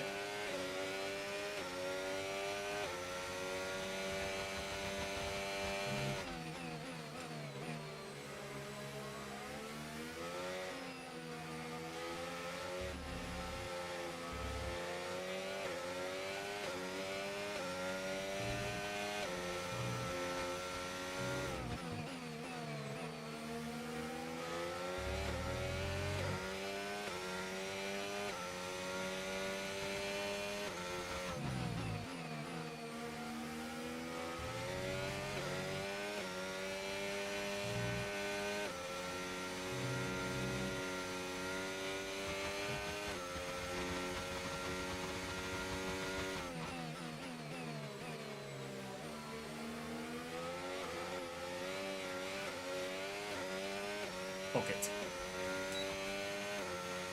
I need them to lose time with each other battling into the chicane, otherwise I'm screwed.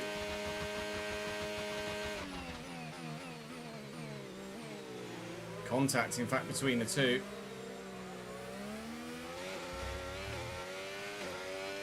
I got so throttle happy on the way out of the first hairpin into the first DRS zone. I just screwed myself all the way down the straight. Tsunoda is coming as well. But hopefully Sainz and Piastri slow each other up. I've not got much battery left in terms of actually trying to gain the gap back and then have enough to try and do it again the next lap. I've got like one last hurrah battery wise at the moment, but we are building it slightly back up.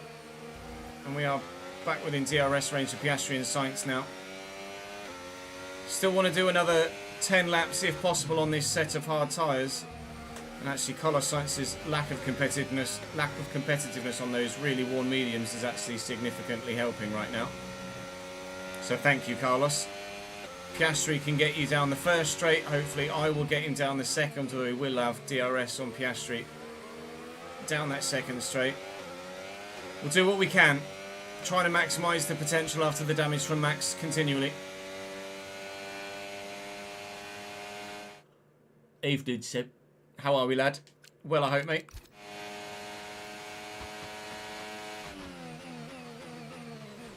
Yeah, fuck that. Thank you for the follow, F1 Cattle Guy. Welcome to the channel, mate. Yeah, you didn't see that. Ignore it.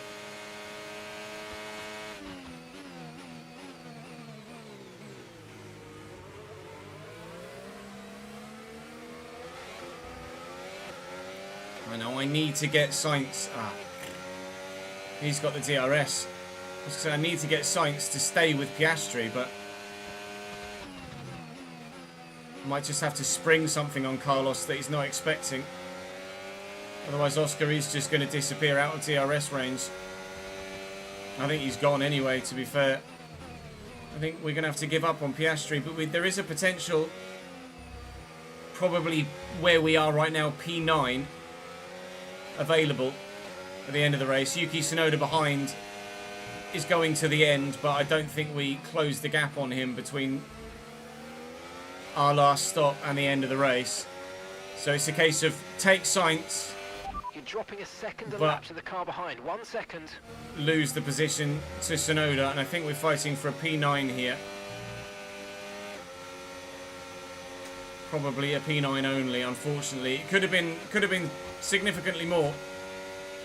Could have been a fourth or fifth potentially, because we were seemingly able to maintain pace with the Ferrari. Tyre condition still looking good. But no, Max Verstappen put an end to that.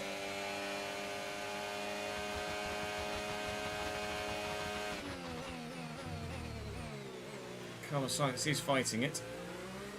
I will ensure that we maintain the spot for now. He might well take me back into turn 9. I'll use a bitter battery, but I don't really want to use too much in defence. I'll go very narrow and try and drift and force him wide. But he's just got the overspeed to go all the way around the outside of me. Then he's slow on the apex. Can we maybe get him back again? Yes! Thank you, Carlos. Toodaloo. Yuki Tsunoda's arrived. And Piastri's buggered off. Oh, good. P9 the most likely outcome now, at the moment, I would say.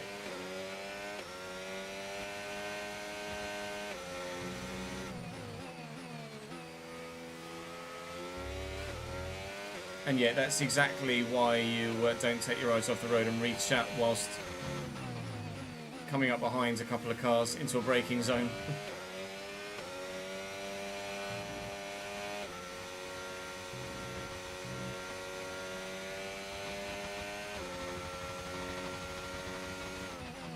Yeah, mediums. The plan was to go medium, hard, medium. Or no, rephrase. The plan was to go medium, medium, hard. 18, 19, 21. Then on lap 6 or 7, in this chicane coming up over the second apex, Max Verstappen decided he wanted to absolutely clout over the orange curb, bounce across the track into me and take my right end plate off my front wing. So I ended up continuing battle wounded until lap 15. Okay, we've lost a position. That's us down a place. And then, God damn it, Carlos! Now he's just gone and stopped on the bloody apex. Let me guess. I got damage to the front wing end plate again. He just was so slow on the apex. This is an AI thing, not a anything else thing. Yep, there goes my left end plate this time. Okay, good. Well, we've got medium tyres to go to at the end, so I can't box yet. We said maybe a P9 at best. Now it might be worse than that. Battery charge is high. Damn it, Let's use Carlos. that overtake button a That's bit the more. AI just not being quick enough. He can absolutely take that corner faster than he did. Significantly faster than he did. But he didn't. Just unnecessarily slowed on the apex on turn-in. And as a result, into the back of him we went. Now 38 is the plan. We will now Okay, have to take try it and easy on battle the to car. get We there can't sustain this level of damage. as best we can. One car drove into me, front wing change. I drove into another At the car. moment, the car behind is Front lapping wing faster change. than us by around a second a lap. Oh, good. Well, at least that means Fernando won't be with us by the time we get to the pit stop, but Fernando Alonso is gaining, apparently.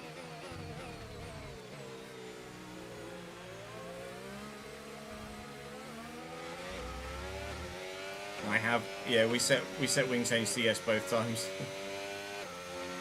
The car in front is a second a lap faster, 1 second.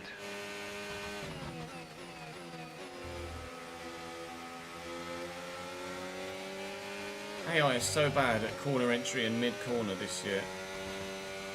And then absolutely unparalleled on corner exit.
At the minute, a safety car wouldn't be beneficial, no. Not yet. I mean, maybe, but not really.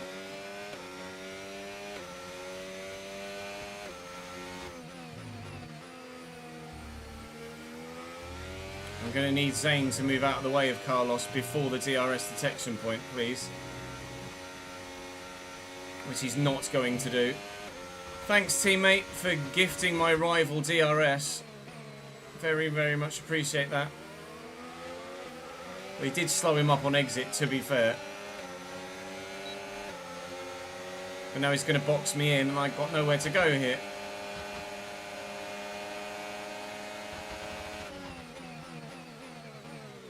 Fine, we'll stay behind Carlos Sainz then. We've lapped our teammate on lap 35 of 58. And that, Zane, is part of the reason why you've not signed a new contract or not been offered a new contract for the new season. Hulkenberg takes his seat. It is yet to be decided what happens with Victor Martins' seat. But that man is no longer a Chesnoid Racing driver as of the checkered flag.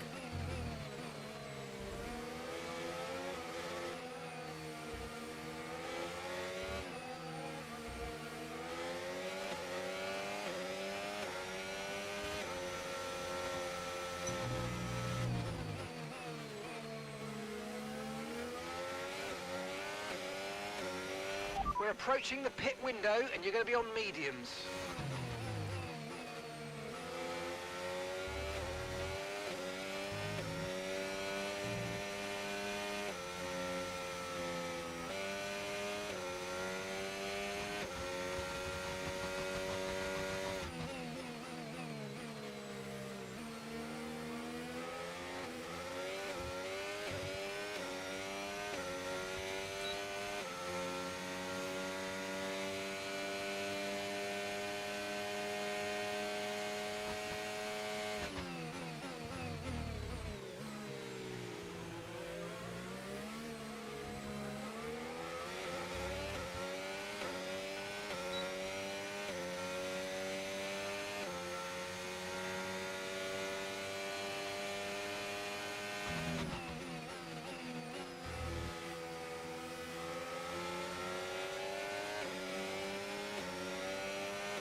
think Carlos might be into the box this lap or next lap.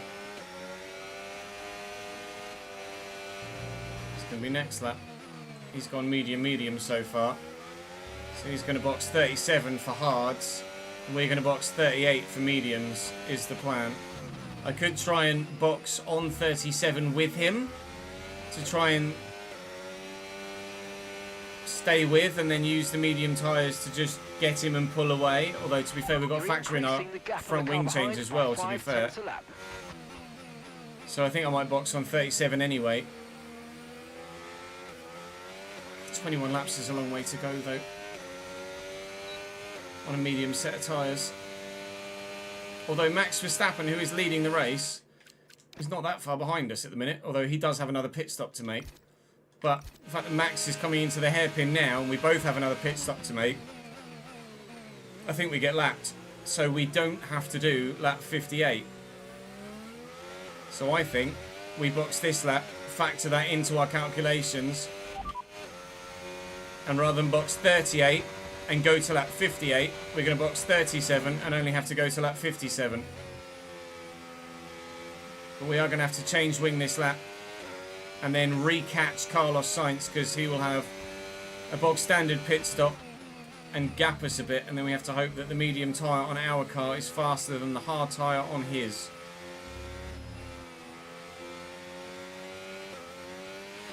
No tyre concerns at the moment, just focus on the driving. And as expected, could have sworn I hit box this lap.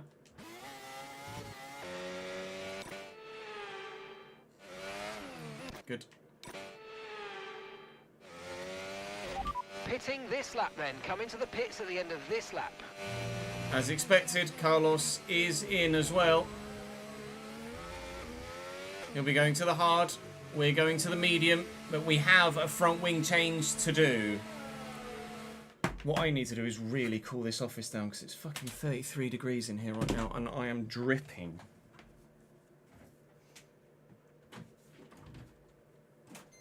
Look at this. I don't know whether you'll be able to see where my arms have been sat in my lap with my controller. Look.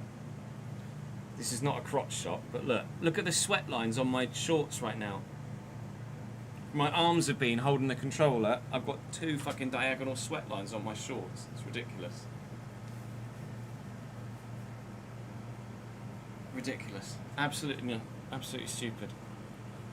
God, I didn't realise the camera got as hot as it does. Jesus Christ, that's pumping out some fucking heat and all. Oh my God. Oh. Sweating like a fucking cow. Sweating like F1 cattle guy is what I'm doing.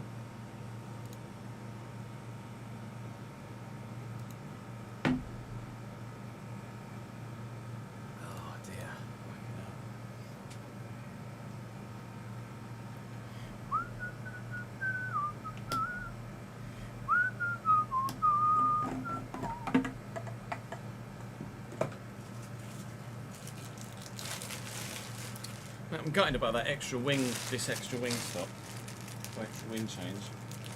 I'm gutted about them both, to be fair. Max just should have not been a dick, and Carlos Sainz should have been fucking faster.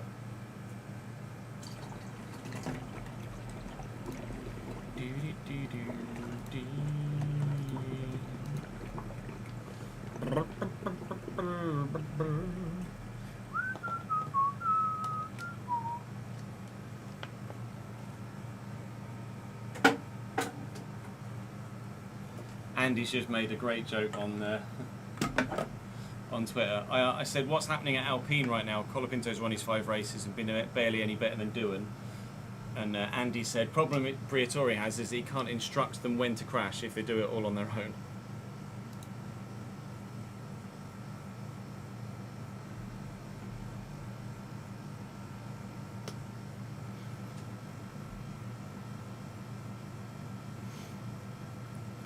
Aston Villa confirmed they are not activating the £40 million buy option clause for Marcus Rashford. Rashford will return to Man United. And the £40 million price remains available for any club interested in Rashford in the summer.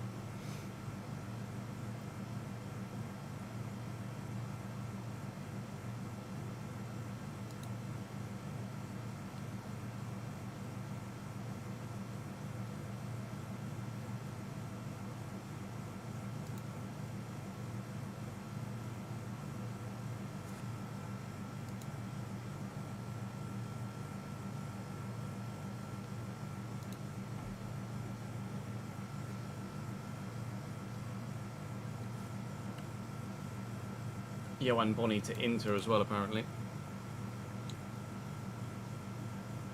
True, PSR stuff for Villa as well, isn't it? Oh yeah, no, true. I could be sat in Tom's rig, mate. The river that was underneath his rig was mad.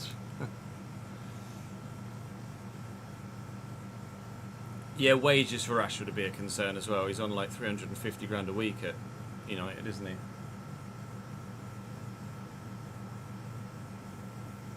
Which is a little bit mental, really. I'm just going to go and have a quick toilet break chat whilst the office cools down a bit more. I'll be back in a sec.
Max has done 3 stops and is 1 lap ahead of the rest of the drivers. Lol.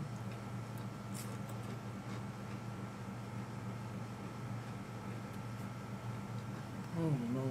Right. Can we go again?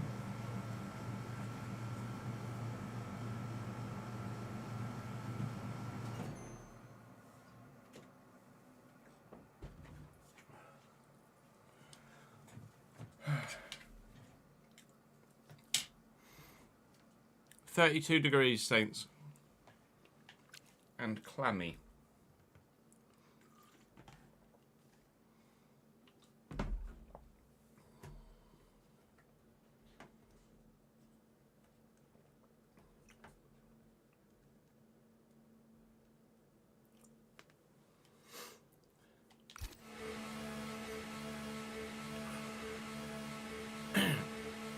If Carlos could have a terrible stop, that would be lovely. He has had a relatively slow one, but not as slow as mine. Right, let's go, come on! Nope. That was a fantastic stop, faster than we were expecting. Pit strategy wasn't. complete. See these tyres through to the end now. Wasn't a great stop for Carlos, but he is going to be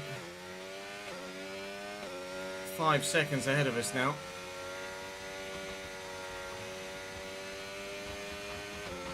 Wow. It's quite the deficit to try and overcome and then maintain, actually. We might be in a bit of trouble here. We've got a lot of spare Currently energy. P12. Okay to use your overtake button. We know there are other drivers in front of us that are yet to pit. We've now got 20 laps, because we're only going to lap 57. 20 laps to get Carlos Sainz and maintain position on Carlos Sainz. So hopefully, once everyone else is boxed again, have ourselves a P9 finish for 2 World Championship points.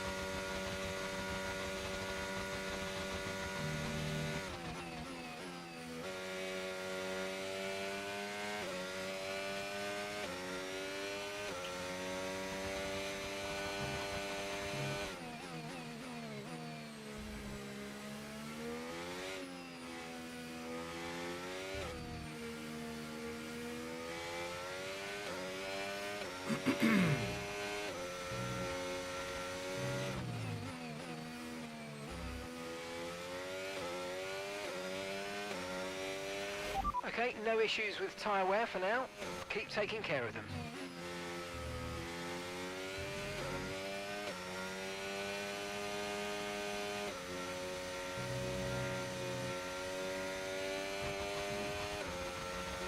Oh, reading chat.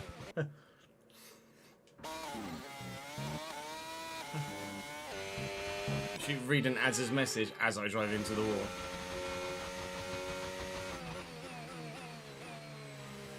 Well done, Nobed.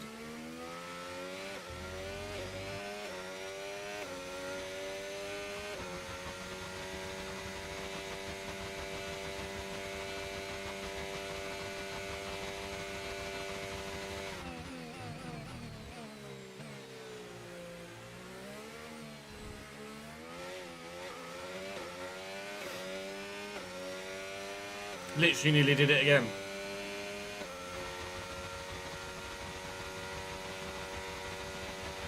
Okay, gap to the car in front, 4.0 seconds.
Pay attention, Chuz.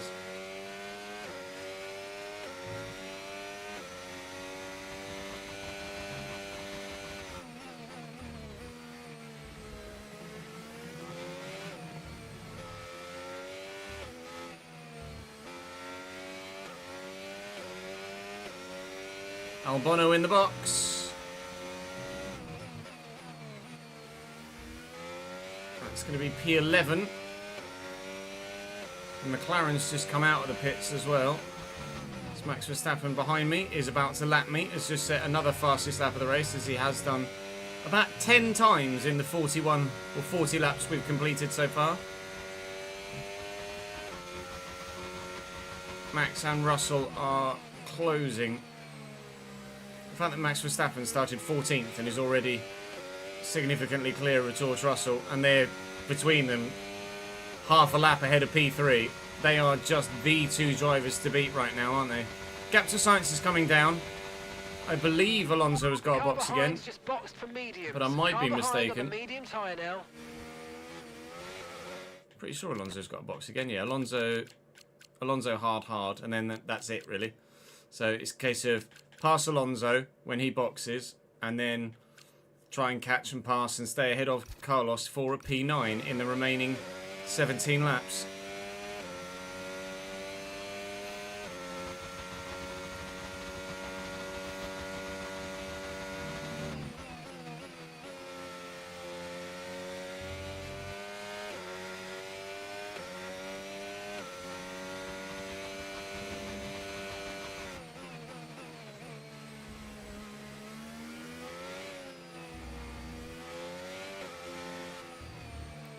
Too busy looking at the fucking Delta. Come on, Ches.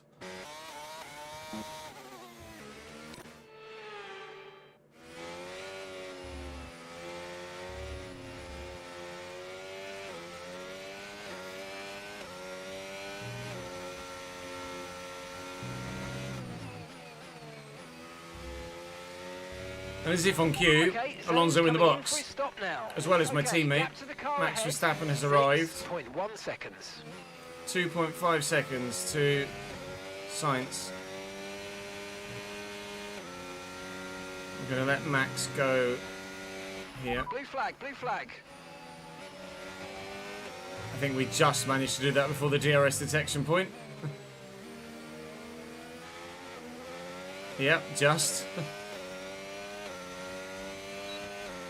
George is coming as well, but Max has got the gap at the moment. We'll try and stay within a second of him to try and get DRS down the next part of the circuit as well. What about trying to minimise the amount of time that you lose when getting lapped? Lots of wheel spin there coming out. We're alright tyre wear so far.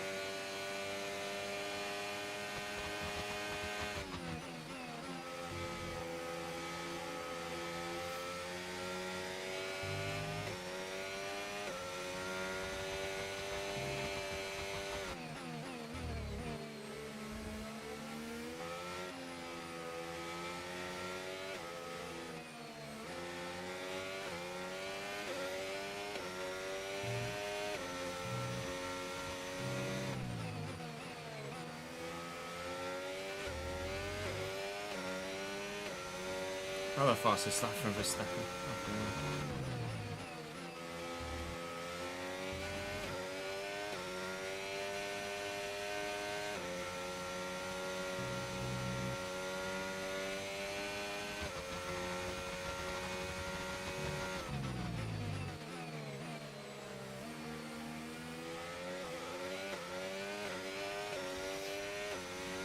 Sainz letting Verstappen through now.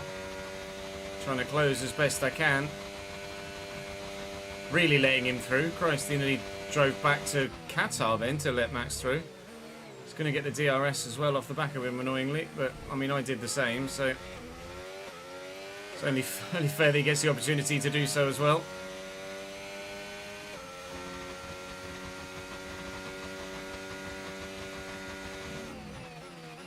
.8 seconds, the gap to the Williams.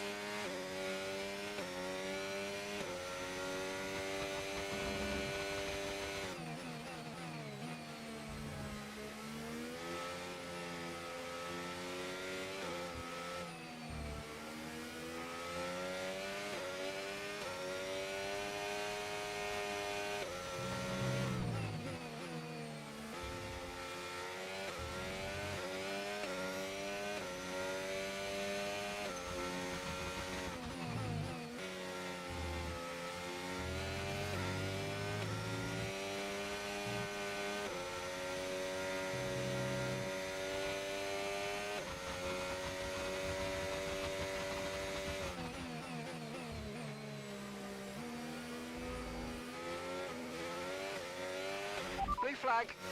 Come on, George.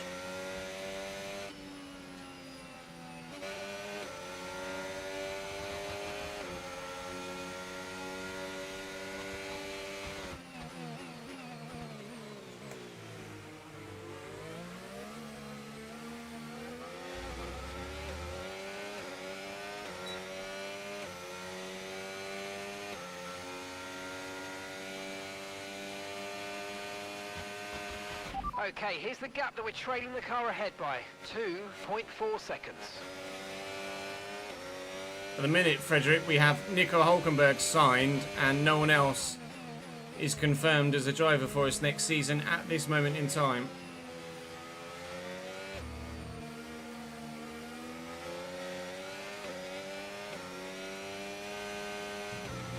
Pay attention, Chaz.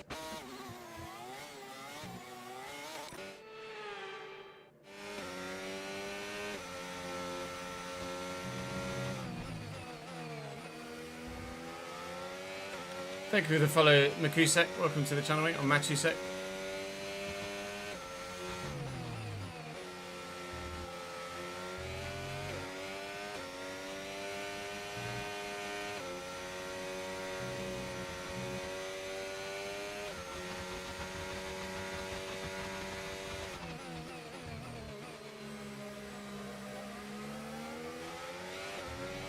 George has taken Carlos. Carlos was not behind him over the detection point, so we're now within DRS range of Carlos Sainz, taking about 7 laps to close that gap, including obviously getting lapped by 2 cars, so we would have been here 2 or 3 laps ago if it weren't for that, but we are here now, and that's all that matters. Well, all that matters is we're here and then we get past him and then we stay there. That's what matters.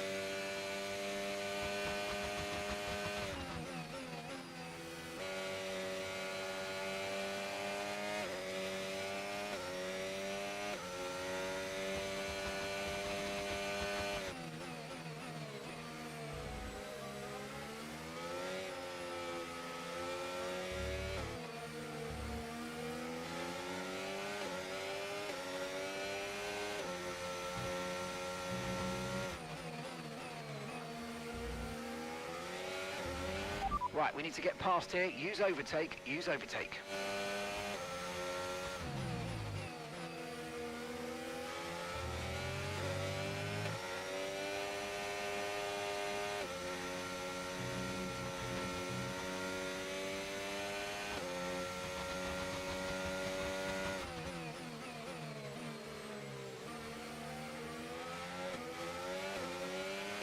Keep managing your tyres, manage your tyres.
...2007 Brazilian Grand Prix. Not really.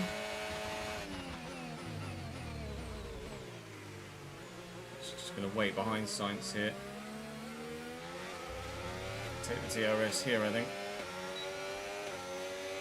We'll try and burn past him and then gap him a bit in the 3rd sector if possible. Going to squeeze him a little too. Forced myself a little bit too far wide there, though. It's annoying. Just carried a little bit too much speed in. Right, well, we're past the Williams. But now we've got to stay here. It's very much easier said than done when there's the size of DRS zone around this circuit that there is. That said, we've just been able to get out of DRS range of him with a really strong third sector, but I'm weak at this part of the circuit, so he'll get himself back within DRS range, I imagine. Hey look, just takes 2/10 of me out of the 3/10 out of me out of turns 1, 2 and 3. Pretty mad, really. Okay, keep an eye on that gap ahead, please. 15.6 seconds. Yeah, we're not getting anywhere near the McLarens. Was he within DRS? I don't know. I can't see. He's not close enough for me to tell if the rear wing is open or not, but judging by the way the gap is building from my battery usage, I'm going to say yes. He was out of DRS range. But they're really strong here for some reason. Look at that gap drop over the exit there. To be fair, it actually didn't that time. I really thought it would. Normally they get a couple of tenths on me through there. Okay, now then, if we can have another really strong third sector, then we could drop Carlos genuinely and try and just concentrate on ourselves for the final few laps to consolidate. In the P9, we feel is probably damage limitation here. If it wasn't for the 2 wing changes needed, we probably would have been battling with Norris and the 2 Ferrari. We would have been there or thereabouts with that lot. If you factor in the extra 10 seconds of pit stop time plus, then add on the lost time from performance, then we would have been certainly ahead of Piastri. And with the DRS we would have had on other cars, we would have been able to probably be with Norris, but oh well. 25% of my front right. Carlos Sainz has got some pace. He's going for the inside. I'll leave it open. Leave him racing room. Don't want to just cut him off and take his wing off. That would be a horrible thing to do, wouldn't it, Carlos or Max Verstappen? Take someone's end plate off their front wing. Terribly, terribly nasty thing to do to someone. He's just so slow on the throttle pickup mid-corner. Keep on him, he might make a mistake. Excuse me, sir. Let me back through, thank you. There's not many times you get to pull that sort of manoeuvre and make it stick. But we've done it there. I mean, it's just going to be deja vu next lap, because he's just going to take me again in the DRS zone, but it is what it is. We'll do our best. We'll do our absolute best to try and hold on for this P9. We'll definitely get at least a point, because there's no way Albon closes 11 seconds on us in the remaining 8 laps.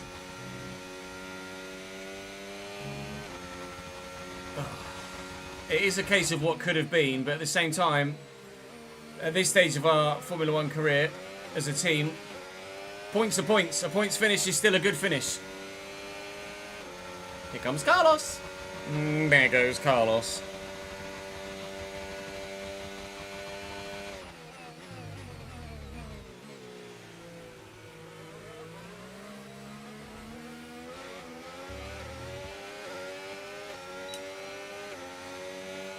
Save the battery here.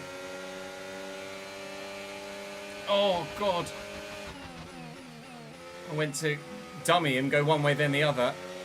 And as I went the other way, he then committed to the inside. That was very nearly an astronomical crash. Managed to avoid any sort of contact somehow. But that could have sent us both into Season 2 before the checkered flag falls here at Abu Dhabi.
McLaren's tyres are similarly aged to ours, Goal Machine.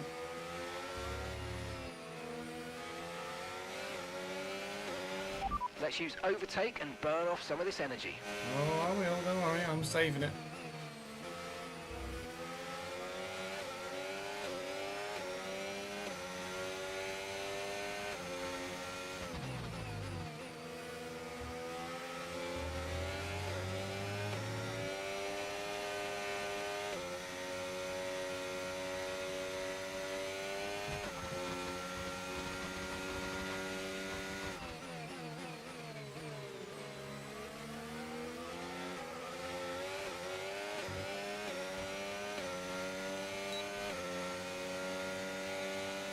I'm gonna go for it again.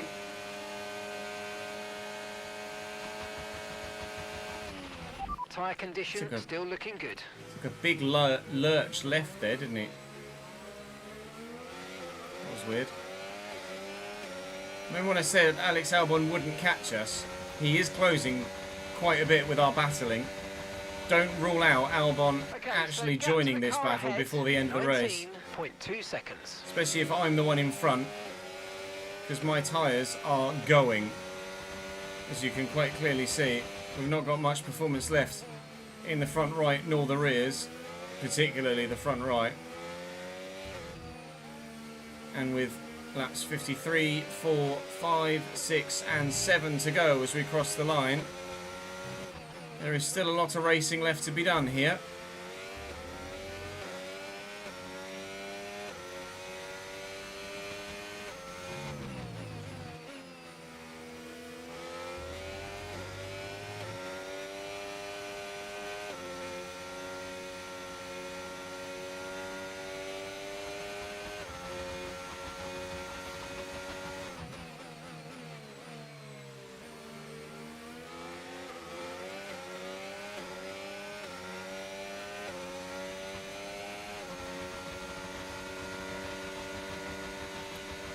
Here goes Carlos. Okay, focus. We need to stay on form. This is just going to be us yo-yoing until the flag, I think. Unless he gets in front and I make a mistake with my worn rear tyres and just can't maintain the DRS range, of which there is a high probability chance.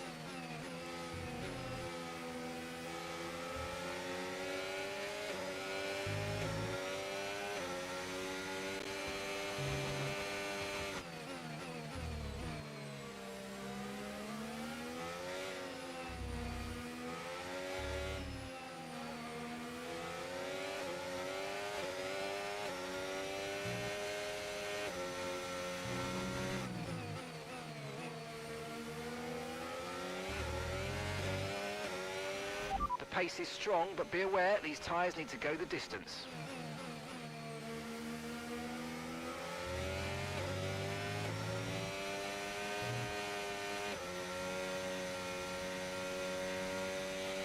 You're dropping a second a lap to the car behind. 1 second.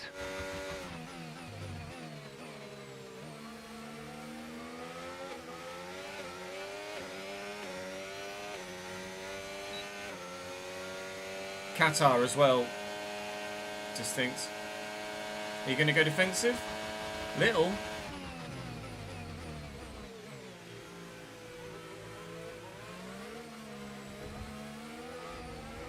That's what I mean. That snap there. That's what I'm worried about at a crucial time. Still can't see Albon behind. That snap of oversteer there is exactly what I'm worried about, to drop me out of Sainz's DRS range. 3 laps to go as we cross the line this time, and still the battle intensifies.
That was a bit better than Qatar for you, Daniel, wasn't it?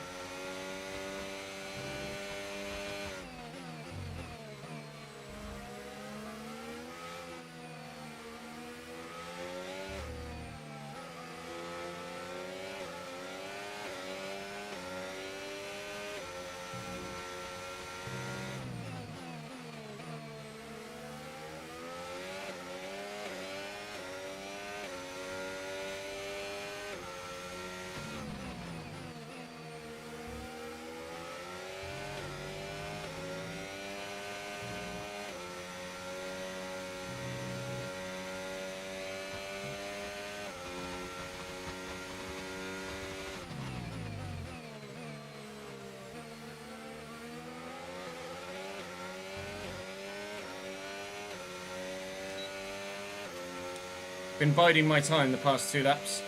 I'm waiting. I want to take Carlos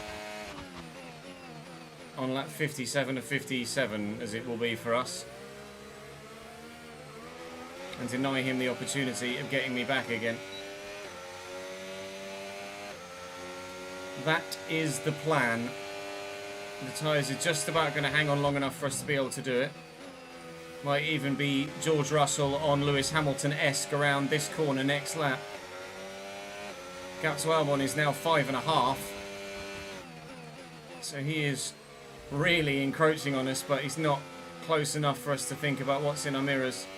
We're focused solely about the Williams in front of us as Max Verstappen is on his final lap. The world champion is going to win the final Grand Prix of the season after George Russell gave him a good run for his money in Qatar, winning the sprint and the main race.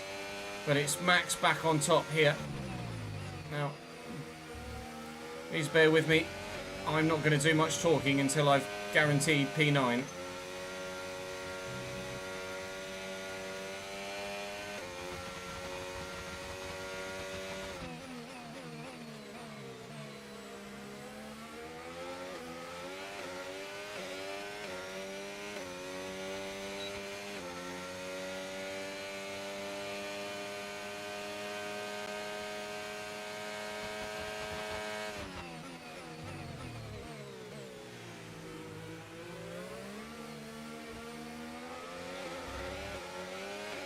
Good exit. Crucial that we got a good exit. No nearlies this time. Swooping through and taking 9th place in the Abu Dhabi Grand Prix away from Carlos Sainz, who's driven a good race. We've had good pace here, although obviously not much luck having to replace the front wing twice. Once was Max Verstappen's fault. Second time was on me for going into the back of Carlos Sainz, obviously. But I do still feel like he was unnecessarily slow through the apex of that corner that caught me out. But it's points in our final Grand Prix of the season in the yellow, black and white livery. It's points in our final season with Zane Maloney in one seat and maybe even Victor Martin in the other. It's points in our final race of the season that we're at 102 difficulty, because we will go up to 104 for Season 2, which is where we spent the majority of F124. Max Verstappen with the old Dubberoo, though, and driver of the day, unsurprisingly. Started ninth. Actually, no, sorry, Yuki got driver of the day. Started 22nd, finished 4th. All but 4 other drivers lapped. Max Verstappen is super quick. George started on pole and still ended up 14.5 seconds behind the Dutchman. But we get points. No Aston Martins in the top 10 again, so we will win that particular head-to-head at the end of this season as well. Financially, we both ended up spending a bit of money, so sorry about that. Era-defining. Is it really an era-defining? We've won the team rivalry. Season completed, fan rating increases. Does it increase enough to let us go up a fan rating level and do some more with the livery? No. Although we will be changing livery, of course, for next season, so the car will look significantly different regardless. But even if we were sticking with the same one, we couldn't change it at the same time, because obviously we haven't gone up to fan rating 5 there. But I don't know what's going to happen at the end of the season here. I've absolutely no idea. You can indeed borrow me. I've no idea how this is going to transpire now. During a recent staff event, a member of our durability team made an off-the-cuff comment that has ruffled some feathers within the aero team. Competitive spirit aside, we're a team, we don't want to stoke divisions. How do you want to handle this? Back them, it was a joke, nothing more, or discipline them. We can't afford internal conflicts with other departments. Let's resolve this immediately. Yeah, just don't do it again, pal, please. Thank you. Right, messages. What are we saying? Rivalry's intensifying. I mean, the rivalry's completed, actually. Title sponsor loyalty grows. Excellent. They're not going to be our title sponsor next season, though, I believe. We've signed with someone else. Research-wise, got some resource points we can spend. Do we have anywhere we can actually spend them, though, other than the breaks that I don't want to do for fear of previous bugs? I mean, durability-wise, might as well. Why not? It might save us the occasional grid penalty next season. I won't do the energy store, though. Don't need to do the gearbox. We'll do the MGUH and MGUK, though, throughout the course of the remainder of the season. There are things we can develop. There are things we can add to the car as well. Front wing end plate is available. The Halo has failed, or is delayed at least. And we've still got the engine distribution cover to prepare for next season. That's intriguing. I thought we'd already covered everything for Season 2 with regards to the regulation changes. Just front wing downforce that can go onto Martins's car. Nothing can be moved from Maloney's to Martins's. So we actually end up in the performance index 7th at the end of the season, just behind Aston Martin and significantly ahead, to be fair, of Alpine, Haas, VCarb and Kick. Red Bull supposedly have the better car over Mercedes, but George Russell was very, very strong. But the two of them, you can tell, but even just by the performances, but certainly from the performance index, are head and shoulders above anybody else, and that's why we've seen a strong end to the season from Red Bull and Mercedes. Christ knows what they've actually done to get that level of improvement as we move forward. But let's go into the activities. We'll do the owner training. We'll do the team restructure is probably the best way to go about it. I don't want to negatively affect any department. So we'll do a blitz in each department here. We can't do all, but we'll do everything but the durability, because the durability isn't that important for us at this stage of our career. He says as he accidentally puts a durability focus on. Driver wellness, don't really need to worry about that at the minute. Driver sim testing, don't really need to worry about that at the minute. Let's go for talent discovery drive. Try and improve the other departments, and then well, I'll take the resource points, to be fair, regardless of the focus for them. And then fan outreach, and an advertising campaign. I want the fan rating because I want to do more with the livery, effectively, is why I'm doing what I'm doing on those results. Well, it looks like we've been pipped to the post by another team. That's fine. Agreed to contract. It's all locked. Hopefully you weren't too sad. I was not, so it's fine. Zane, enjoy your time at Sauber. Is it going to let me approach anyone else yet? It's not. It's still not. At the minute, we haven't agreed a contract with Victor Martat. So at the minute, I don't know why it's giving me the little notification there on the upgrade. So maybe it's because I need to just finish that then. At the minute, we don't have anyone definitively signed for that second seat. Of course that failed. So we're waiting to see what happens towards the end of the season. Will it just default and give Marta a contract even though I haven't actually assigned anything to him, or will it actually let me approach someone else? At this moment in time, I've absolutely no idea. Front wing main flap is going to go through as well. Powertrain blitz is finished. The chance to chat to potential drivers and send out contract offers for next season will be over soon. Make sure you make the most of it before we run out of time. If not, I would like to, but you've not been letting me approach anyone else. You've not been letting me approach anyone else. Developmentally, can we do anything else here for the time being? The answer is no. I want to approach other drivers. You literally won't let me approach other drivers. It's either going to give me Marta, or as Adstar has alluded to in chat, it's going to give me a random 50 rated generated driver or something stupid. We know we've got Hulkenberg. That's the most important thing. And as we push forward, hopefully, we'll be able to sort something else out between now and the end of the season. Thank you very much, Xbox, for the raid of 266. You join us at the very end of our season in the midst of a YouTube highlight, so do forgive me not giving it too much initial attention. This facilities requested your attendance at today's meeting with regards to personnel. That's as you probably would have expected from the previous misjudged comment. We disciplined the employee involved. I've had a message here to let me know that Lewis Hamilton is going to retire. Well, oh no, we knew that. We knew Lewis Hamilton was going to retire, and it has now happened. I was thinking Fernando Alonso had retired for some reason. No, Lewis Hamilton is retiring. We knew Lewis Hamilton was retiring. And we are now at the end of the season. Welcome in, Raiders. Thank you very much for coming across from Xbox. We're about to end our season and find out definitively what the hell's going to happen with our second seat. Because at the moment, we've genuinely no idea.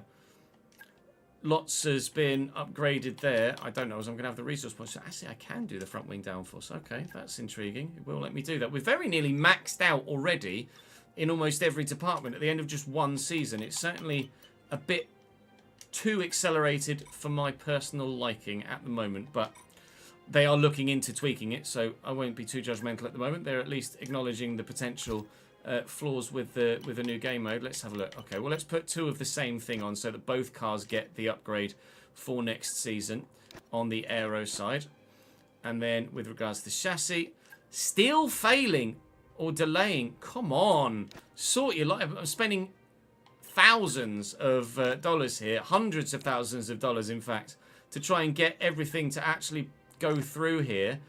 It's all saying 1 day remaining, thankfully, because we are at the end of the season. We'll go to fuel technology. That's going to be more important than the ERS at the moment, because our ERS is already upgraded quite nicely, and the MG UK stuff is all done now as well, so we can add that on. We don't know if Martins is going to be auto signed or if we're going to get the opportunity to sign someone else, but there is one way only to find out, and that is to hit this button. So, finish season is what we'll do. No idea what happens now. We do get a massive, massive boost to our finances, though. $16.9 million from completing our Score 5 Constructors Points in a season objective from the sponsor. We get $12.5 million from finishing 6th in the Constructors Championship. Means our overall bank balance now sits at $48.6 million, which is huge. Fan rating will go up as we've now officially won that rivalry. That's what we had previously anyway at the end of the last round of the championship. I don't think that's that much different to what we just saw at the end of the last season. We only spent $51.4 million, so we were less than half the budget spend, which is good. That means we can be a bit more ambitious next year with our spending and not worry about breaking the cost cap. 1 win this year. Obviously, it goes without saying that Spa was a little bit balked, but we take the win. 85 championship points, 6th in the championship constructors-wise, 4 accolades earned. Fan rating went up from level 1 to level 4, and sentiment is +1 at the minute as opposed to +2 or 3 or -1, 2 or 3. Now, I don't know what it's going to do with my driver situation. Now, we are going to take Monaco out because Monaco is with super slow AI. Spa, we can affect it with difficulty level. Monaco is just going to be a bit of a pain in the backside. So, I don't know, actually, if I can do anything else. I think I might have to run... No, I can. I can add the reverse track. I wasn't sure if adding Netherlands reverse meant that I wouldn't be able to run Netherlands the right way, but you can. So what we'll do, actually, I think we'll just do them in order. So we'll do Austria in reverse, and then season 3 we'll do Great Britain in reverse, and then season 4 we'll do Netherlands in reverse. That's the way that we'll do things. That's the plan for now. So Austria backwards is done. That's the plan for next season. Now then, we can adjust certain things. Don't want to do anything with the team owner. I don't want to do anything with the team identity. Quite happy with the team wear colours, badge, name, etc. It says driver 1 and driver 2 are... Yeah, no, it's automatically giving me Victor Martin. So we have Victor Martin as our driver next year. We signed with Xenon earlier in the season as well, but it only lets you negotiate with 2 drivers a year. And if they don't sign for you, then tough tartars, you can't bid for anyone else. So we will make note of that. We will be driving as Nico Hulkenberg most of the time next season, and Martin will be our second driver. Now then, we had a Mercedes engine last season, and that is still the best engine. However, Ferrari have dropped off a bit. I don't like the sound of the Ferrari engine. I love the sound of the Renault, but 80 performance to 90 performance is a little bit too weak. But I might go with a Red Bull Powertrains engine this year. Let's change things up a little bit. Unfortunately, I can't do anything with the other driver, so Victor Martin stays. A number of you were wanting that to happen anyway, and now we can change the livery. But that is all going to happen in the next episode. Join me in episode 1 of season 2, where we will advance there with our new gloves, suit and base livery for the new year. I'm going to do that with live chat now, here in the moment, and you guys will see me at the beginning of season 2. Thank you very much for watching in season 1. I very much hope you enjoyed it. We're going to up the difficulty from 102 to 104 for season 2. And fingers crossed, you guys will join me in it. I shall see you back in Australia. Turn the AC on. Oh. Melting, melting, melting, melting, melting. It is currently 33 degrees in here again.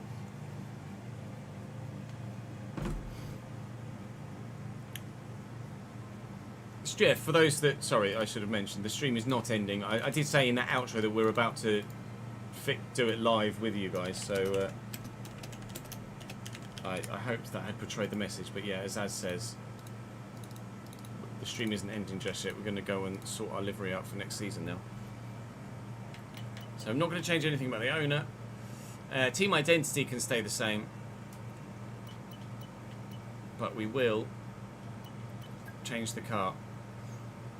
So we're losing this livery.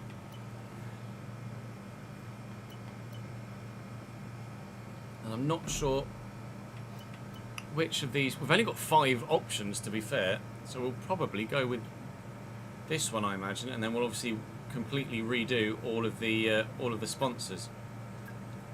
So I would like to run a black and gold car for season 2.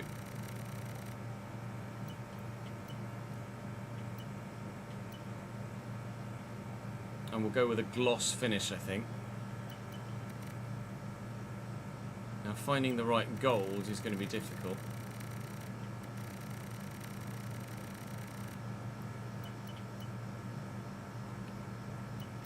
But that's what we'll try and do.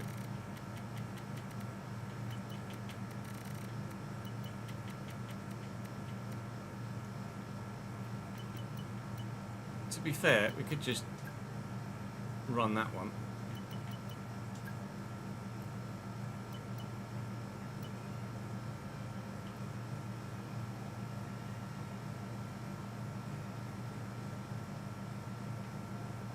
What do we think, chat?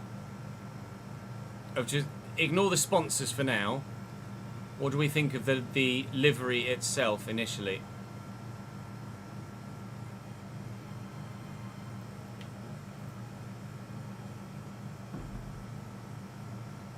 With the black and the gold. I quite, with the extra silver kind of flowy elements, I actually quite like this. Oh yeah, let's not go with, sorry, yeah, gloss. Gloss, not satin, there you go. And that should be gloss as well, there you go.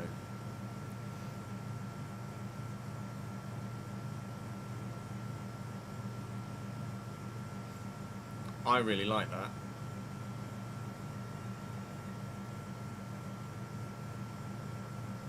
Shades of old school Mercedes.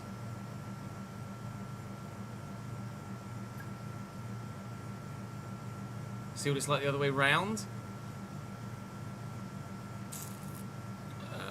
We could do, let's...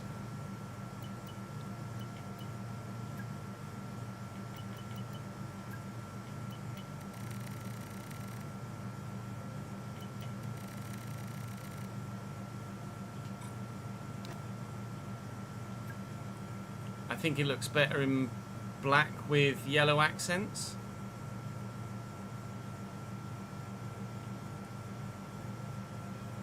Or do you prefer it yellow with black? We could have a look in the store. Because I can't look in the store at the minute when I'm... The yellow hubs are gorgeous. Hello, Ryan. I do like the yellow hubs.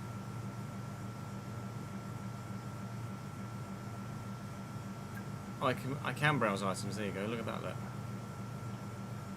Okay. Are there any in here that you guys like the look of then?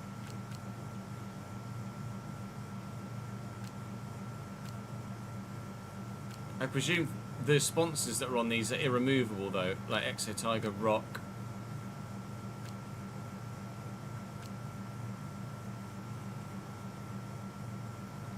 They're not great.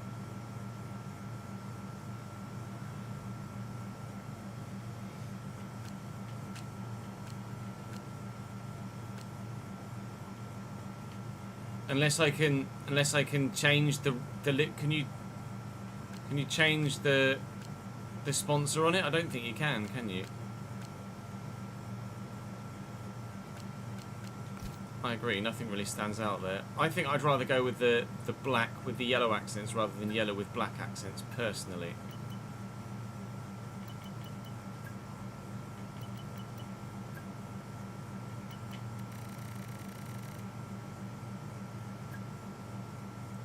Those hubs do look quite cool like that though, to be fair. Let's try this the other way. Let's do this. And then...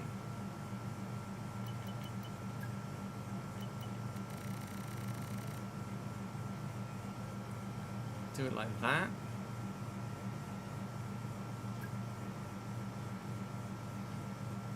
I think I prefer it with more black on it though.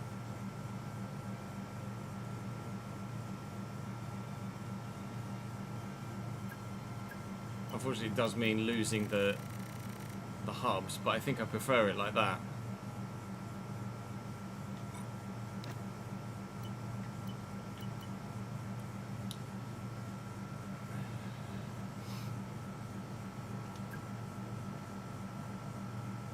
Yeah, I think I prefer it black.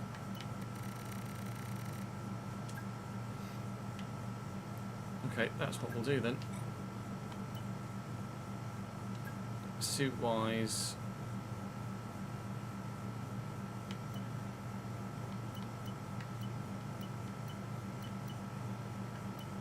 let's see what we've got suit-wise in the store. Oh, it's just, they're just the same. That's annoying. Well, Xenon are who we're with, so we could buy that and then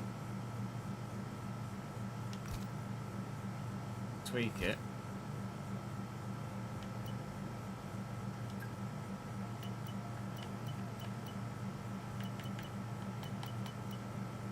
I'll leave a black. Let's make this. Whoosh. That's very gold.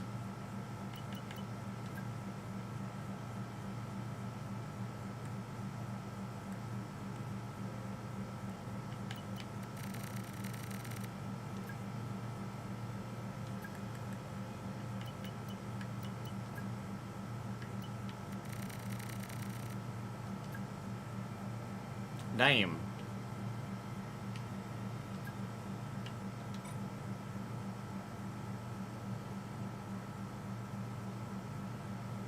Damn.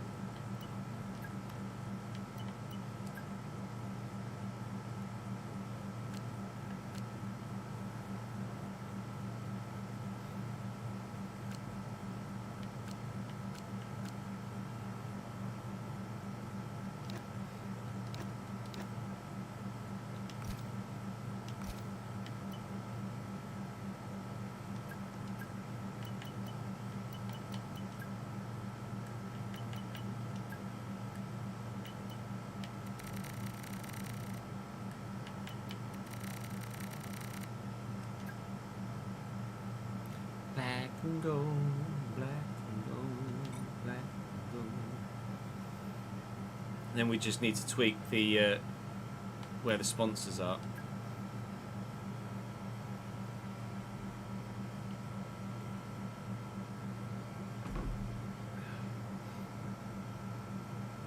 I'll just record this as I hit advance, just in case there's any sort of cutscene we don't want to miss.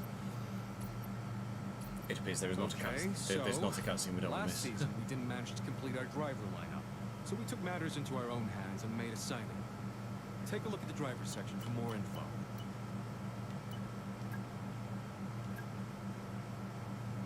No, it just means you.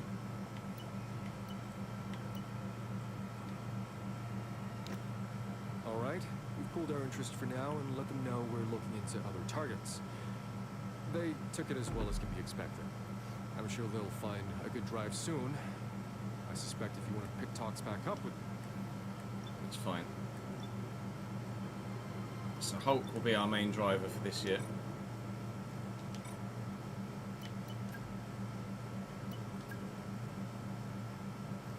I've got one available point.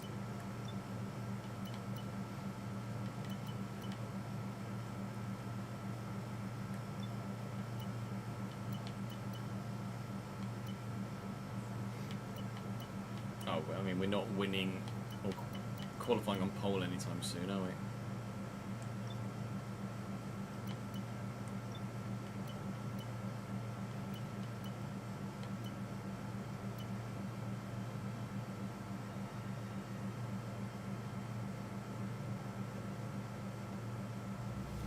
Do that one.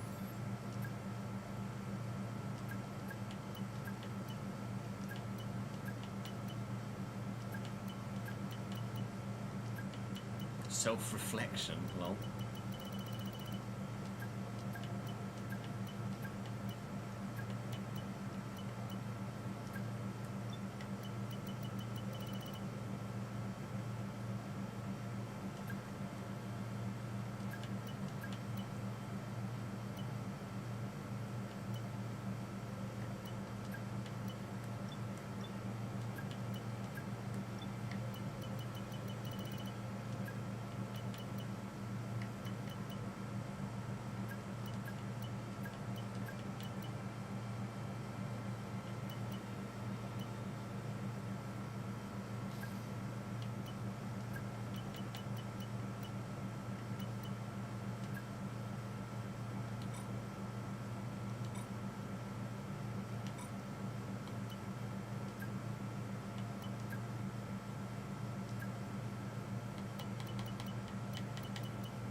Do all the single stuff first so that we've got it on both cars.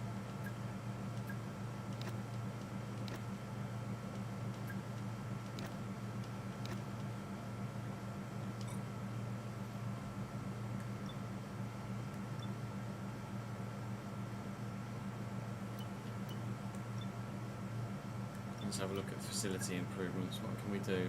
I've got loads of money to spend now, so I might as well just do everything.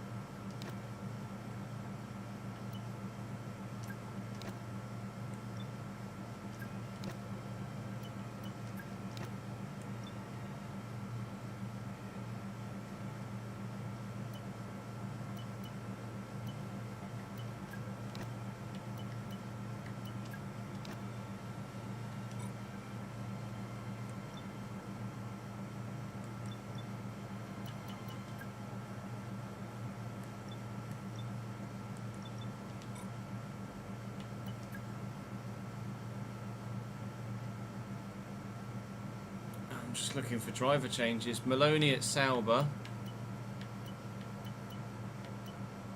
Ayrton Senna at Scuderia Ferrari. Senna at Ferrari. Hakkinen at McLaren.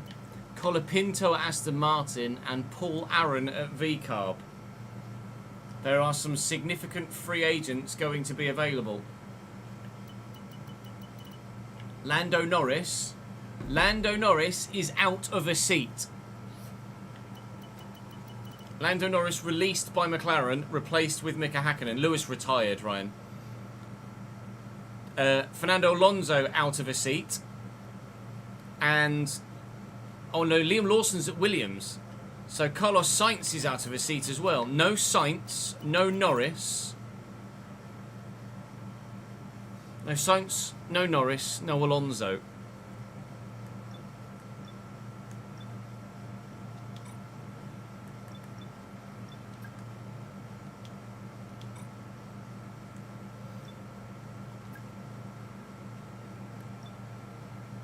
So Lando Norris, free agent. Carlos Sainz, free agent. Fernando Alonso, free agent.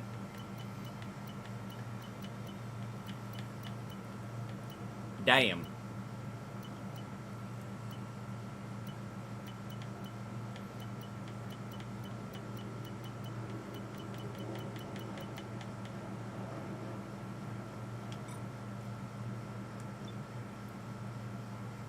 Mate, Carlando for Season 3 would be unbelievable. Let's do that. Let's open talks with Landon. Do I want to commit to this? Knowing I might not be able to sign it anyone else.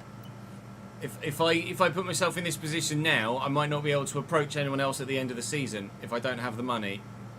Meaning I'd be stuck with Hulkenberg and Martin for another year.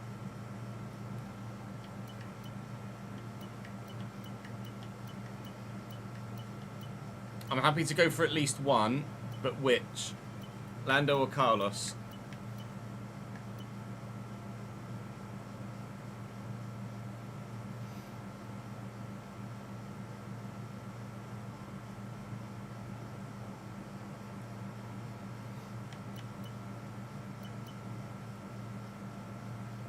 I want the real-life radio calls, though, Davidenki.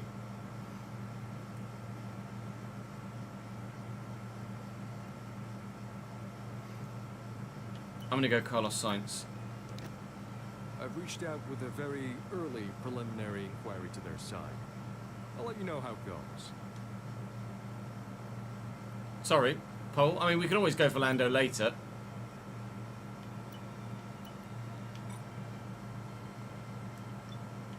Right. Now then.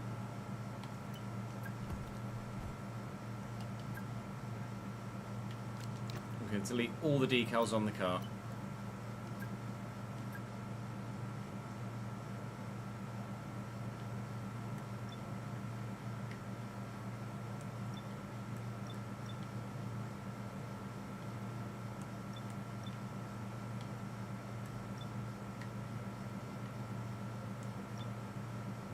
We're going to let it be known that Xenon are our title sponsor.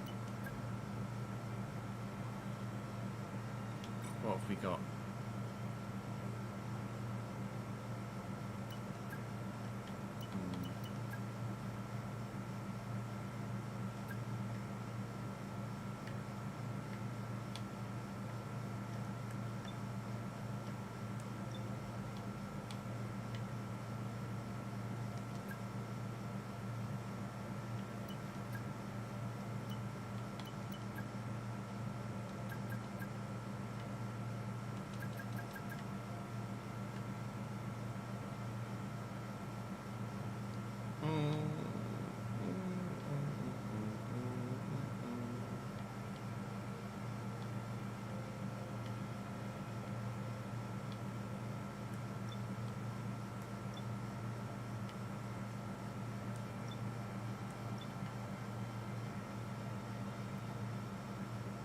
No, it's not missing the D. It's just tucked under. That's all.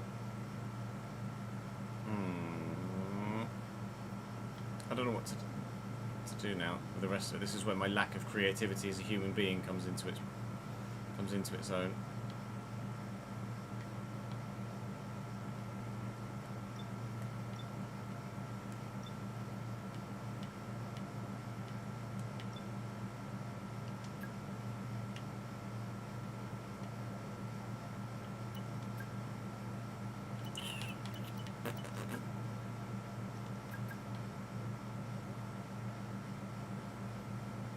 Still like the Octonic on the exhaust.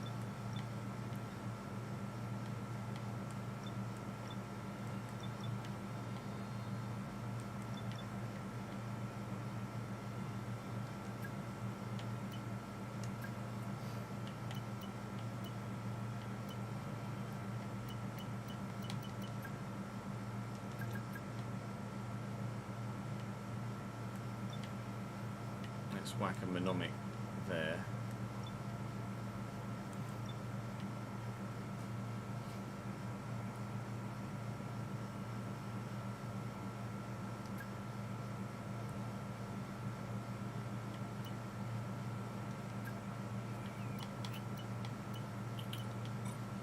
I want to go in that in this section here, but I don't know what.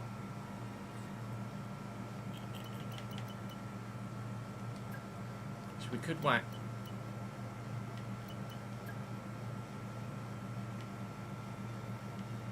Could whack a Highland in there.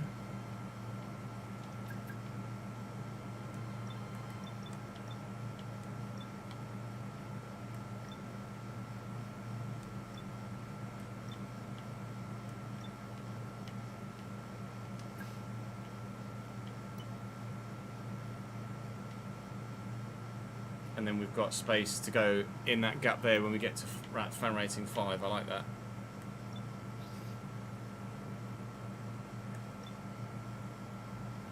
Right, side the car.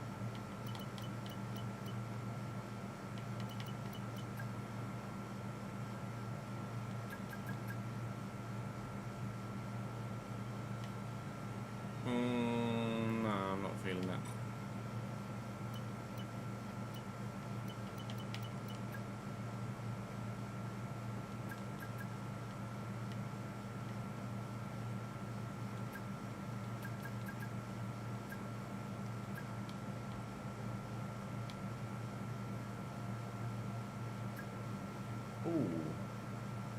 Ooh.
This is where it gets really tough. What we could do is... Oh, I can't get any small, that's annoying.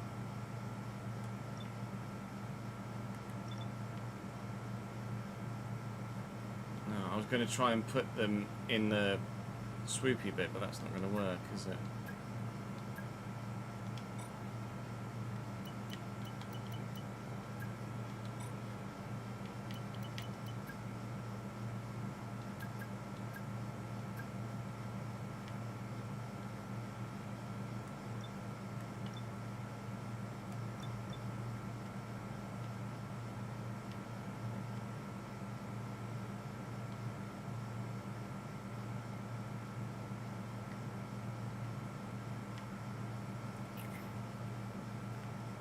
This is going to take me forever, isn't it?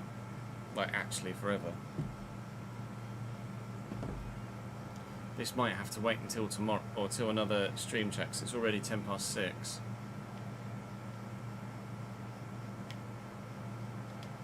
I can't decide at the minute. So I'm going to leave it there for now. And we will pick back up on the livery in a couple of days' time. Tomorrow is going to be FC only. Tomorrow is going to be FC only, and then See, hang on, let me...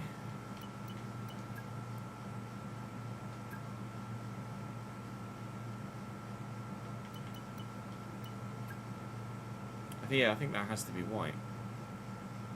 I'm going to do that. Tomorrow is FC only as we look to finish the season there as well.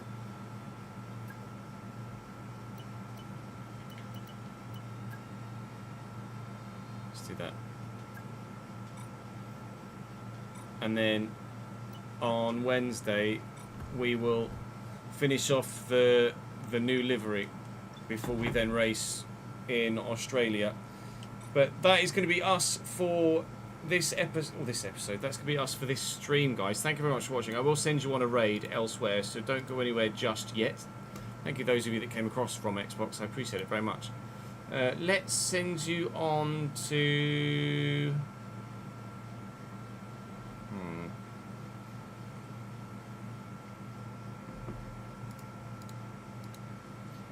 I'll tell you what, let's send you on to Lydia.